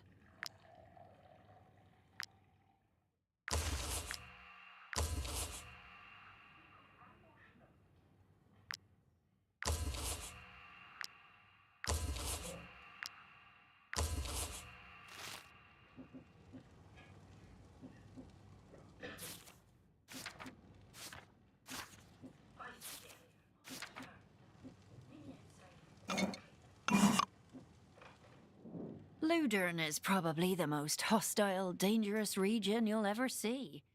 I believe you know all there is to know. My grandfather was a soldier in the Edoranian Legion. He fell in love with my grandmother during the war. You know what he did? The Blighters switched sides.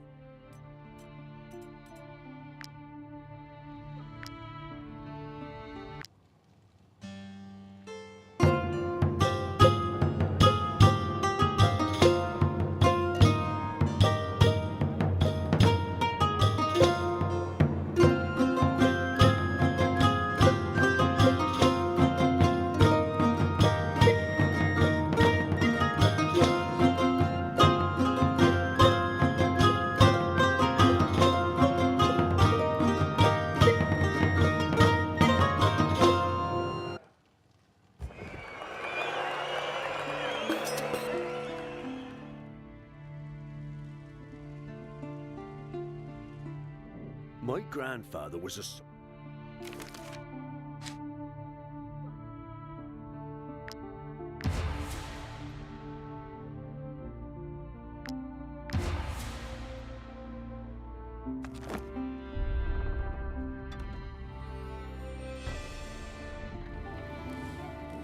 tombs of the ancients are We're looking for a Normally we turn a blind eye. Under the guise of supplying us with it, we've been monitoring the smugglers lurking in the Alazar won't sell us their...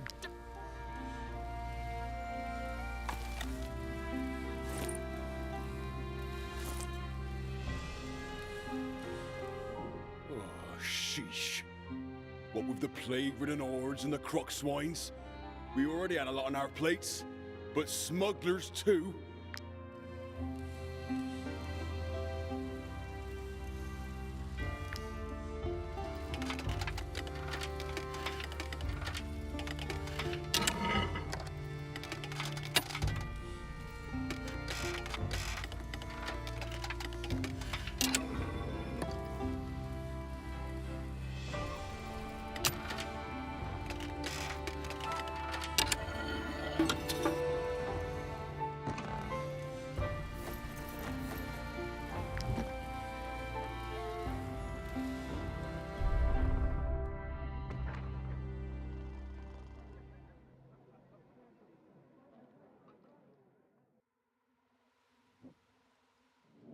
When I was young, all you have to do is buy the land and pay craftsmen.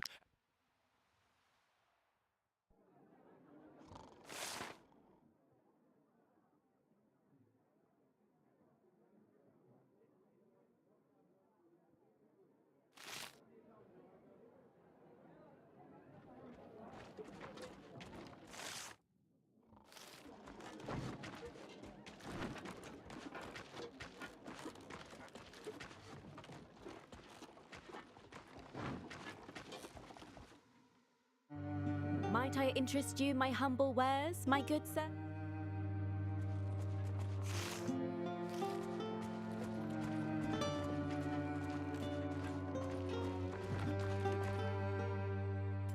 Ah, mercenaries. A fugitive in the mist. Doesn't ring a bell, to be honest. Anything else I can do for you?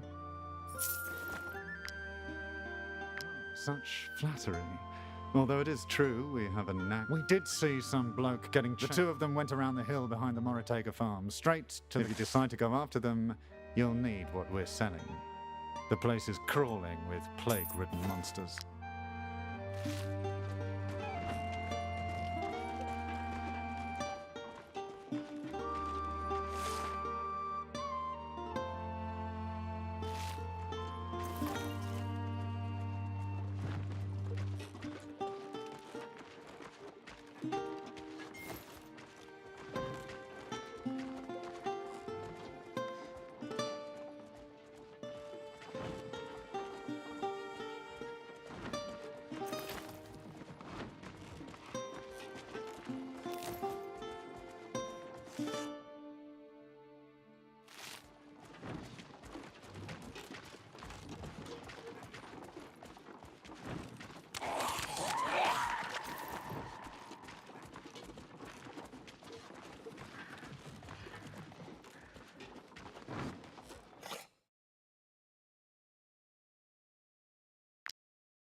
Help!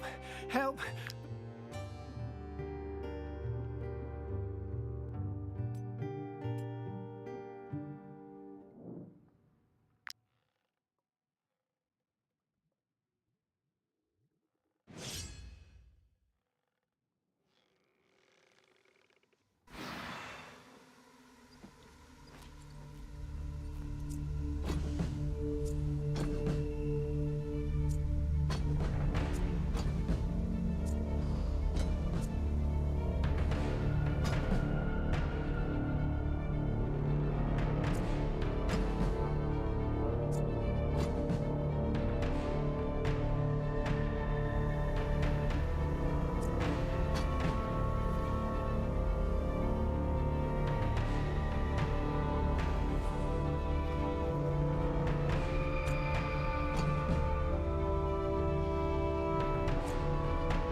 Oh dear.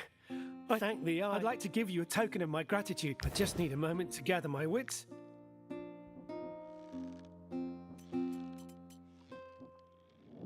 I just need a moment.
Here's a piece of friendly advice.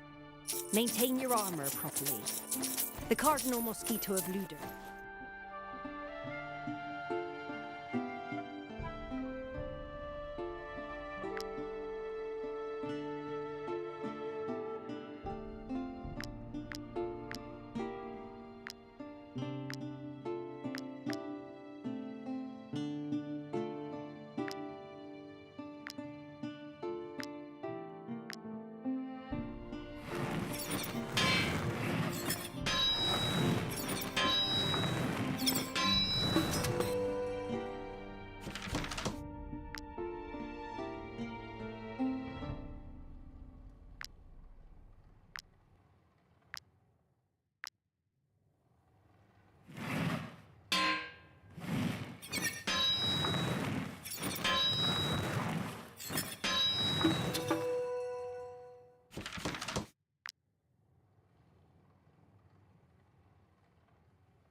Living in the swamp isn't always easy, but it's our clan's way.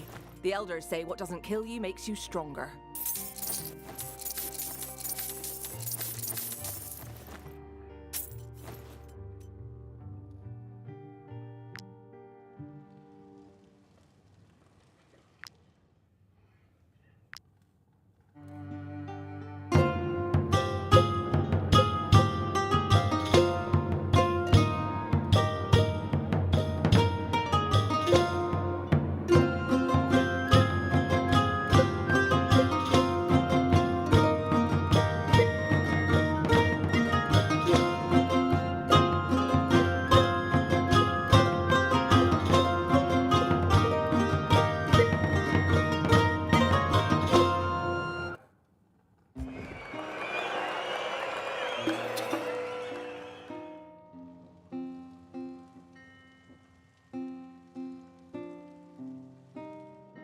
Living in the swamp isn't always easy, but it's our clan's way. The elders say what doesn't kill you makes you stronger.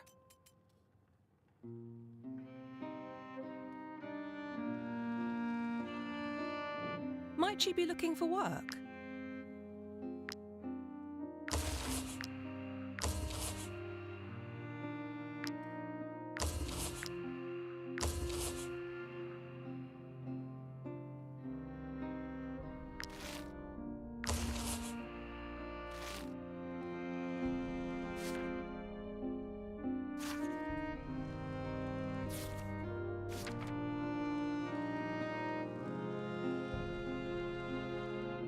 If you pay well, I'll...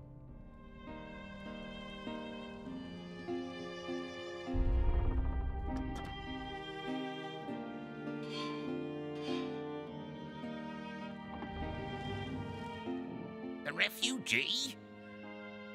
The guard will return him to the border. Our chief went to warn them. Is this a joke, mercenaries? He's Eduranian.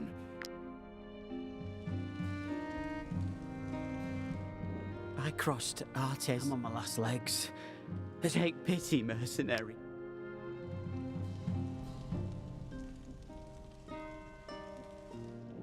Is this a joke, mercenaries?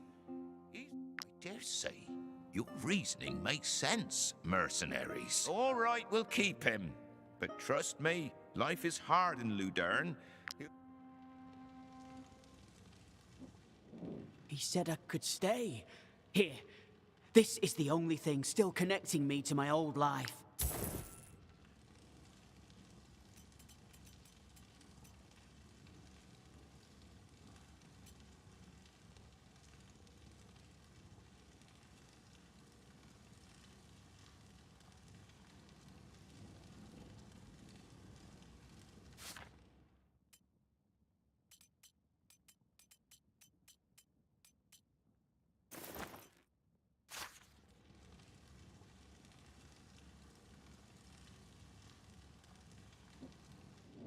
Will I become a tracker? All right, we'll...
You're all that people are talking about in Ediran.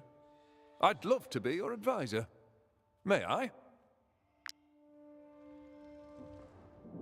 Hold my wine, lost! Why? Because your residents are the worst sort of brutes. In their admiration for your mercenaries and militia,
You know everything there is.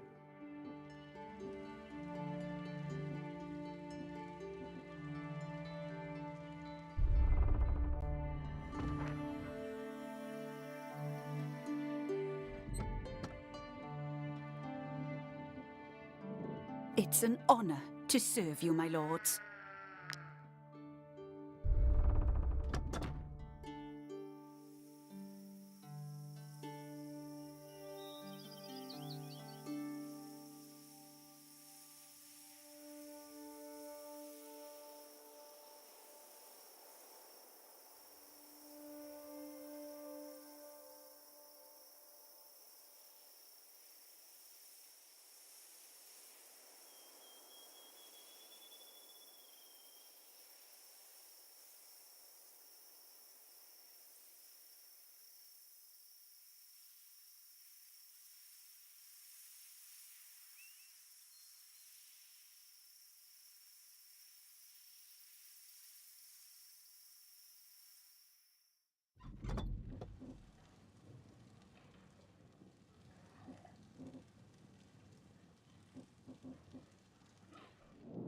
Mercenaries are pouring.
These pelts are so pristine that Gossenburg traders are willing to fight plague-ridden hordes and swamp creatures to buy them.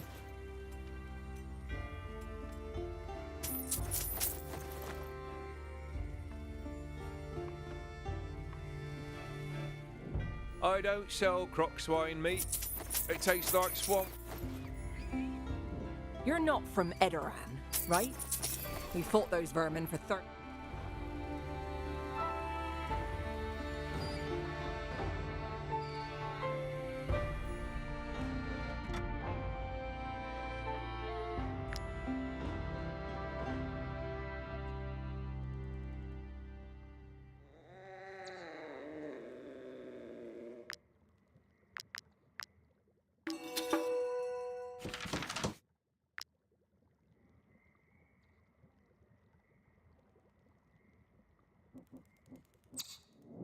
You won't find any plague remedies in this shop.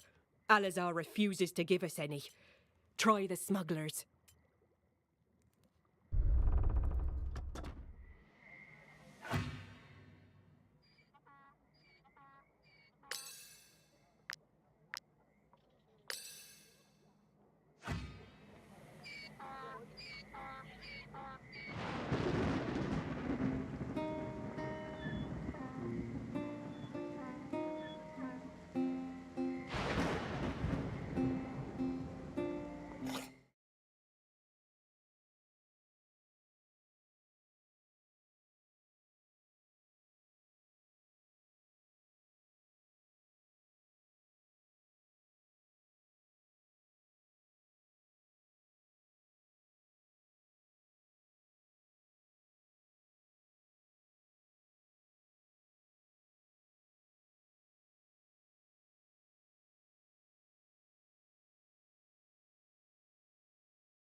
And I was paid 100 gifted subs.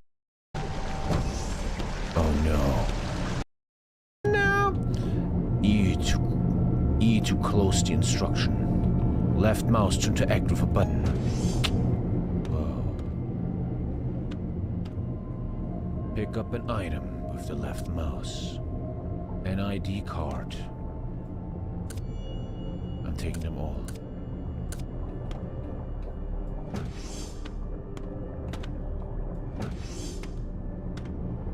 I need to press S to go down. Fella, now. Oh no. This is bad. Oh no, what are we gonna do? We're gonna take the screwdriver, and we will repair this thing with the screwdriver.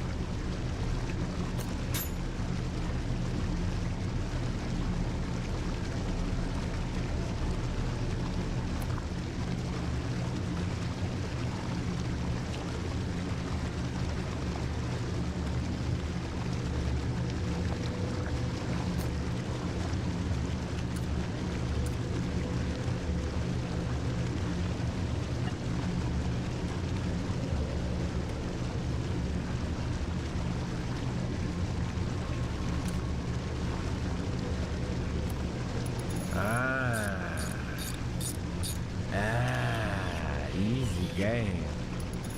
I repair. Okay. Very nice. Good. Hello.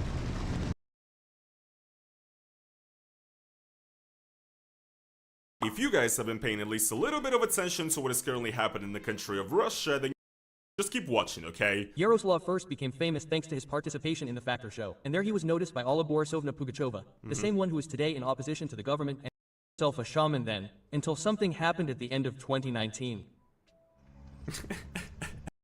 He's super anti-Putin, super like pro-Ukrainian right now, who left the country, who's pretty much completely of the rise to power of the Nazis in Germany. Indeed, a very strong echo of the song Tomorrow Belongs to Us by the Nazis from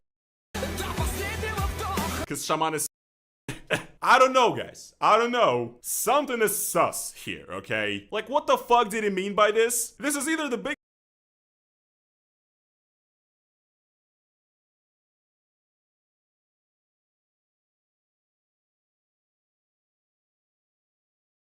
Well, it's time to line them up and knock them down. The United States has just agreed to share intelligence, allowing Ukraine to strike even more targets inside of Russia with greater effectiveness. So we're going to talk about what that could look like in the coming days. We've also got a gruesome description of the Pokrovsk front and Russia describing how and when they are still using tanks on the modern battlefield.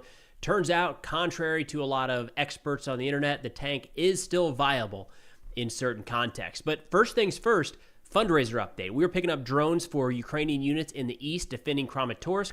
We're at $114,000 out of a $140,000 goal.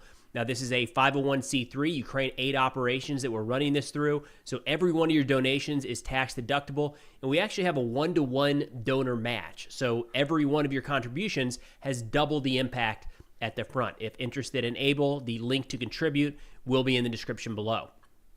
Now, starting out with some of the biggest news we've had in a while around the war in Ukraine. A couple days ago, the Wall Street Journal reported that President Trump has recently signed off on allowing intelligence agencies and the Pentagon to aid Kyiv with strikes. U.S. officials are asking NATO allies to provide similar support. They say the expanded intelligence sharing with Kyiv is the latest sign that Trump is deepening support for Ukraine as his efforts to advance peace talks have stalled. They say it is the first time that the Trump administration will aid Ukrainian strikes with long-range missiles against energy targets deep inside of Russian territory. They say while the U.S. has long assisted Kyiv's drone and missile attacks, the intelligence sharing means Ukraine will be better able to hit refineries, pipelines, power stations, and other infrastructure far from its borders, with the goal of depriving the Kremlin of revenue and oil to sustain its invasion. They add that the U.S. is also weighing deliveries of Tomahawks and Barracudas and other American-made ground and air-launched missiles that have ranges of around 500 miles. No decision on what to send, if anything, has yet been made. So a couple key notes there. First off, the possibility of using U.S. or Western-made munitions to strike targets deep inside of Russian territory. That by itself would be a significant move. But most notable here is that we would be directly assisting Ukraine in the dynamic targeting of key Russian infrastructure. Now, the targeting process is complex, and it's not rocket science to be able to look at Google Earth and say there is a oil refinery and plug those coordinates in to a long-range drone and carry out that strike. But to actually have consistent, effective effects on target, it does take quite a bit more intelligence. That seems to be what the United States is stepping into now and asking our NATO allies to do the same. So when looking at the targeting process that Ukraine would be utilizing for going after Russia, there's a couple different things to keep in mind here. First is the range. Now, at the beginning of the war, this was something that Ukraine was entirely dependent on Western munitions to strike beyond, say, 300-400 kilometers.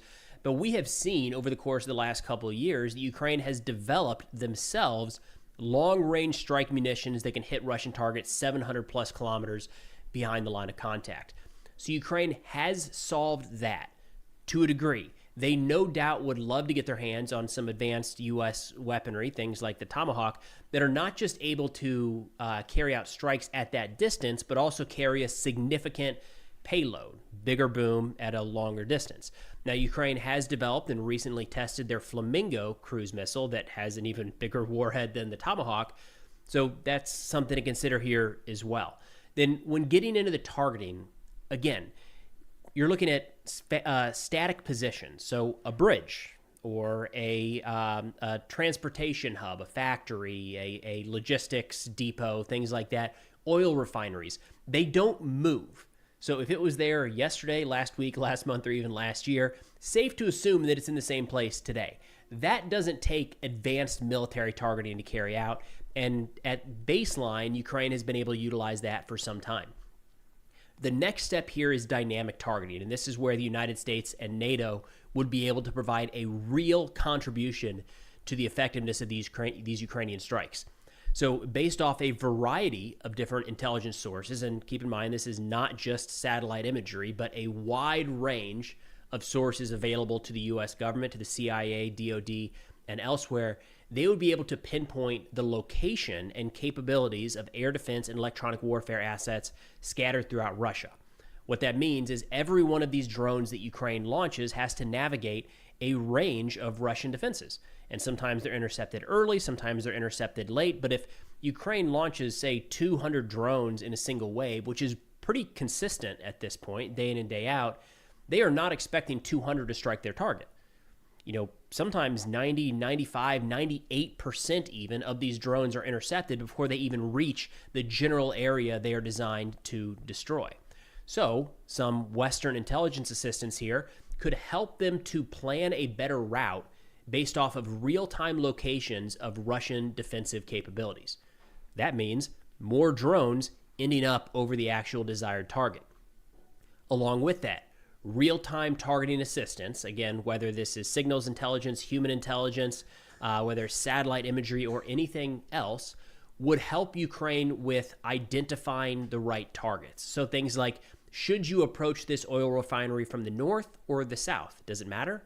If there's only one air defense asset and it's set up on the northern approach, then come in from the south and come in low. Little things like that that will improve the effectiveness of the strikes. And lastly, one that's easily overlooked, the actual point of impact on some of these targets. You know, some of this real-time intelligence, Ukraine will now be able to understand which targets have nets over them. Are those nets actually going to do anything? What type of drones could those defend against? What are the soft points in the protection around some of these oil refineries, and what key areas can they hit and go after with 1, 2, 3, 12 drones where that single point of impact could bring that refinery down for weeks, months, or even years?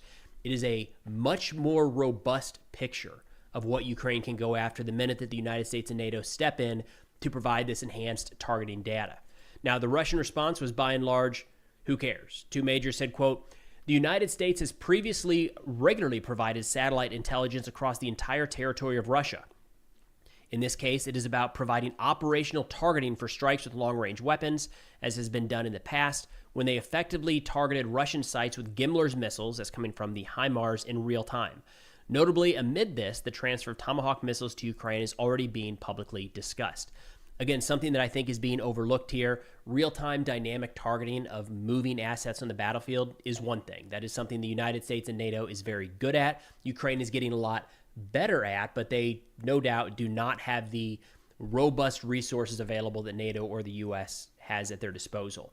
But even when looking at some of these fixed targets, identifying the path to get there and weak points that change over time of that designated point of impact, that's significant. So what I would expect to see if this sharing goes into place right now is not necessarily an increase in the volume of Ukrainian strikes, but you're going to see more of those drones getting through, causing more damage to Russian infrastructure in the very near term.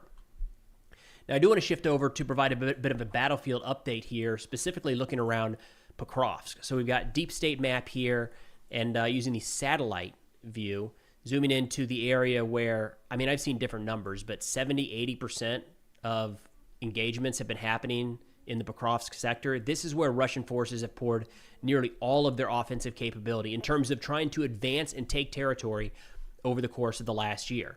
Now, when looking at this map, all of this in the upper left-hand portion of the screen is territory held by Ukraine. The red in the bottom right is territory held by Russia. The gray area is contested. And then the green up here in the north is green and blue is territory once taken by Russia, since liberated by Ukraine. And this area up here near Dobropilia is actually going to be important. But starting out with an assessment that just came out a couple days ago from the top commander of the Ukrainian military, General Syrskyi, he said, "Our defense forces have cut through the so-called Dobropilia budge, the enemy bulge, and we are doing everything to inflict maximum damage on the Russian occupiers." This is the area he's talking about here. Remember, about a month ago, Russian forces were able to kind of push through.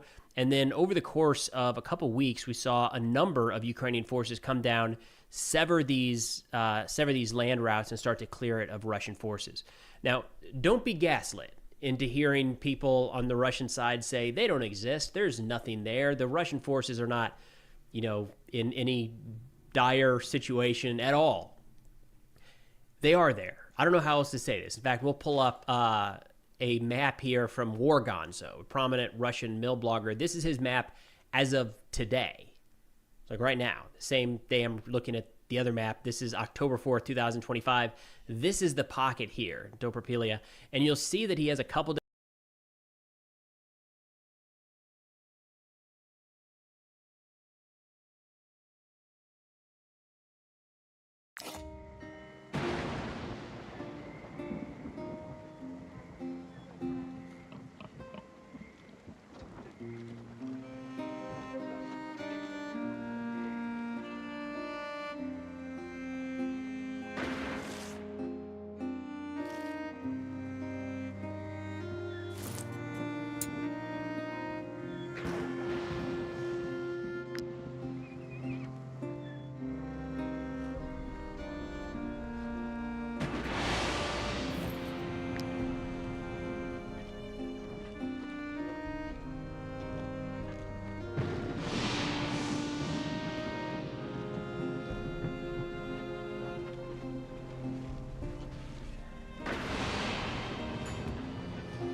Watch your step. This place is steeped in history. Not much remains of the war between... Isn't it incredible? At a 30-year conflict between two...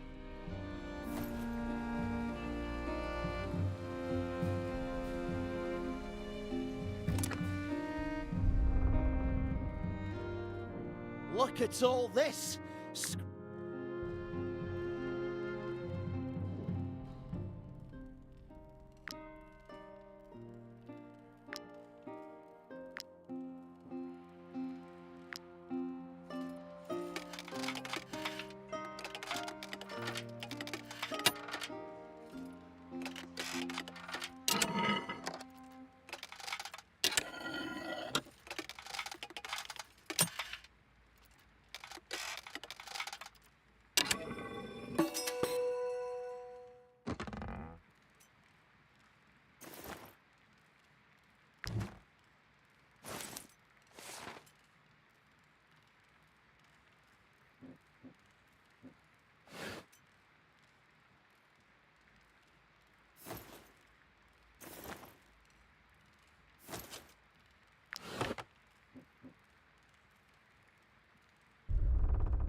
Worrying news from Ludern.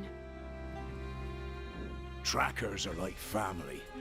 Whichever clan we come from, when we're hunting the Ghost Pack, we're closer than brothers. Don't you feel the same about your companions?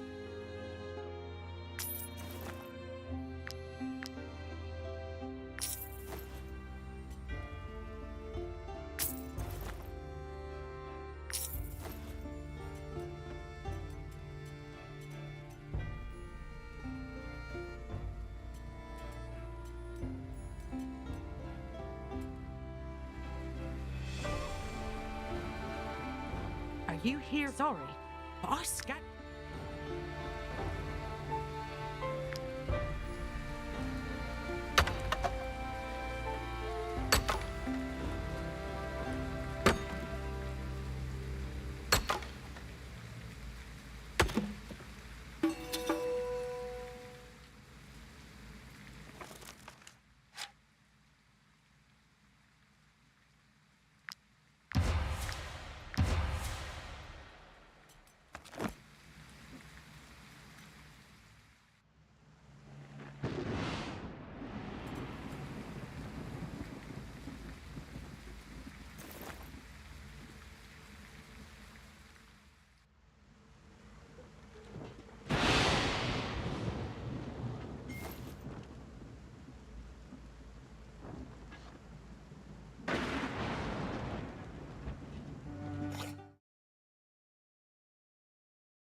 I love studying combat.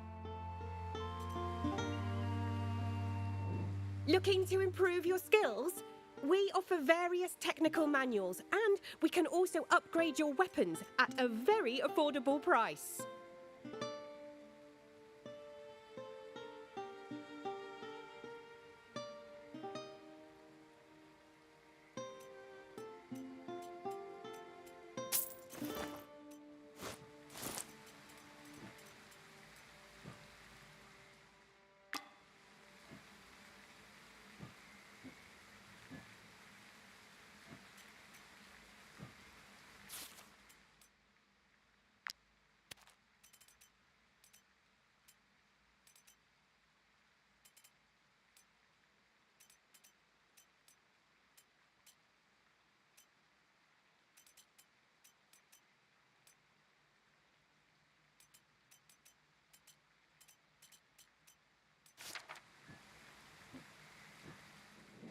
Looking to improve your skills?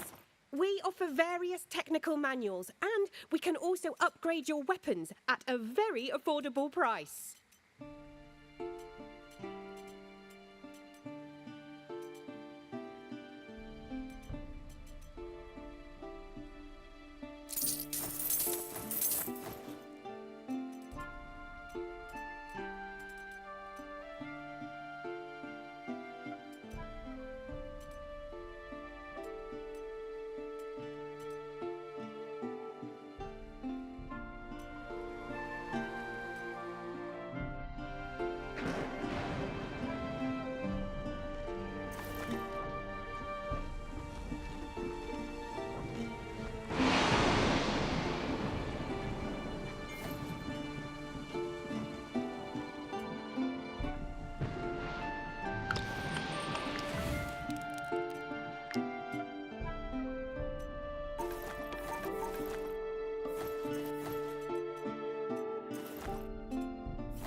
Tavern Keep. Oh, by St. Giroux, please let me hide in your cellar, just until they find some other victim.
What brings you here? This is a sacred place. Oh? You're interested in our war paints? You're not like most strangers. Usually, people from other kingdoms find our customs barbaric. I could show you how we prepare the pigments, if you promise not to touch anything. Very well. Let's begin. The only problem is that I'm out of raw materials. For the most common colour, I need to make bone char using, you've guessed it, bones. Just bring me a few animal carcasses. The swamp and the forest are hunting grounds where prey can be found in abundance.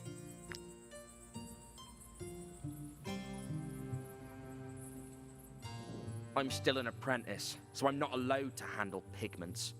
My duties are limited to cleaning the coal oven and doing the laundry. But I'm not your average servant. One day, I will be a druid, and then even trackers will bow before me.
You managed to get in despite the croc swine. I don't know what's gotten into them. Those wretched things usually stick to the swamp. For days now, they've been attacking anyone who tries to leave the village. The minute we let our guard down, they try to get inside the houses. The situation is dire. We're out of wood to light the warning beacon, and there aren't enough of us to wait for reinforcements. A little help would be appreciated. Ah, how kind of you. First, we need to deal with the warning beacon. We've already cut up everything we had. Only our walls are left. Find us some wood, so we can warn the other clans. Would you like to buy something? Please? Ah, you don't see... Do you think we stand...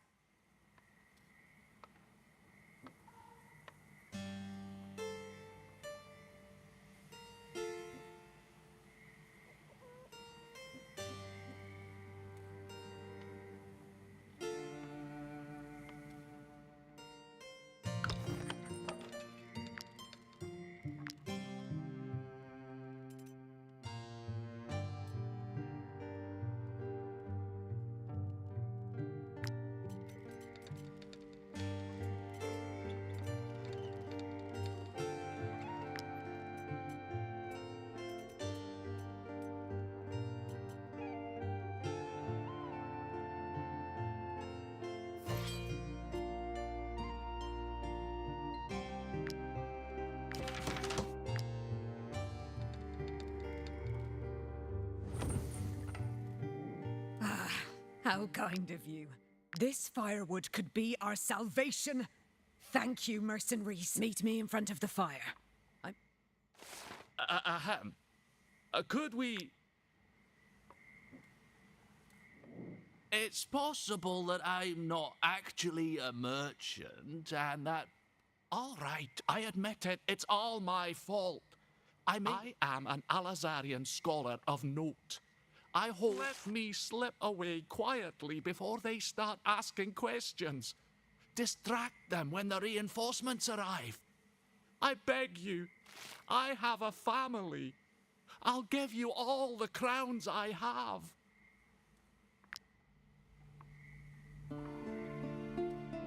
Let me slip away quiet. Perfect. The oil and wood are all set.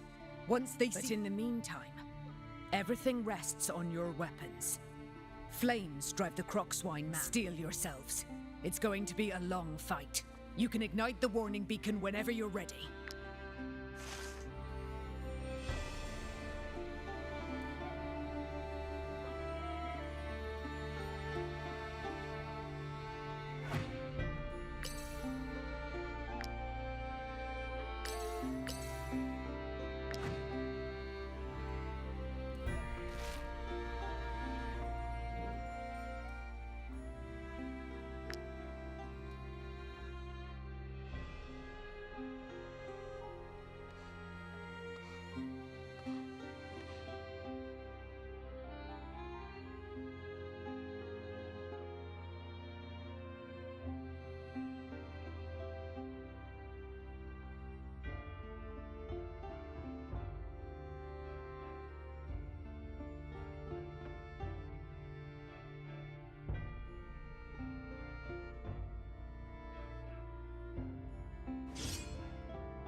We've been trying to come to a decision for 2 days.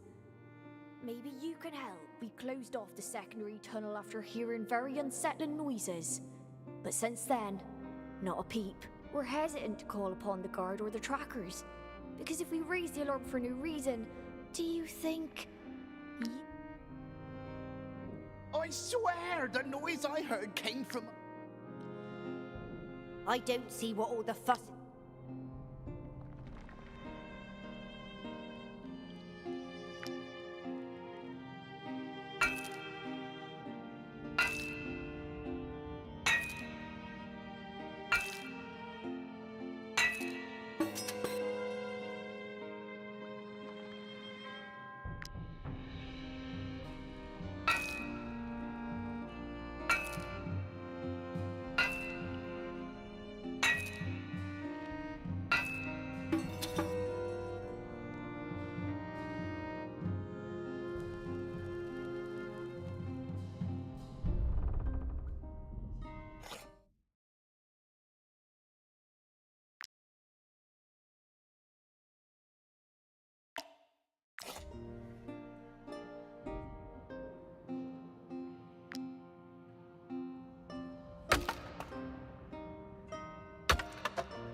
rats?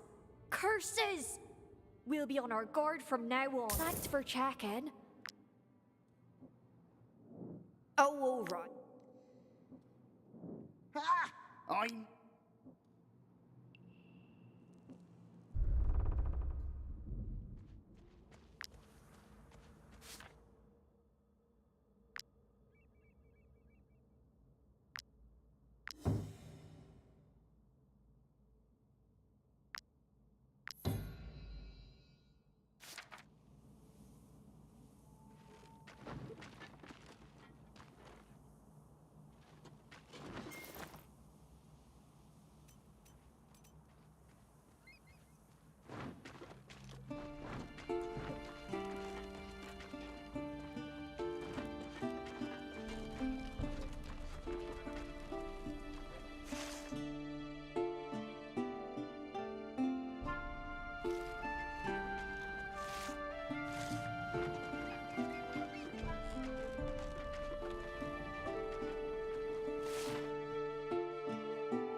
Are you looking to buy some? Oh, you're not interested. Ha!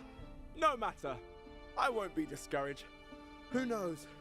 Maybe the next customer will finally buy something. You may be right. How disappointing.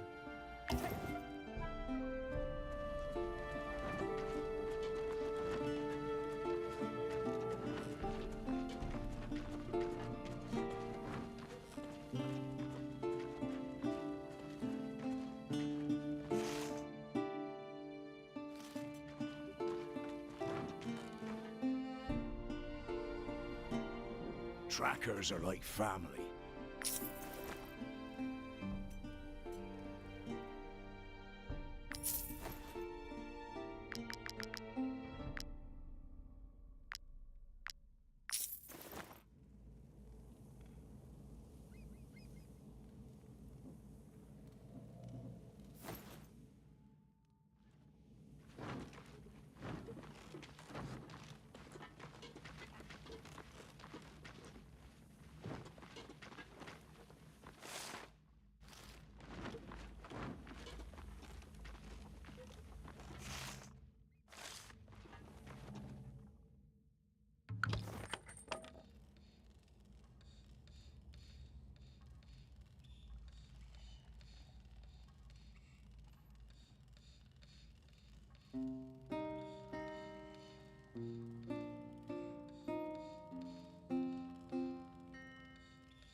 A sailor's life isn't easy, mercenary. Fortunately, there are places so to show our appreciation.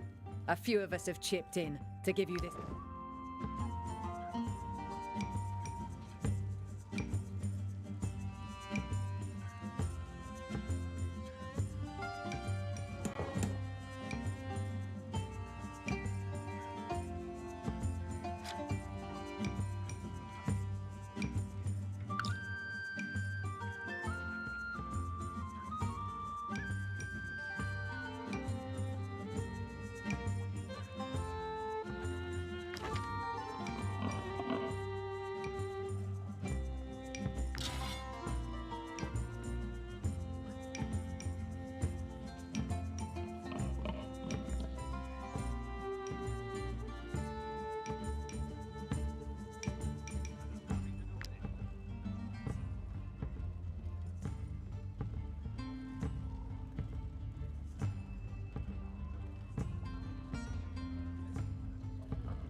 We're here for Moratagra's wife. We're not leaving without her. Witnesses saw a plague-ridden monster bite her. There's no doubt she's been contaminated. We sympathize with her family, but according to Harag's law, it is forbidden to protect someone who could be a danger to the community. She must die. As I told the judge and the guard, my...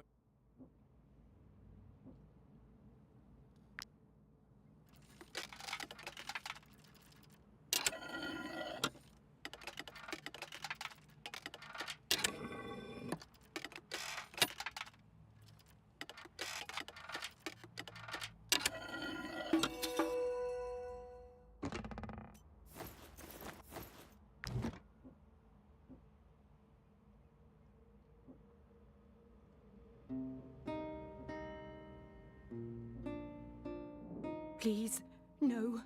Don't tell anyone.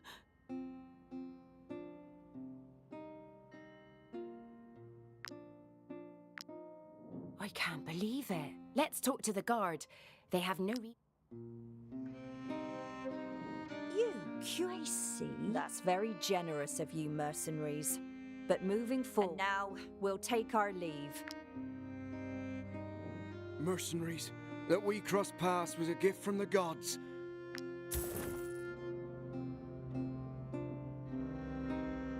My family was ready to... I feel like I just...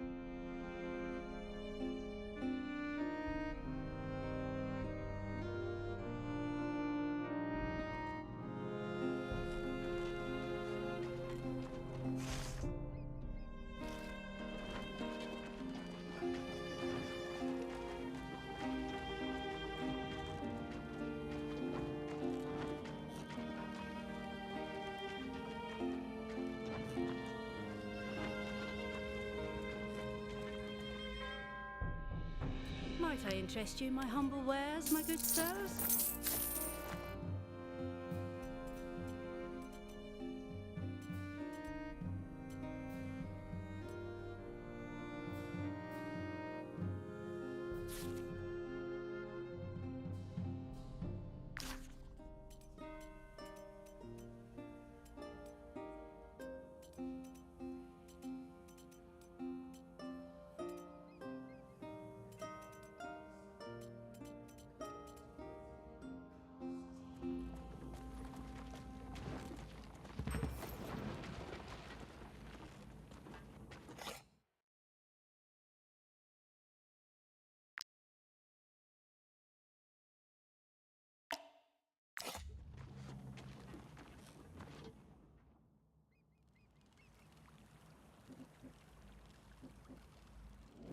Turn back, outsiders. You haven't got... Others have come here before you. The trackers can't afford to be slowed down by careless adventurers.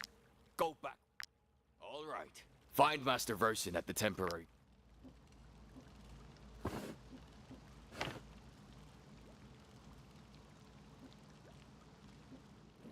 The hunt is over for him. Tool's willing. He... It was right on top of me.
It was an honor to... Oh, no, I'm not leaving the fief. One of your merchants has hired me. The one who sells fabrics from Vitruce. I work for him now.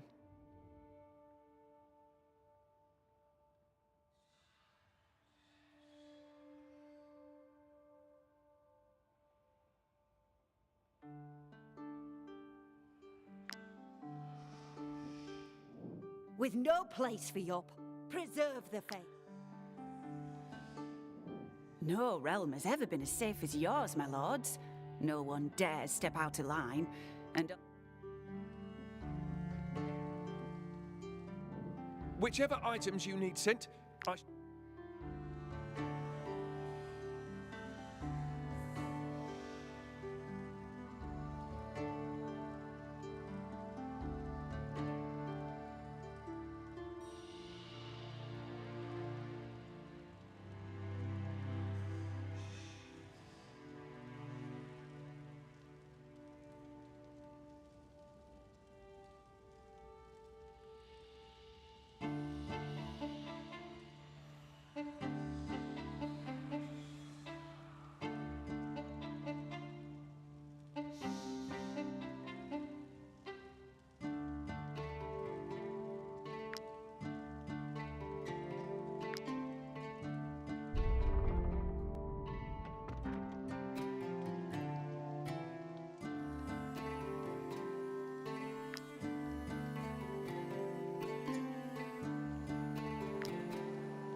This place is perfect for reflection and study.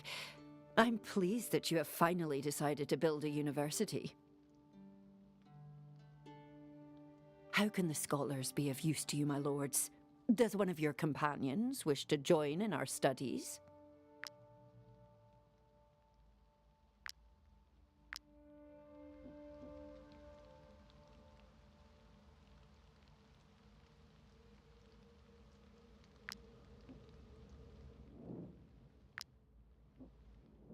The brokers had no interest in my work whatsoever.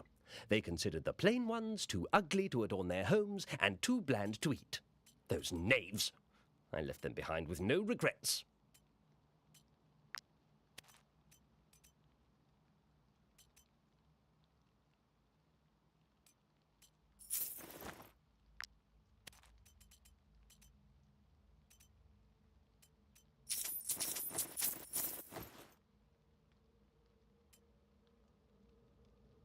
The plants I grow here can both heal... I'm fascinated by anything to do with the ancients. I suppose you could say it's in my blood. Has the professor mentioned that my grandfather was part of... Entrust me with all your codices. I am confident I can identify the location of any sepulchre.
Entrust the souls of your residents and companions to me. I swear, I will do everything in my power to guide them according to the precepts of the light.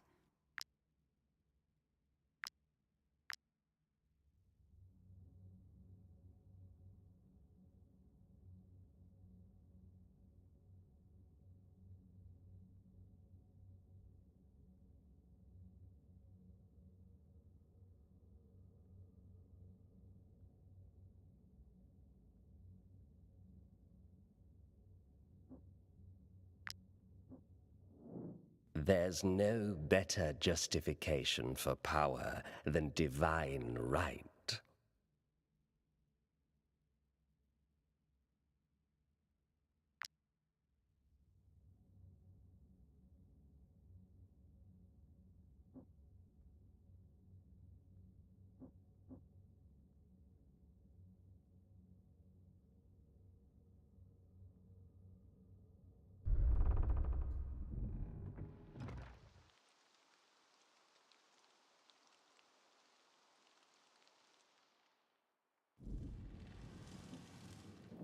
Well, the tools are not usually worshipped indoors. But I suppose that converting so many new believers requires a few concessions. You can trust me. I'll teach your residents everything I know about the tools and the ancients.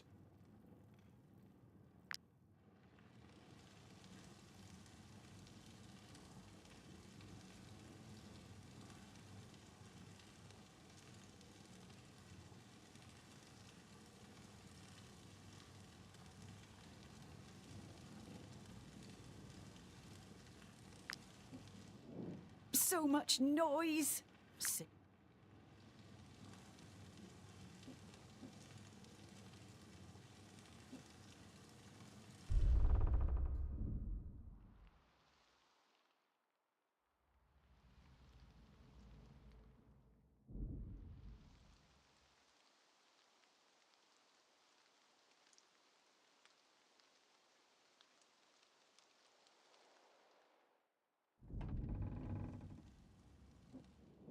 You know every...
The bridge guard let you pass.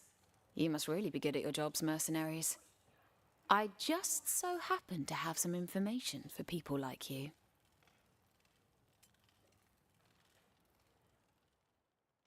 Excellent choice. Excellent choice.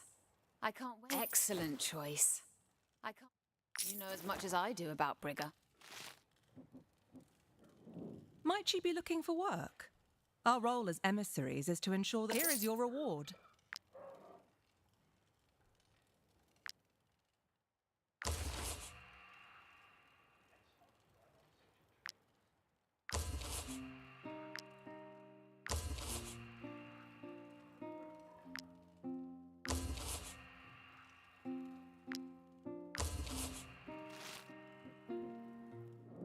I've got an army of trackers to feed, so I'd better warn you this is...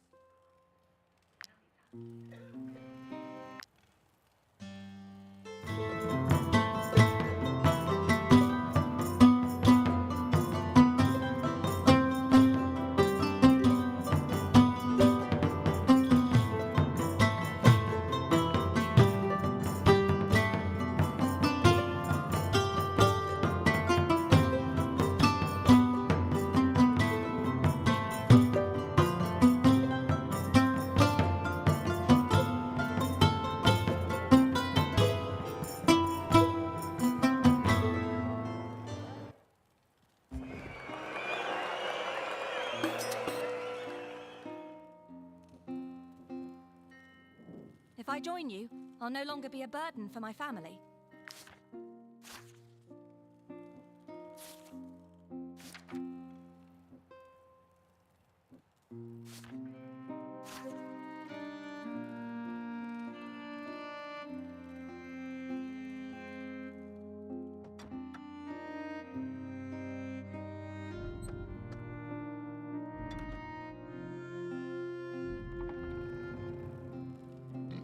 We can't just let our scouts die like that. We've got to send in some men. Send in some men? I won't sacrifice lives to save others. Our best huntsmen are with them. How do you expect to find the beast's lair without their help? How will we deal with the lair if we have no one to send there? Focus, Savella. Your men know the risks. By the Jones! You can't let them be eaten like that! I don't give a damn what Versin thinks. I won't sit around and let my brothers be slaughtered. Come with me, mercenaries. We can still save them. My clan will give you whatever you want in exchange. There's no time to lose. Follow me. Attacking the beast. Letting your companions.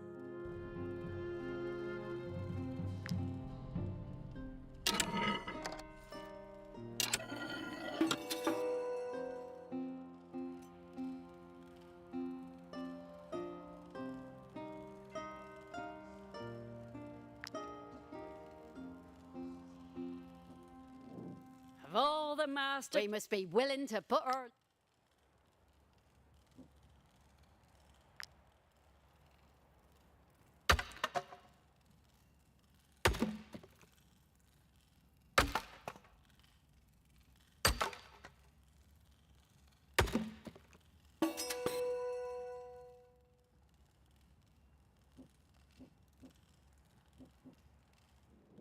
After each rebirth,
I'm not familiar with your faces. What clan are you from?